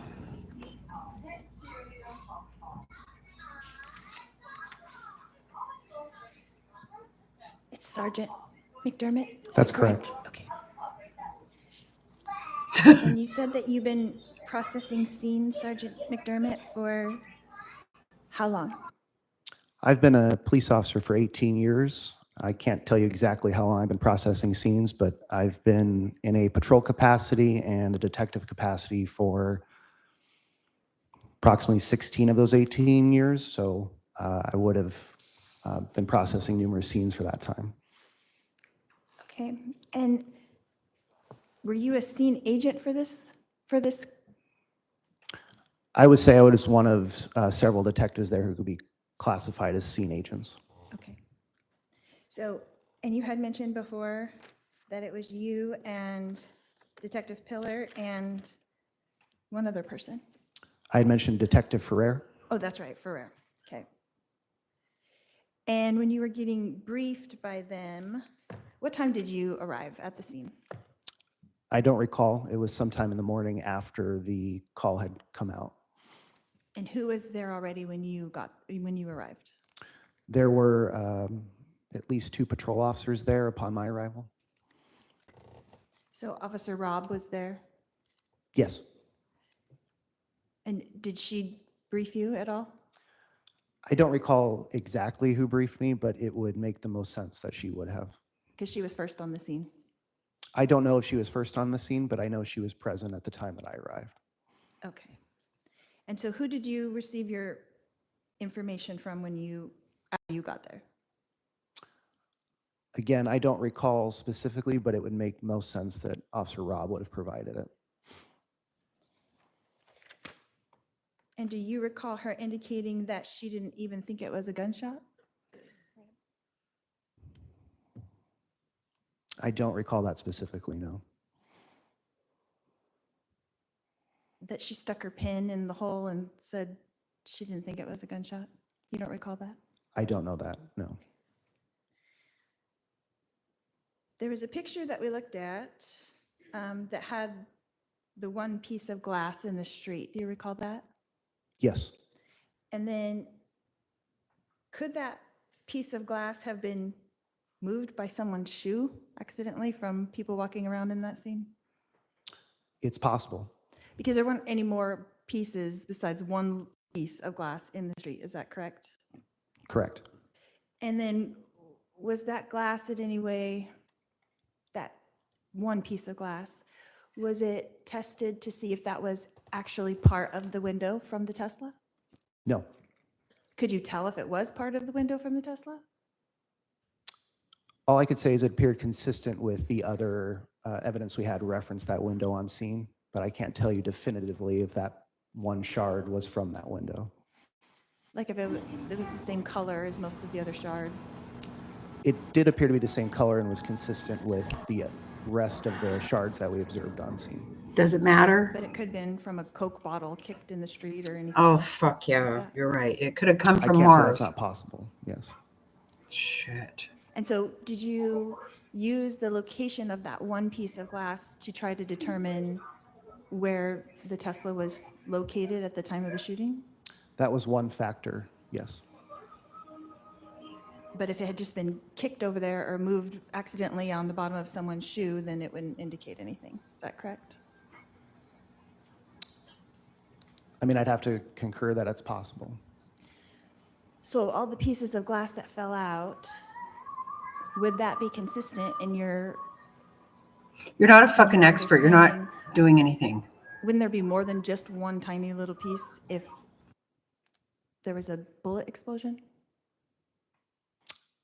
I can't answer that definitively to tell you one way or the other. I don't know how the physics of that would happen. So I don't know if I could honestly answer that for you.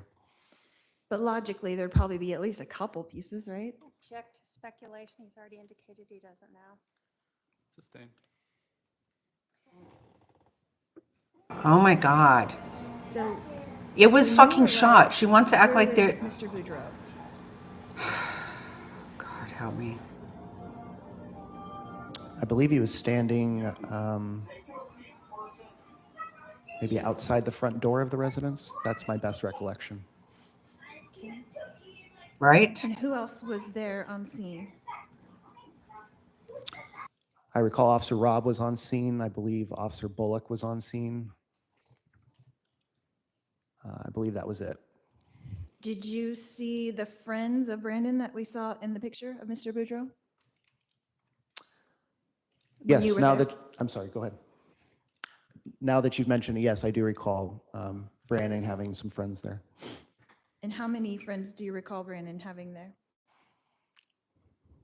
I believe there were 2. And where were they where were they when you observed them? I don't recall that. I mean, were they near Brandon or were they in a different location?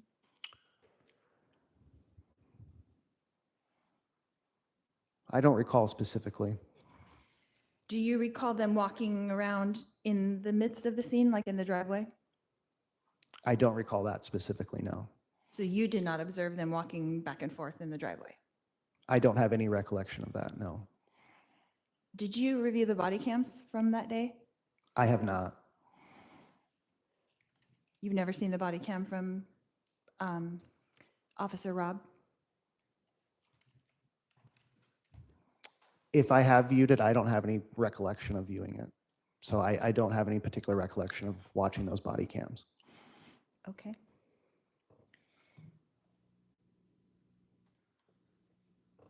Was there any glass in the garage? Not that I recall. Did you search the garage? I don't have a particular recollection of searching the garage specifically. I can't tell you if it was searched or not by any other detective or officer there. But you did not search in the garage? No, not that I recall. And the garage door was open when you were there?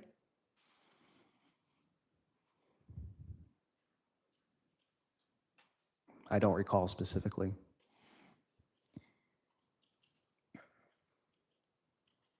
And you don't, and with all the, excuse me, with all the reports that have been made, there's no report indicating that anyone searched the garage to your knowledge. Is that correct? That's correct.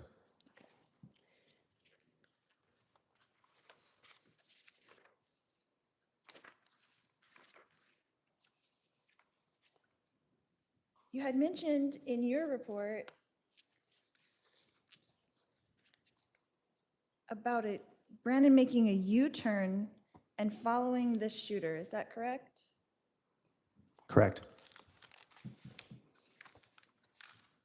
But in your testimony earlier, you talked about he went around the block. That's correct. And so which is it? Is it, I'm trying to understand where the U-turn came in.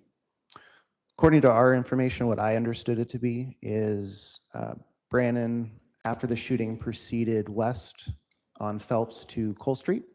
He went north on Cole past Waite. Slightly north, there's a community pool there. He stopped in that general vicinity. And then as the Jeep proceeded north on Cole and then east on Waite, Brandon conducted a U-turn to on Cole to then go south and then east on Waite towards Fisher, I believe is the name of the street. That is that north-south street that runs just east of Phelps. So after he pulled over by the pool, he did the U-turn? Yes, that's my understanding. Okay, so after he went on the pool, he didn't just go around the block.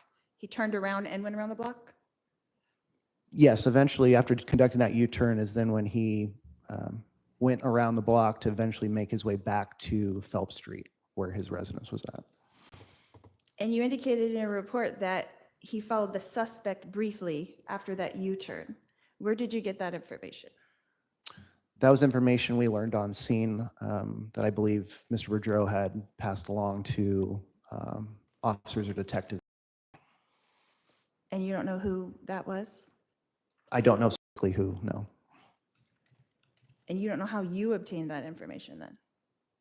That was information I learned on scene. I don't know who in terms of which officer or detective obtained that specifically. But you did not hear Brandon. Brandon did not express that to you directly. It was through someone else? I don't recall Brandon expressing that to me directly. Okay. She sounds so stupid. So in your report, you say that you were unable to locate any projectile anywhere in the Tesla. Is that correct? We located fragments. I don't think we did not locate anything in terms of a She complete does. projectile. And she acts like she's pulling some kind of gotcha. And were those fragments tested? No. Neither was, So they're I don't actually think, bullet fragments and not part of the Tesla? There was no additional testing done. Those fragments appeared consistent with a projectile. In what way are they consistent with projectile?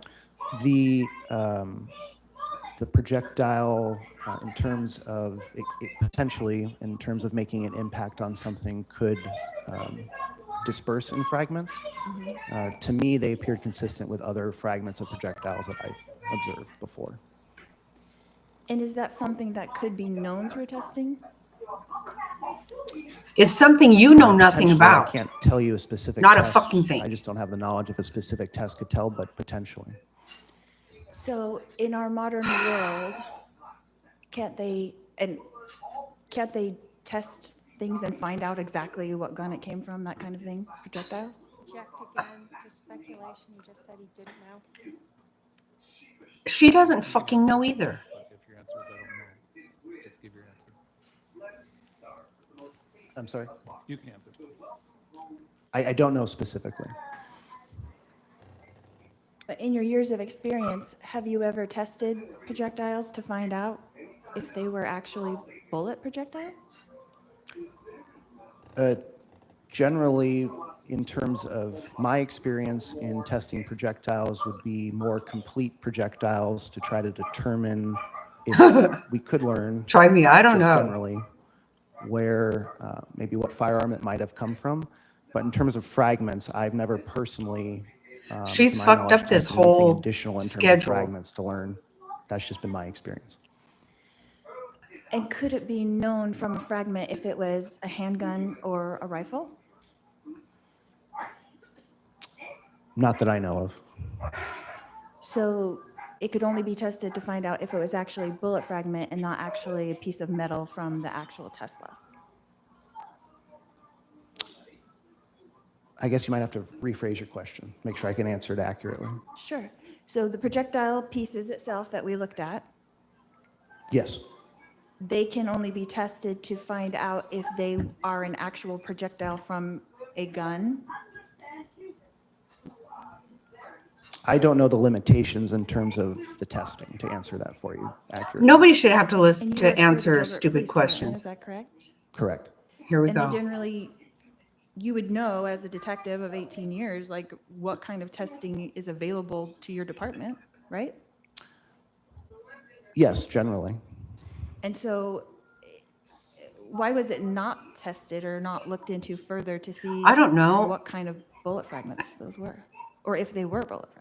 Was anybody wearing I can't answer bamboo? that for you. I can just tell you that no additional testing Fuck was done. me. And were you the one that took the fragments out?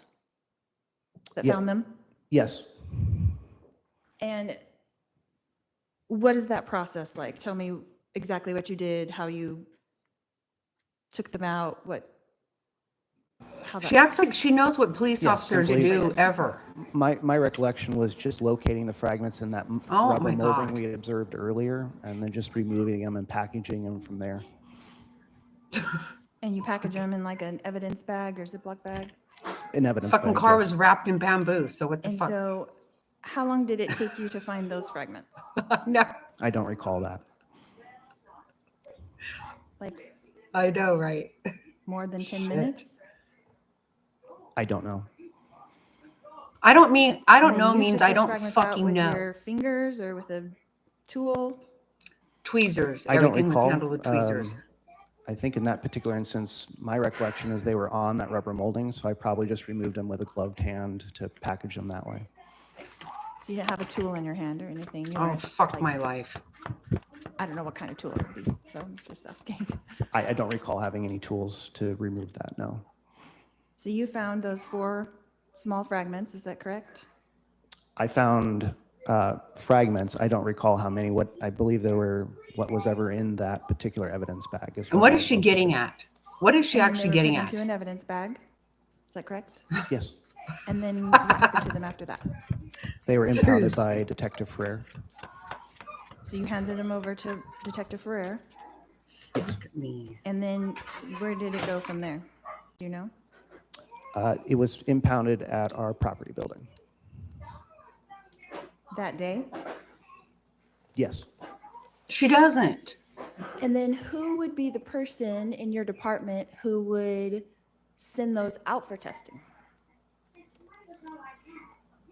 Well, any detective or officer could send anything out for testing. Okay, it doesn't have to be the case agent. It doesn't have to be, no. So you being the person who actually extracted them from the vehicle, Right, frazzled. you could say, hey, let's test these. I could, yes. And you did not. No additional No. testing was done, no, that's They correct. don't need And to why not? Why did you not request additional testing? because they don't fucking need to be done. I don't know. What wasn't anything that came up for me to do. So were you just under the impression that it was an actual bullet hole? I don't know. Can you rephrase your question? So you didn't test those because you assumed that it was a bullet hole and those were fragments from a bullet? The damage on the vehicle was consistent with a penetration mark from a firearm and a bullet. The fragments located also appeared consistent to me with fragments from a bullet. That's my observation. Could it have been from any other thing? Yes, it's possible. Yes, it could have fallen from tire fucking iron. space. Hit what with a tire iron? The vehicle.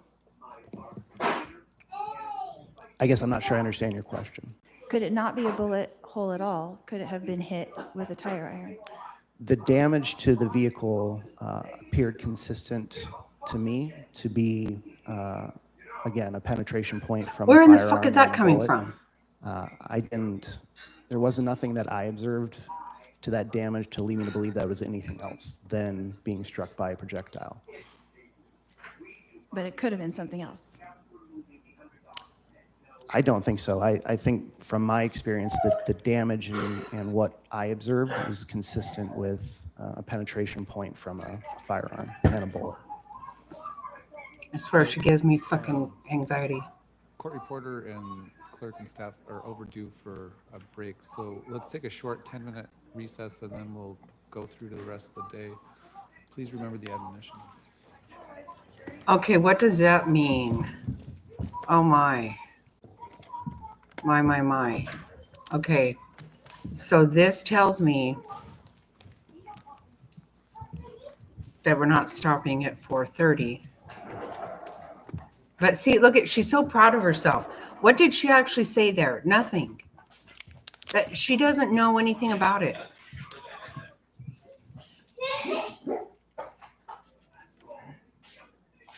But here she goes again. She wants all this shit to be tested. She doesn't understand this. You have enough to go through till 4:30? But you're right. You have enough to go through. Frazzle, that's what she wants.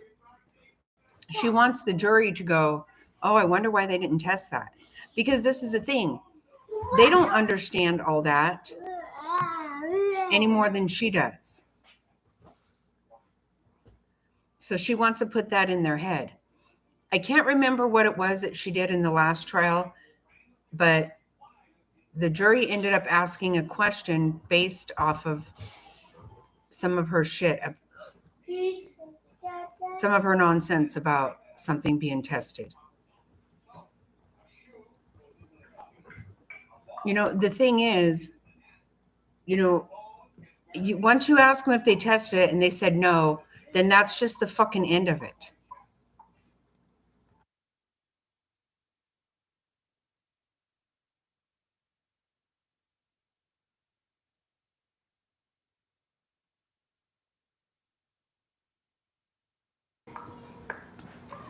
I mean, if you keep asking them what the answer might change, I don't know.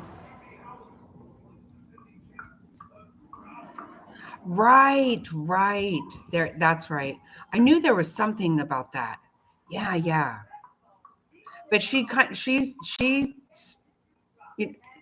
sparked their interest in that.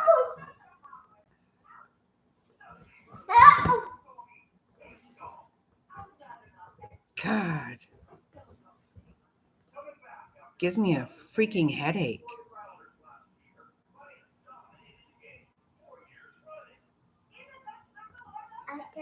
I don't know. It went from being kind of boring to now I have a major headache.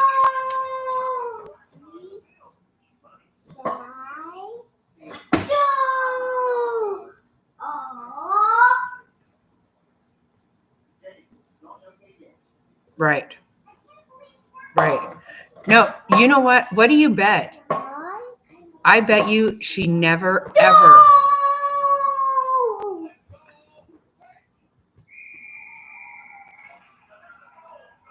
I bet she never, ever questions Brandon. She doesn't want to. And think about this, though. Brandon has been on her supposed witness list both times. Remember last time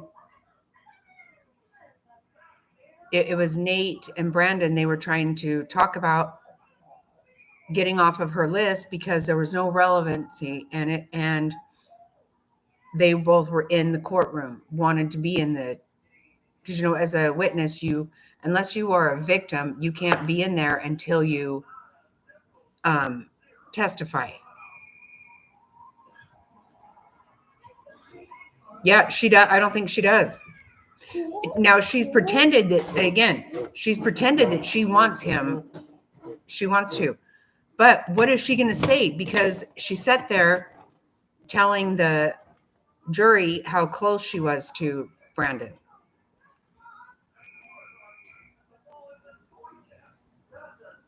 And she has to be very careful with questioning him because you know what's going to happen. See, everybody has to be very careful to not let anything out, right? Because I don't know. I don't know where they're going to go. Are they going to talk about how Brandon was considered dark? Are they going to get into all that? I don't know. Because for some reason, they leave a lot of things out.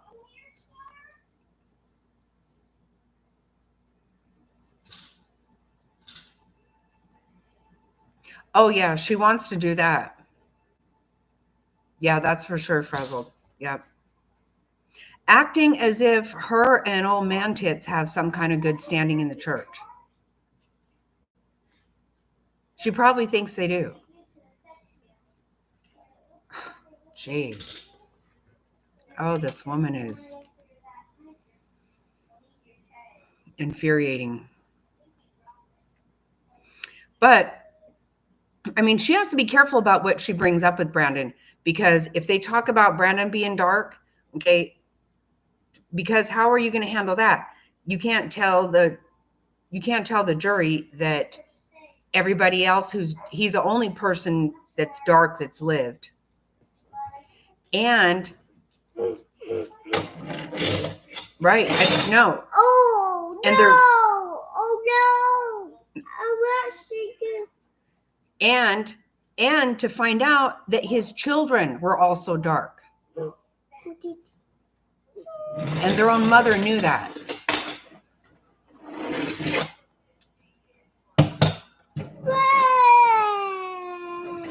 But if we're going to call Charles' murder an incident, see, why can't they know that?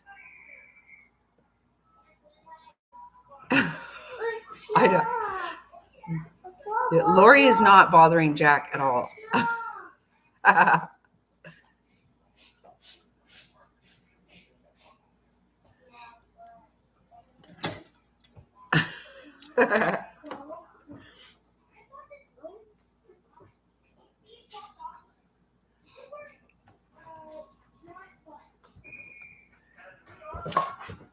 That's too funny. God, she's so annoying. She is so flippin' annoying.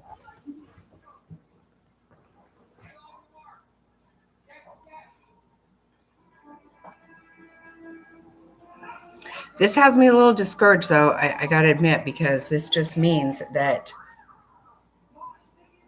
what the hell time are they planning?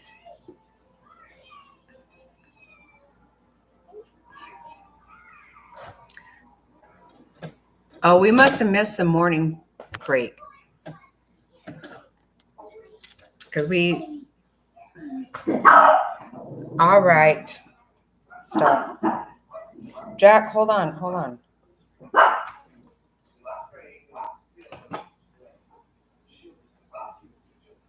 Yeah, right. I know. Can you imagine? This guy has had patience that I cannot imagine having. Gosh.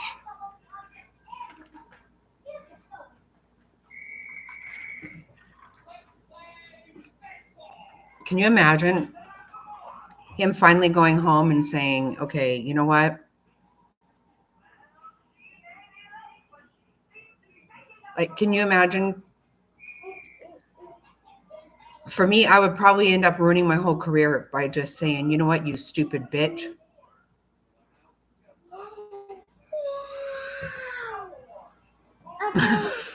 Try me, that's too funny. Right, right. When this saga finally ends,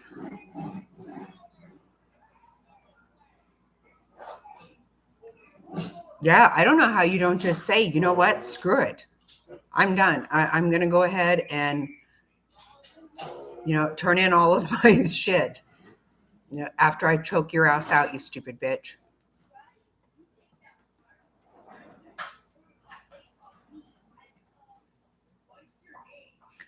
That's what's so crazy, that she doesn't even know how patient he's been with her. The thing is, she's just been so used to getting her way. She's been used to manipulating people her whole life. Yes, try me. 8 and 8.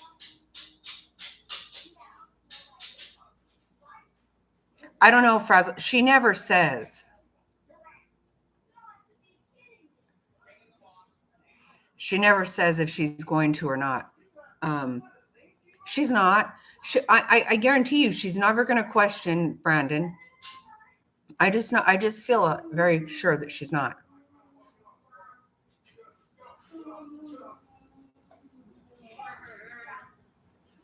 She tries to testify like she did with her opening statements, and then while she's questioning people, that's how she tries to get her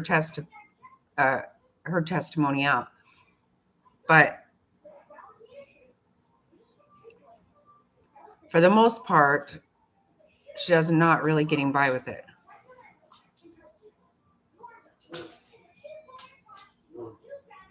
Right.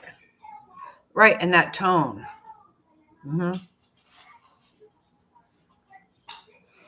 So I kind of guessed this. Remember when she kept saying, they didn't keep the window, they didn't keep the door, to this alleged, shooting or whatever. She kept referring to it as there was really not a gunshot. So, if it was a tire iron,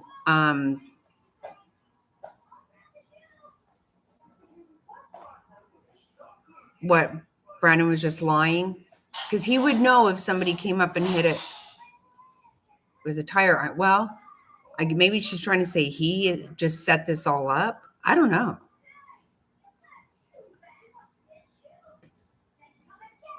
I don't know what the hell. But she's really tried to act like there was really no gunshot.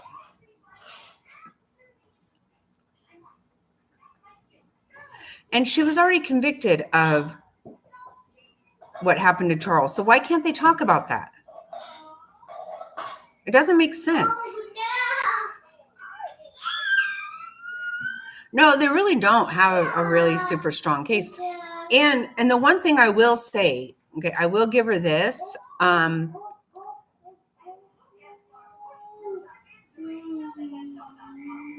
Arizona, Chandler nor Gilbert, either one, treated Charles or Brandon,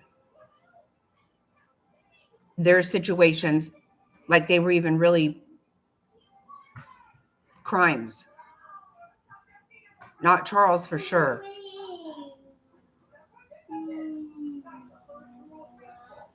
Yeah, I don't think they have a really strong case.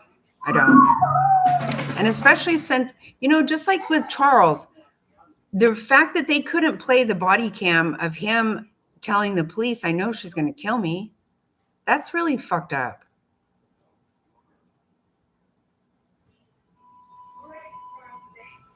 Yes, same Kentucky woman. I think so too.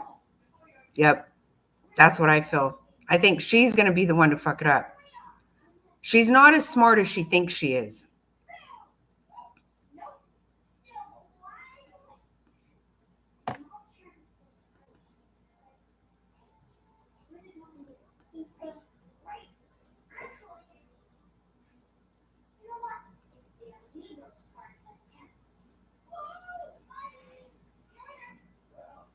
Look, she's getting her way though, because she wanted, for sidebar, she wanted to go up to the bench and he didn't want her to. That's why he wanted the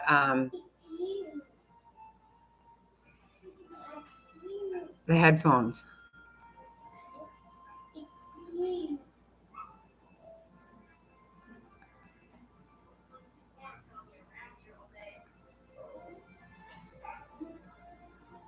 He really does. He does.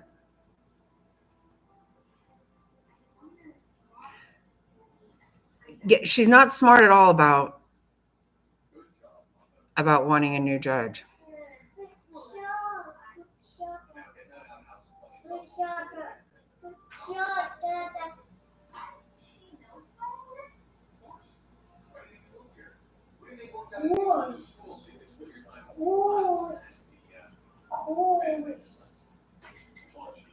Oh, I really want to know what's going on over there, though.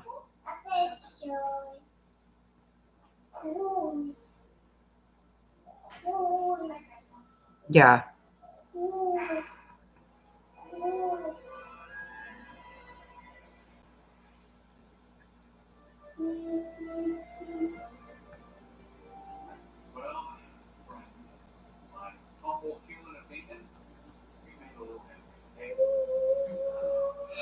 You know, I think she'll do it, but I think she won't do it on purpose. She's just not smart. So just like what I heard, something she said while she was questioning the jurors, she actually asked them a question and said, because that was a problem in some of the other ones or something to that effect. She brought up other trials.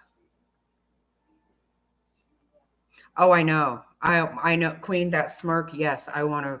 Put anything on the record? Okay. Nothing from the defense.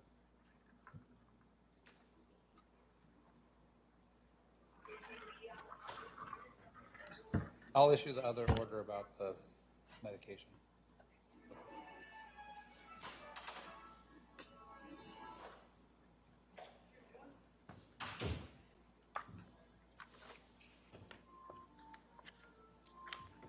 Everybody has a headache, Lori, you stupid asshole.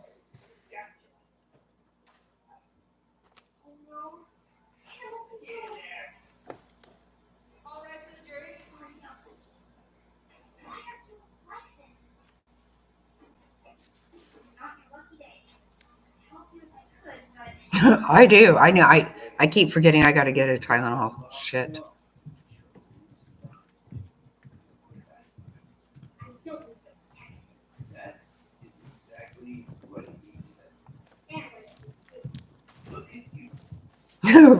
Right, Kentucky, right. Be seated when you get to your seats. The jury is present. The defendant can continue cross-examination. Oh, hell. Get your glasses. Act like you know something. Shit ass.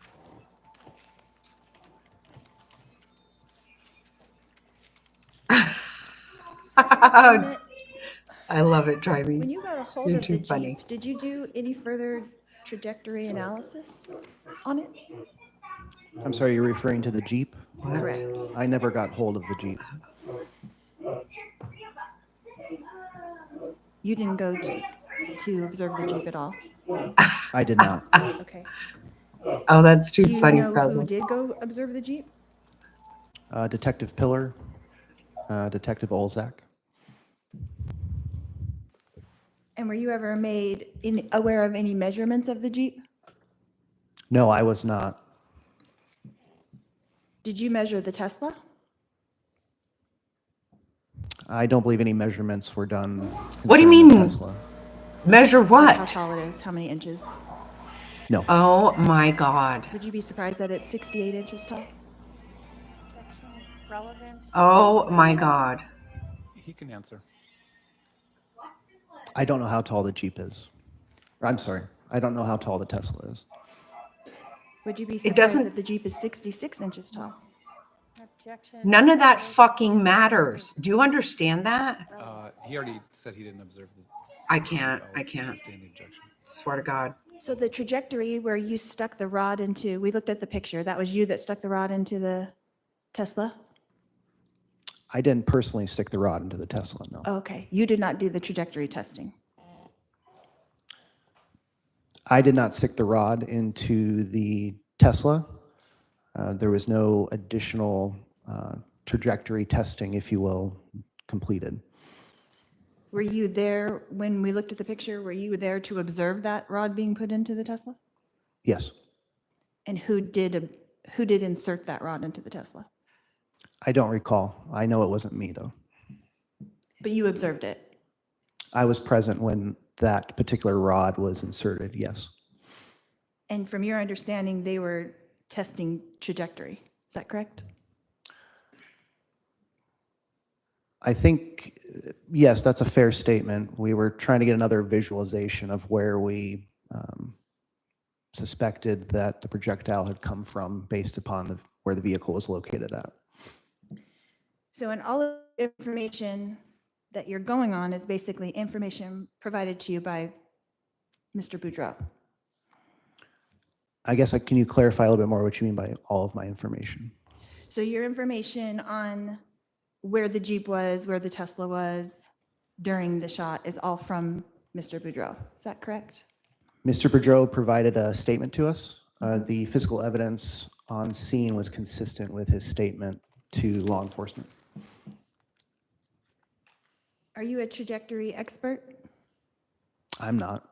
Is there one on your team? I guess, can you clarify my team? Your department, I'm sorry. Is there one in your department, the Gilbert Police Department, that you know of? Someone who's a trajectory expert?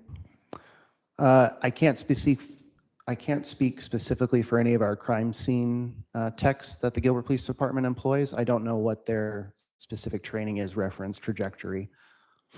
I don't know in terms of any other detectives in terms of their specific training. I can't answer that question accurately. I'm not familiar enough with their training.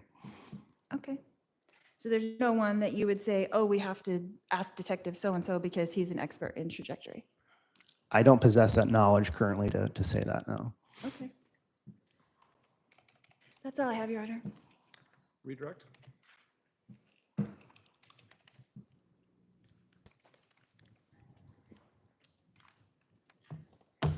Let's talk about the physical evidence at the scene. The bullet hole in the Tesla. Was this, well, let me ask you this. You were asked a hypothetical by the defendant of someone hitting the Tesla with a tire iron or something. Why would that not make sense for what you saw? As I had mentioned earlier, the damage to the Tesla that I observed was consistent with a penetration point from a projectile, consistent with a projectile from a firearm, just based on my observation and experience. When you are looking at that, are you looking at the indentation to the metal on the vehicle? There was indentation on the metal, on the vehicle frame. There was a scuff mark inside the frame of the vehicle that was also consistent with a projectile striking it, as well as some metal fragments we located, which were all consistent with the information we received in terms of a gunshot being fired. The fragments inside that you located in that rubber molding, were those sort of copper colored? Let me find a photo of them 1 second.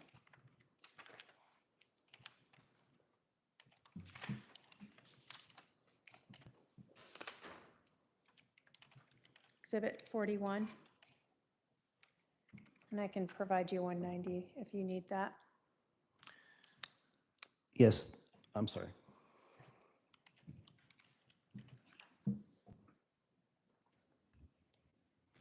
I can have my paralegal approach with 190.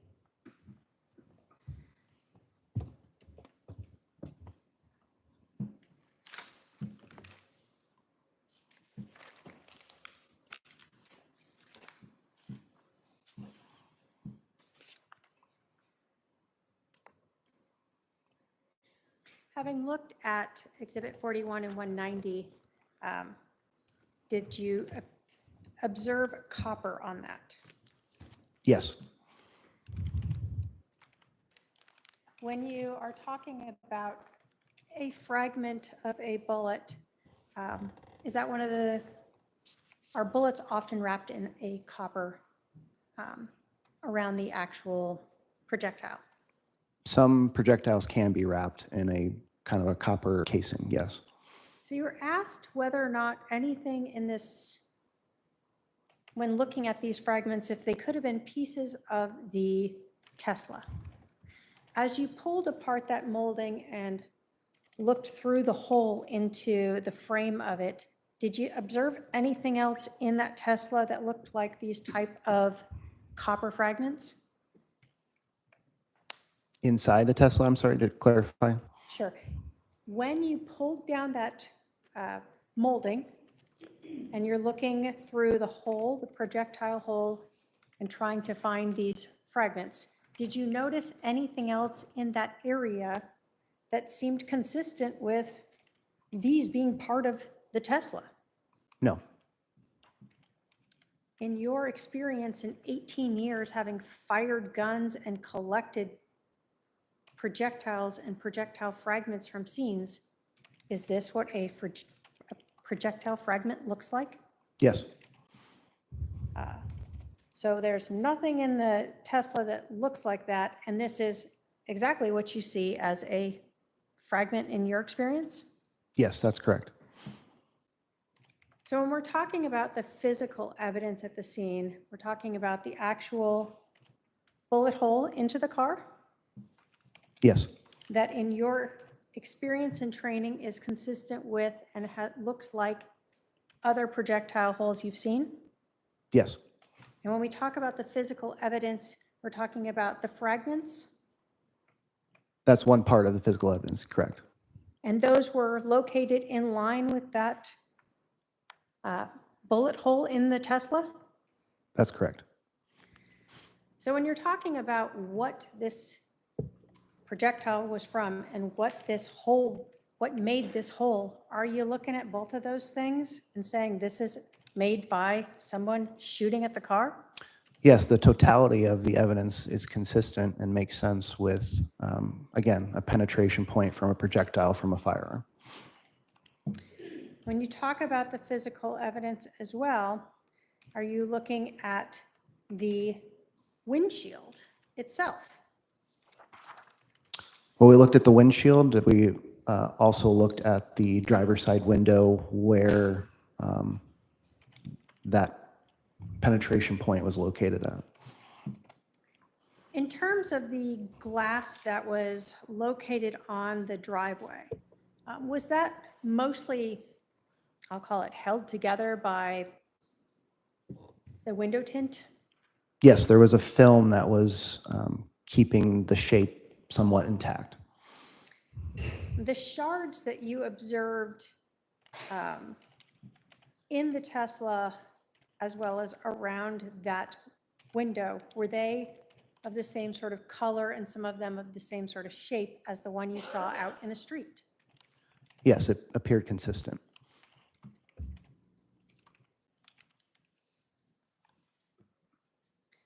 You were asked whether or not you searched the garage. Did you have any information that anything had happened in the garage? No. So other than there being a garage to this house, the shooting didn't occur there, to the best of your knowledge? Correct. There was no evidence to suggest that there was anything that had, any part of the scene had anything to do with the garage of that residence. You were asked about whether or not the only information that said this shooting occurred was from Brandon Boudreaux. Do you agree with that? That was information we received from Mr. Boudreau, but the physical evidence on scene was also consistent with a shooting. And did you ever become aware of a neighbor also putting a Jeep in the same location that Brandon Boudreaux had indicated it was? Yes, I had learned that later.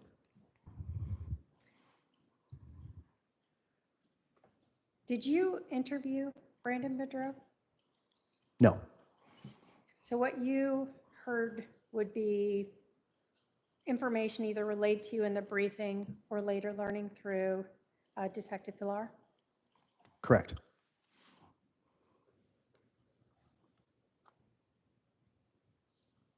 You were asked about testing those projectile fragments. Did you have a rifle or gun to compare them to? No. In your experience, in your training, have you generally submitted projectiles or projectile fragments to try to compare them to see if they came from a gun? Yes, we have submitted projectiles more completely. I don't have any personal experience in submitting fragments personally. Did you have any doubt when you saw those that those were fragments from a projectile? I did not. And did you have any doubt when you saw that hole, that was a hole from a bullet or projectile entering into that Tesla? No, I did not. In terms of the trajectory, you've indicated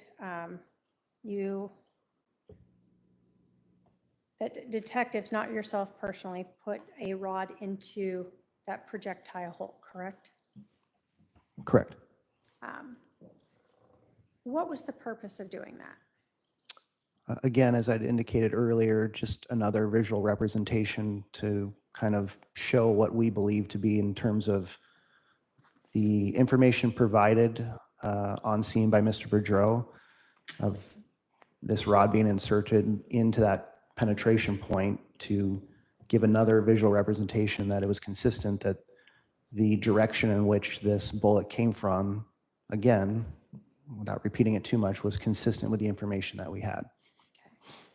So the projectile, the rod showed that it was coming in sort of, I don't have my pen anymore, but sort of into the front of that Jeep frame. I guess it would have been consistent with a vehicle being here shooting at him. Let me put it that way. Yes, the penetration point and the evidence, especially specifically the damage to the Tesla that Mr. Boudreau was driving, proceeding westbound on Phelps with a vehicle which he positioned on the south roadway facing west as well. A gunshot coming from that vehicle, the Jeep, east towards Mr. Boudreau as he's driving westbound. That information was consistent with the damage to the Tesla of this penetration point, again, which was penetrating from west to east to the vehicle. That information was consistent with the physical evidence we observed on. Thank you. I have no other questions. Are there any questions for this witness from any member of the jury? Not seeing any, sir, you can step down. If I may go get my Go next ahead. witness. Yes. Thank you.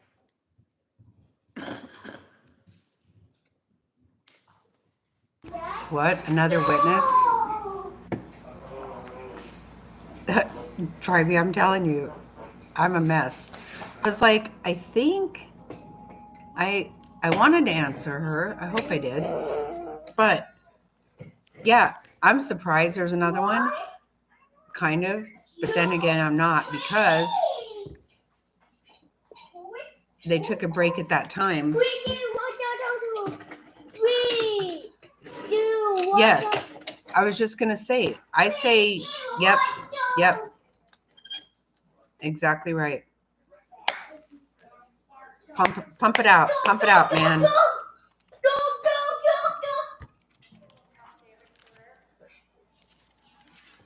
Right, sir, come on up.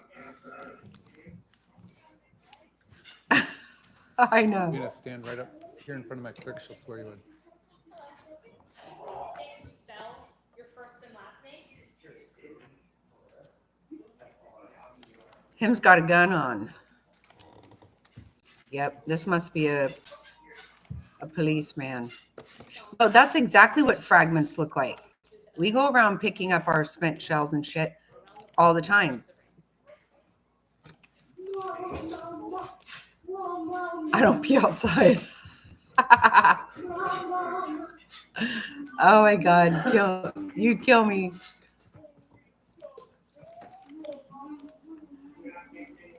Oh my God, that's good stuff. Every one of her questions are to these policemen are just Yourself to the about jury. testing. Absolutely. Hello, my name is David Ferrer. I'm a detective with the Gilbert Police Department, and I have been with the police department for about over 20 years now. Right now, I'm assigned to the Violent Crimes Unit, which investigates anything with violence, homicides, armed robberies, and that type of thing. Can you tell us the different areas you have worked while working for the Gilbert Police Department? Absolutely. I started with patrol. I did that, and then I went to become a school resource officer in the high school, which was a great gig. And then I was assigned by the chief as an internal affairs detective. I did that for 2 years, and then I tested and I made it to the Violent Crimes Unit How long have you been in the Violent Crimes Unit? since about 2019. On October 2nd of 2019, were you in the Violent Crimes Unit? I was. How long had you been there at that time? I would say Well, sometimes. since July of that year. Hey, just Were depends. you part of the detectives who were called out to 3875 East Phelps Street in Gilbert? I was. When you arrived, can you describe for us what you saw, what the scene looked like? Sure, detectives get called out a little bit later, so the scene is usually secure. When I pulled up, I recognized that there was yellow police tape around the scene, or at least a portion of it. There was police officers with their marked vehicles in the area. When you got to the scene, were you briefed or given any information about what it was you were there for? Yes, we usually receive a briefing from either the case officer that's there on scene or a detective that is right there before I did. Okay. And what did you understand you guys were investigating there? What I was told was a gentleman was coming home to his house. When he was getting ready to pull into his driveway, he was shot at. He quickly left the area and called 911. What was your role at this scene? I usually just, this time I filled the gaps where it needed to be. So I took photographs. I collected any evidence that was there at the scene, coordinated with the case detective, Detective Pillar. Did you work with Detective McDermott? I did. And did you ever work with Detective Biggs? Yes, I did. While you were there, did you see the Tesla? I did. By the time I got to the residence, the Tesla was parked in the driveway and the doors were open. When you, let me ask you this. In your time as a police officer, have you seen bullet holes in vehicles before? Yes. And can you tell us, as a either detective or patrol officer, did you ever have any training on, let's start first with processing crime scenes? Yes, I attended the crime scene and advanced crime scene. And what is the crime scene and advanced crime scene? Crime scene can mean many, many things, from photographs to collecting latent prints, trajectory, blood spatter. Okay. So when you saw this Tesla in the driveway, did you observe or look at a defect in the car? Yes, I'm going to put up starting with Exhibit 26. Where did you notice this defect? that was the driver's side, right above the door or the window. And when you observed this, I'm going to put up Exhibit 30. What did you believe this to be? That is consistent with a bullet hole or a projectile that would go through metal. Why did you determine that this was from a bullet? Well, we look at the totality of the circumstances, what's being told to us, what's being reported. According to the victim here, he said that he was shot at because he had saw a weapon. And so that's what we were taking it as a bullet hole. It does have the consistency of a bullet hole. You can see the clean that goes into the metal. When you say clean that goes into the metal, what do you mean by that? Well, a bullet is very hot when it comes through, projectile. And when it comes through, it can go through metal pretty easily. Depends on the round or the type of, it's either handgun or rifle. This is a larger hole. With the melting around, you can see around the sides. So I would assume with the victim saying he was shot at, that's where the bullet hole would have been. When you are looking at a scene, are you also looking to the physical evidence to tell you whether or not this is in fact a bullet hole?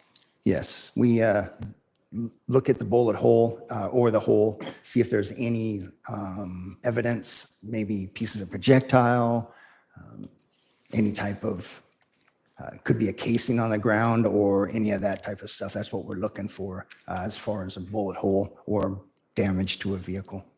So in this case, the shape of this hole and the clean that you described told you that this was from a projectile striking and going into this vehicle? After we found the projectile, pieces of projectile also. So in addition to the shape and clean of the hole, you also look to the physical evidence of the actual projectile fragments? That is correct.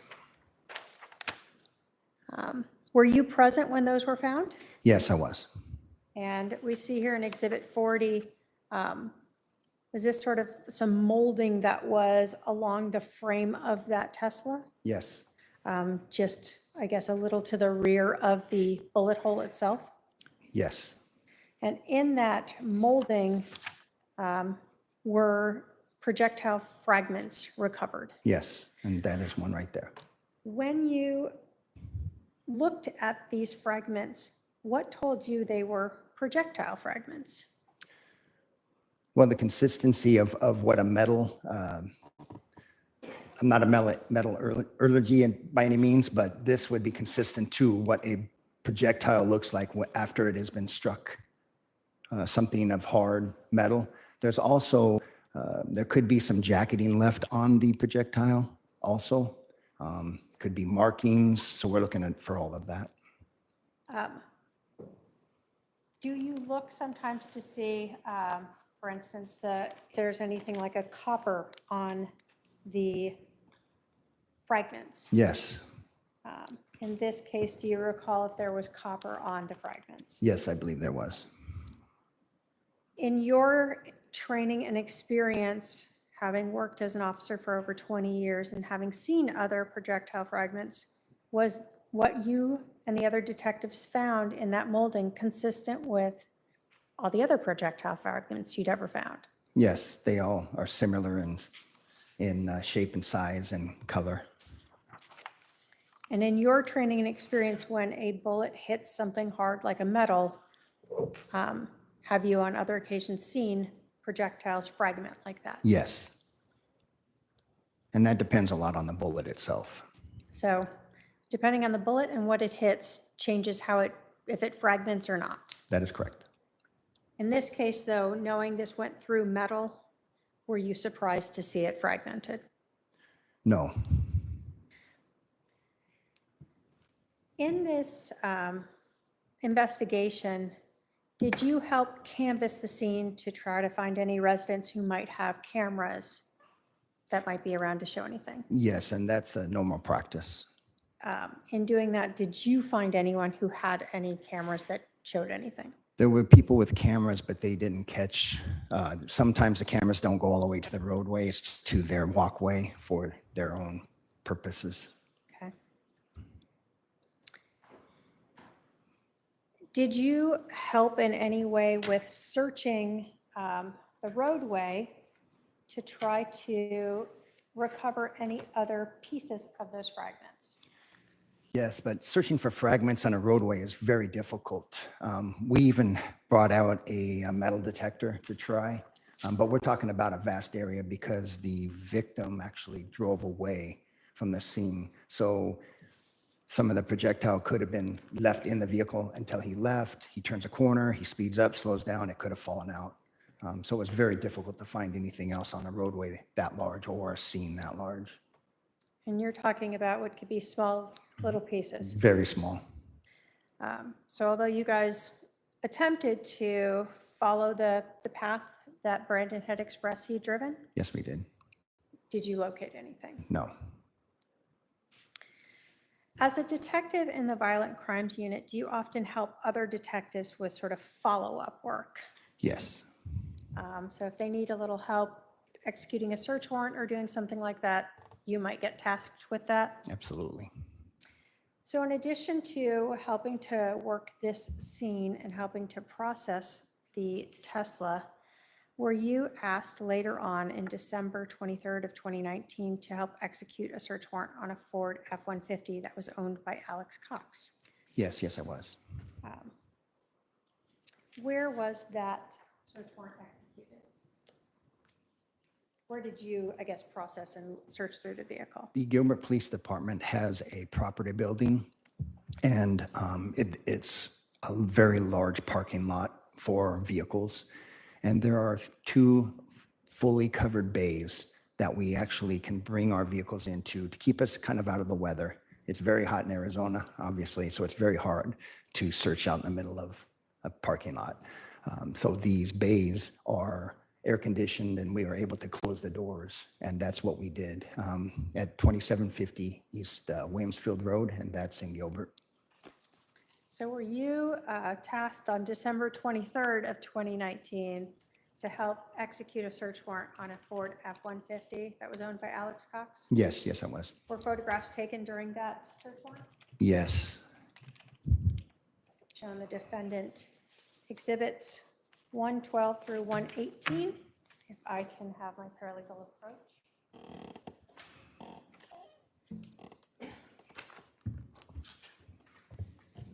If you can take a look at those and let me know if you recognize those photographs.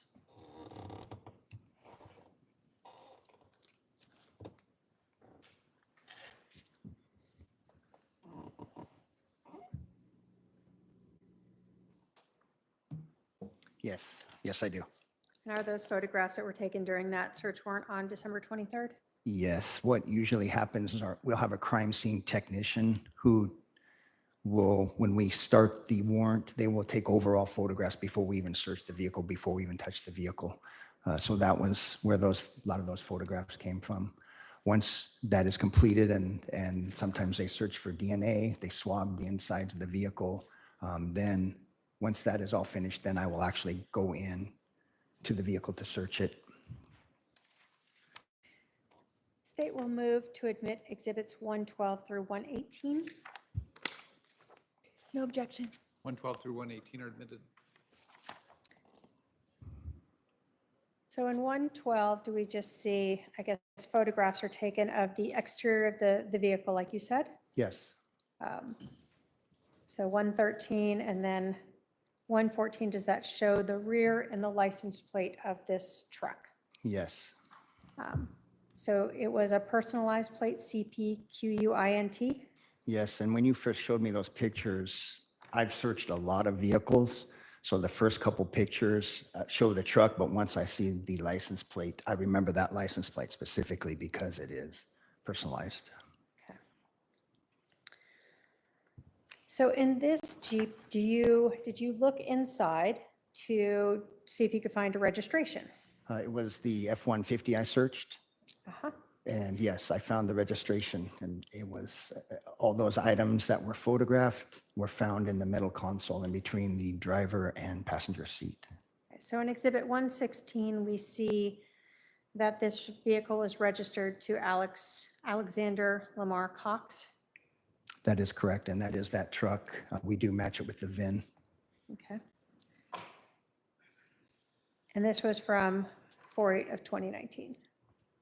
Well, that's when the, That was printed at least. yeah. Did you find inside a letter from Chad Daybell to Alexander Cox? Yes, I did. Did you find inside this vehicle any evidence of gun ownership? Yes. And in the picture, you can see And I'm going to put up 117. Is that a closer up of one of the items? much better.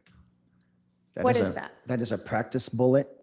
When you're loading your gun, it will help you dry fire. It will, because when the chamber of a weapon is empty, it usually will not fire unless it has something in there. So that's what we use for this type of thing. It's a 223 round, so that means it's going to be a rifle. And this is just a practice round. So you'll be able to cock the gun however it is, and it will load so you can pull the trigger. And that's usually for help aiming the rifle. And then did you also find some earplugs in there? Yes, and that's common for when you go to the range or even at the Gilbert Police Department when we shoot our qualifications. We are issued some earplugs just like that, the orange. And did you impound all those items? I did. The state has no further questions for this witness. All right, Ross? Go ahead. Yeah, go ahead and start. I did not know that, Queen. I did not know that at all.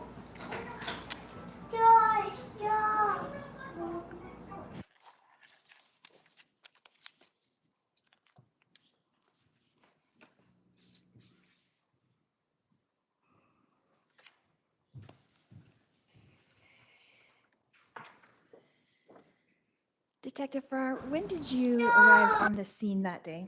Do you remember? I do not. Who was there when you arrived?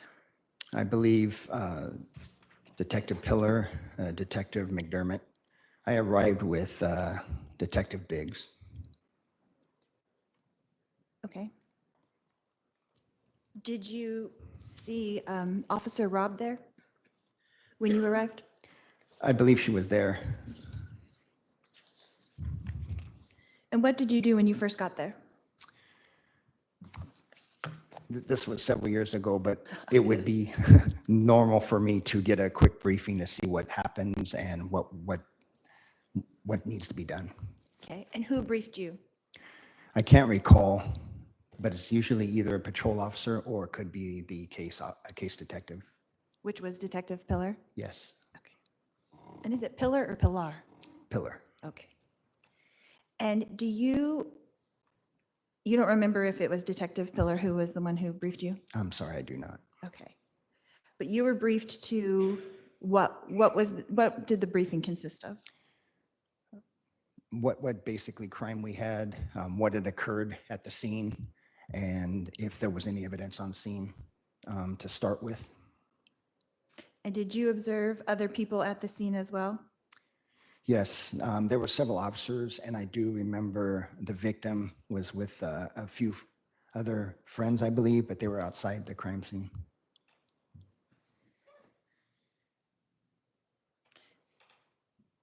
And where was the victim and his friends located when you saw them? They were outside the crime scene.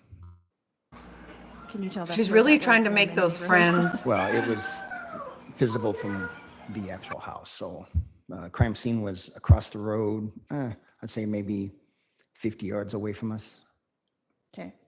Just sitting or standing or hanging out? I think they were just staying there until Detective Pillar was going to go question them.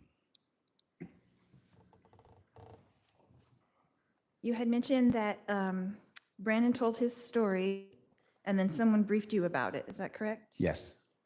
And then you took photos? Is that I correct? took, yes, some photos, yes.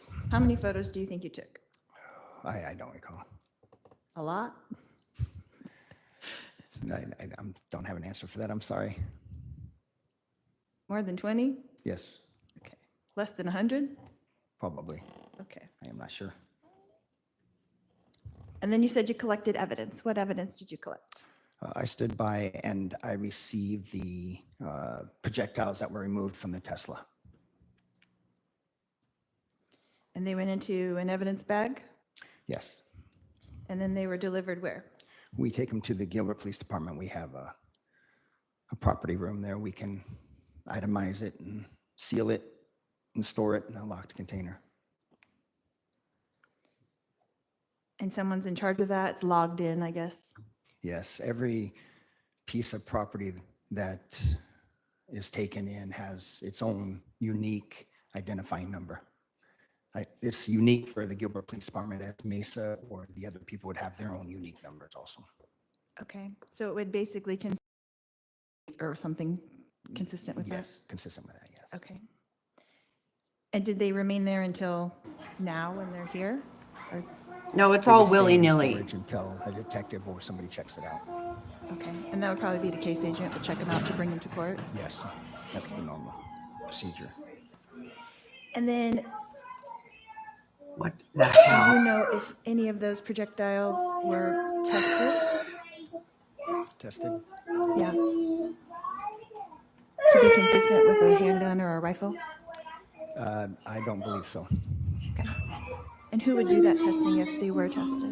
Who would send that out? We would send that. Yes, he did, So Panda. you could do it? No, Mhm. we would He send was it the out to first one. a scientist or a forensic scientist of some sort. Okay. But I'm saying you could be one to say, hey, we should test this. Yes, I believe so, yes. If we believe there's evidence in it, Or the case agent could send it out. yes, Anyone could request it, is what you're saying. true. And did anyone request that? I'm not aware of that. And did you specifically request that? I did not. Okay.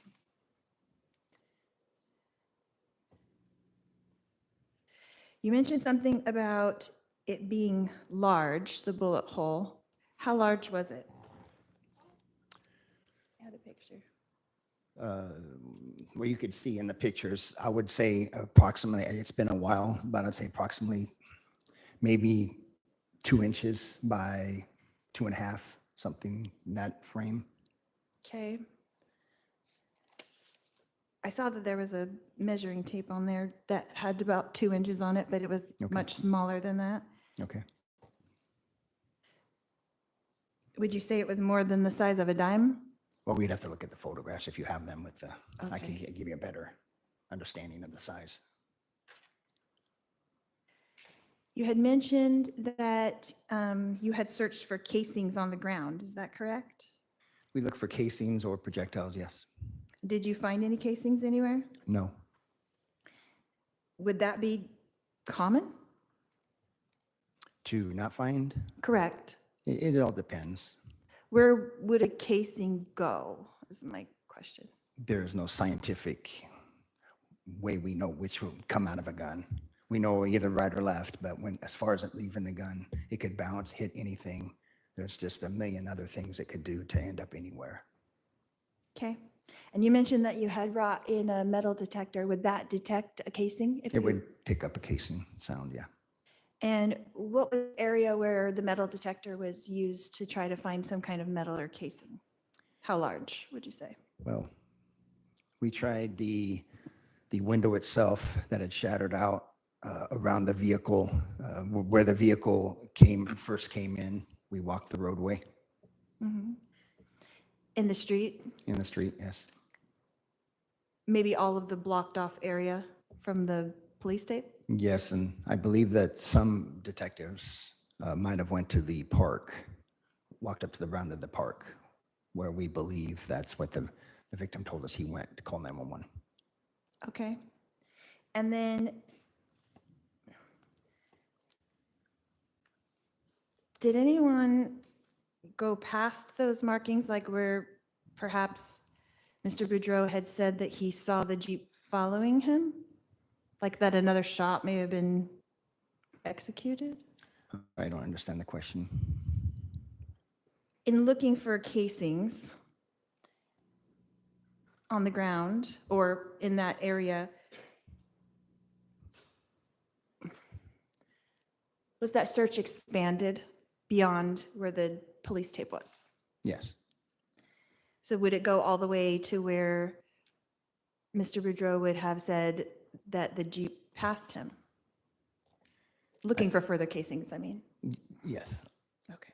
But none were found? none. Unless you just have a couple more, we should probably break and get the jury to the jury bus.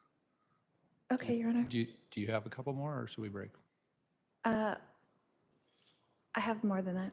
Okay, let's recess for the evening. Members of the jury, remember, we're going to start early tomorrow. Please be here ready to go at 9:30 a.m., 9:30 a.m. I appreciate it. Please remember the admonition.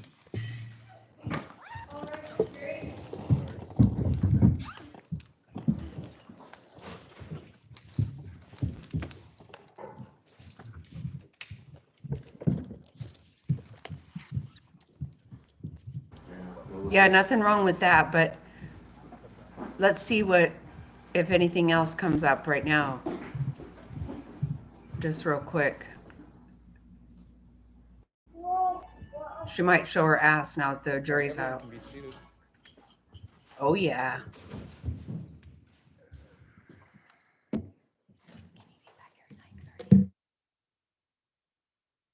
Proposed language you had about administering.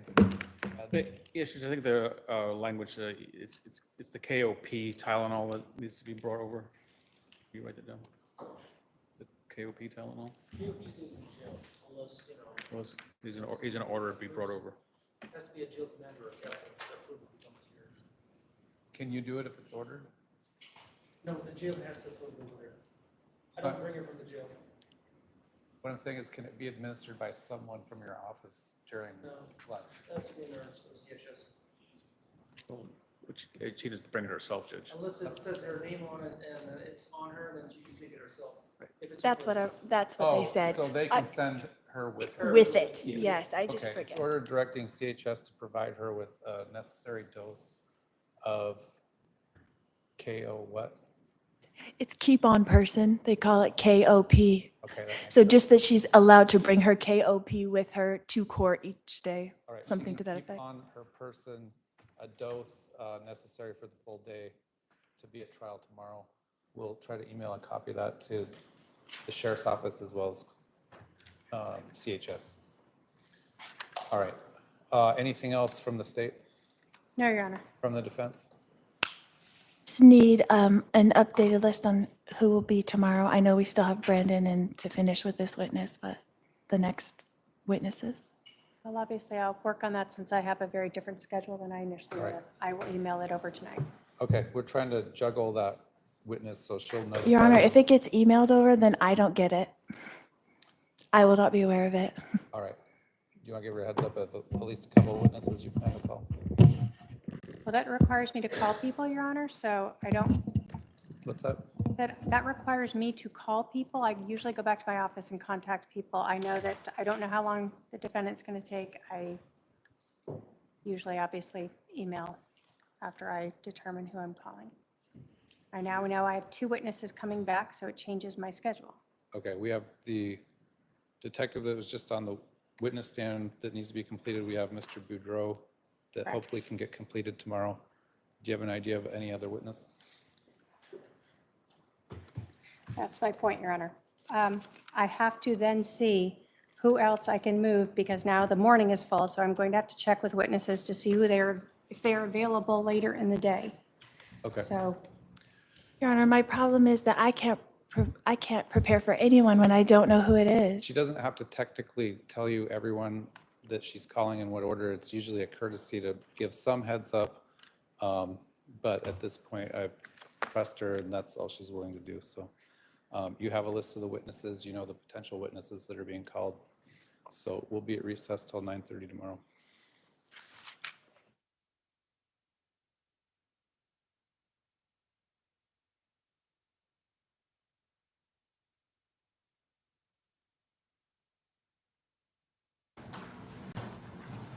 Hey, K9, I haven't seen you for a while. What's up? What do you think about my hashtags? I need you to let me know what you think about that. Yep, time to get back in the clinker. That's right. Stupid bitch. Yep, me too. Me too. That's right.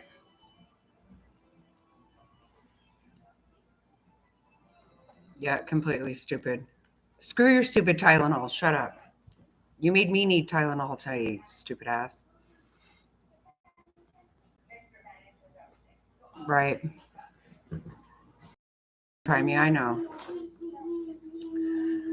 All right, well, I'll be back soon. You guys remember, I won't be on tomorrow because we weren't supposed to have court, so I made plans. So, you know, she's gone and screwed this whole thing up. Yes, I love you guys. Hanging out here, putting up with this. All right, thanks. Oh, I missed you too. All right, love you guys. Thank you. Have a good night. Bye.